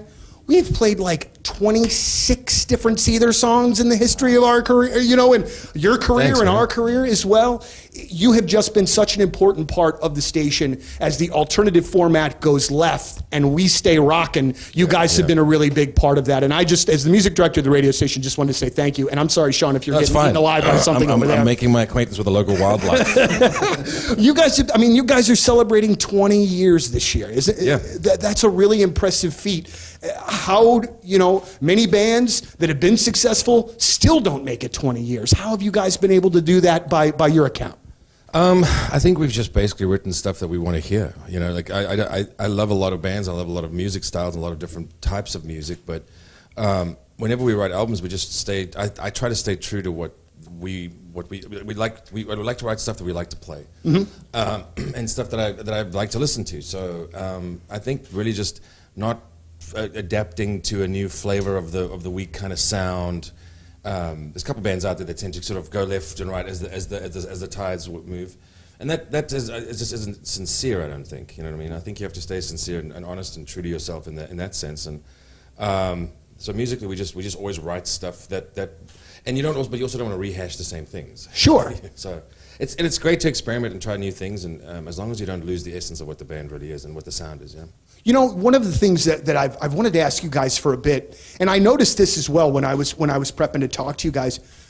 You guys release a new record every 3, 4, 5 years. It's not like it's one of those record, out on the road for a year and a half, record again. It doesn't seem to be that kind of cycle. It seems to be spaced out, which says to me that you guys are given the opportunity to maybe take as long as you need when you are writing a record. Is that the case? Do you have the ability to? The Moon project over at Woods Basement Systems, because I had a full-on project. I had a big issue. Maybe you heard me talk about that huge, it's not even huge, but it's a big, heavy slab of concrete that was on my front of my house. It was supposed to be my front porch, but the thing was just completely sinking forward. The earth was taking it back. My parents were, you know, they come out of the house and basically run downhill because this thing was sinking so badly. And it was messing up the awning. I mean, it was messing up a lot of stuff. And the owner before we were there just kept, temporarily fixing it, putting a Band-Aid on it basically and jacking it up once, every other year or so. It was just a continual problem, making it worse and worse and worse. Because these kind of problems, with the house, as you know, and basement issues, they don't get better with time. But they do get better with Woods, because Woods is going to fix it for good. That's why I called Woods, and I told them about the entire situation. It looked bad. I wanted better curb appeal. It was a safety hazard. And they knew exactly what I was talking about. And they're like, listen, we're going to come in there and do concrete leveling, but we're installing piers, so it's fixed for good. You can get this out of your head. Stop worrying about it every other year. They did that for me, and it's been incredible. Absolutely incredible. Taking that worry out of my head is amazing. So take the worries, anything with basement waterproofing, foundation repair. Maybe your driveway is sinking. They can help you with that. Woods Basement Systems, the all things basement experts. There's a special offer for you listening to this show right now at moonloveswoods.com. That's moonloveswoods.com. It's a nerve-wracking day. Why? You guys and Queens of the Stone Age, back-to-back interviews. I'm already a high-strung person. Whew. I can't wait to have a beer when this is done. Yeah. Yeah, very much so. You don't need to worry about us. Well, yeah, but I do though, because see, here's where the rub is with me and bands that I really like. If it's a band that I'm about, I can power right through. Mm-hmm. But then when it's a band that I really dig, then there's a bit of that fanboy stuff that starts popping out. And that's what I'm trying to control. So here, I'm bringing it down. I'm going to do my best professional interview as I You're doing very well so far. Together we can all do this. We can all do this. So I had the fortune of seeing you guys on Saturday. I was in Austin at ACL. Oh. Now I want to talk about this. I got to talk about this. Because I know you guys had troubles. I guess it was with pedals. With cables and amps weren't turning on, basically, yeah. But from where I was standing and watching from my vantage point, it was a flipping phenomenal show. Like, I loved it. I thought it was great. Oh, thanks. So when you are, a few days away from that, this kind of already answered my question with your facial expressions, but do you look back at that and go, whew, I can't wait for this weekend and us able to do it again? Or do you go back and go, you know what, this song was messed up, but we powered through for the rest? I kind of, when stuff goes wrong and breaks, I almost feel like I'm almost like C. Well, Well, if you run a business, I'm talking to you right now. And are you ready to take your business to the next level? Well, if you are, First Community is here, and they offer competitive rates on commercial loans, lines of credit, and commercial credit cards designed to help your business thrive. And they have a dedicated team that will help you get the funding you need so you can actually seize new opportunities and grow, grow, grow. And if you didn't know this, First Community did commercial loans. That's all right. You know this now. And I mean, they do commercial vehicles, equipment, real estate, even SBA loans over there at First Community. And they've been in business for over 90 years, so they know how to help you grow yours. And what I love about them is that there's over 40 locations throughout the area, including 18 inside Walmart, which are open 7 days a week. So you can actually get in there and have that face-to-face contact and get to know them the right way and make your business grow. And that's what First Community will do for you. They want to see you grow. They want to see you be successful. So be successful. Head over to First Community right now and ask them about their small business loans. That's firstcommunity.com.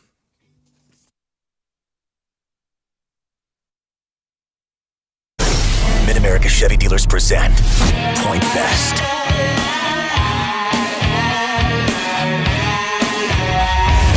It's 105.7 The Point, everything alternative. We are backstage at Pointfest, and I have the absolute honor of being joined by Sean and Mike from Alice in Chains. Guys, how are you?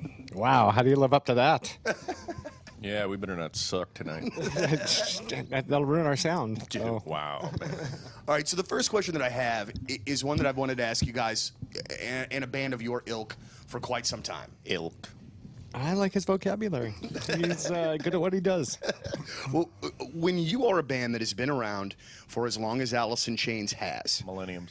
And you were I don't know the best way to say this, so it might come out rough, but you were one of my favorite bands when I was in high school. Like, is that an odd thing for people to say? I've liked you for Okay, we're old. Just say it. We're old. I am too, man. I am too. But is that, I mean, because I don't mean it in a negative way whatsoever, but I mean, you guys. How old are you?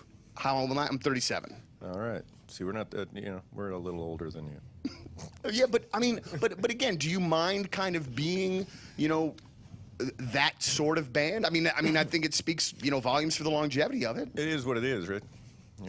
I mean, that's just the reality of the situation. It's cool though that, it doesn't happen for everybody. Not everybody gets to have that kind of a longer career, and it wasn't on our account of trying to work it and everything. I mean, obviously we didn't talk to anybody for quite a long time, and but the music lived on the radio, because they kept playing the songs. People kept passing it on, and that doesn't happen to everybody, and you can't have a record company or anybody making that happen. So looks like it happened to us, and now we're classic rock. On a personal We're becoming level, classic rock, though, right? That's Kansas, Dust in the Wind. We're up there with that, which is fucking. Oops, play that I tonight. swore. No, you're all right. You can swear? Yes. It's the month for love. Now, when was the last time you gave your carpet the love and attention it really deserves? Have you gotten down on your hands and knees and adored how clean and refreshed it was, or are you scared of what you might see or smell? Not only is your carpet one of the biggest investments in your home, but it's also the biggest air filter in your home. Now, if your carpet has not been professionally cleaned, you are breathing unhealthy levels of nasty dirt, dander, bacteria, germs. All that stuff is recirculating again and again and again. Lucky for you, Zero Res is going to spread the love to you and your home with their Love Your Rug special. Now, they have over 5,900 Google reviews with a 4.9 rating, which is great. So get 3 rooms, Zero Resified this month, starting at $119, plus a 4th room clean for free. And don't forget about Dirt and Dander's favorite hiding place, your air ducts. This month, take $75 off when you get your air ducts Zero Res clean. Give them a call, 314-474-2020, or book online anytime at ZeroResSTL.com and say you want the Riz Show special. Spell backward or forward, it spells the same at Zero Res.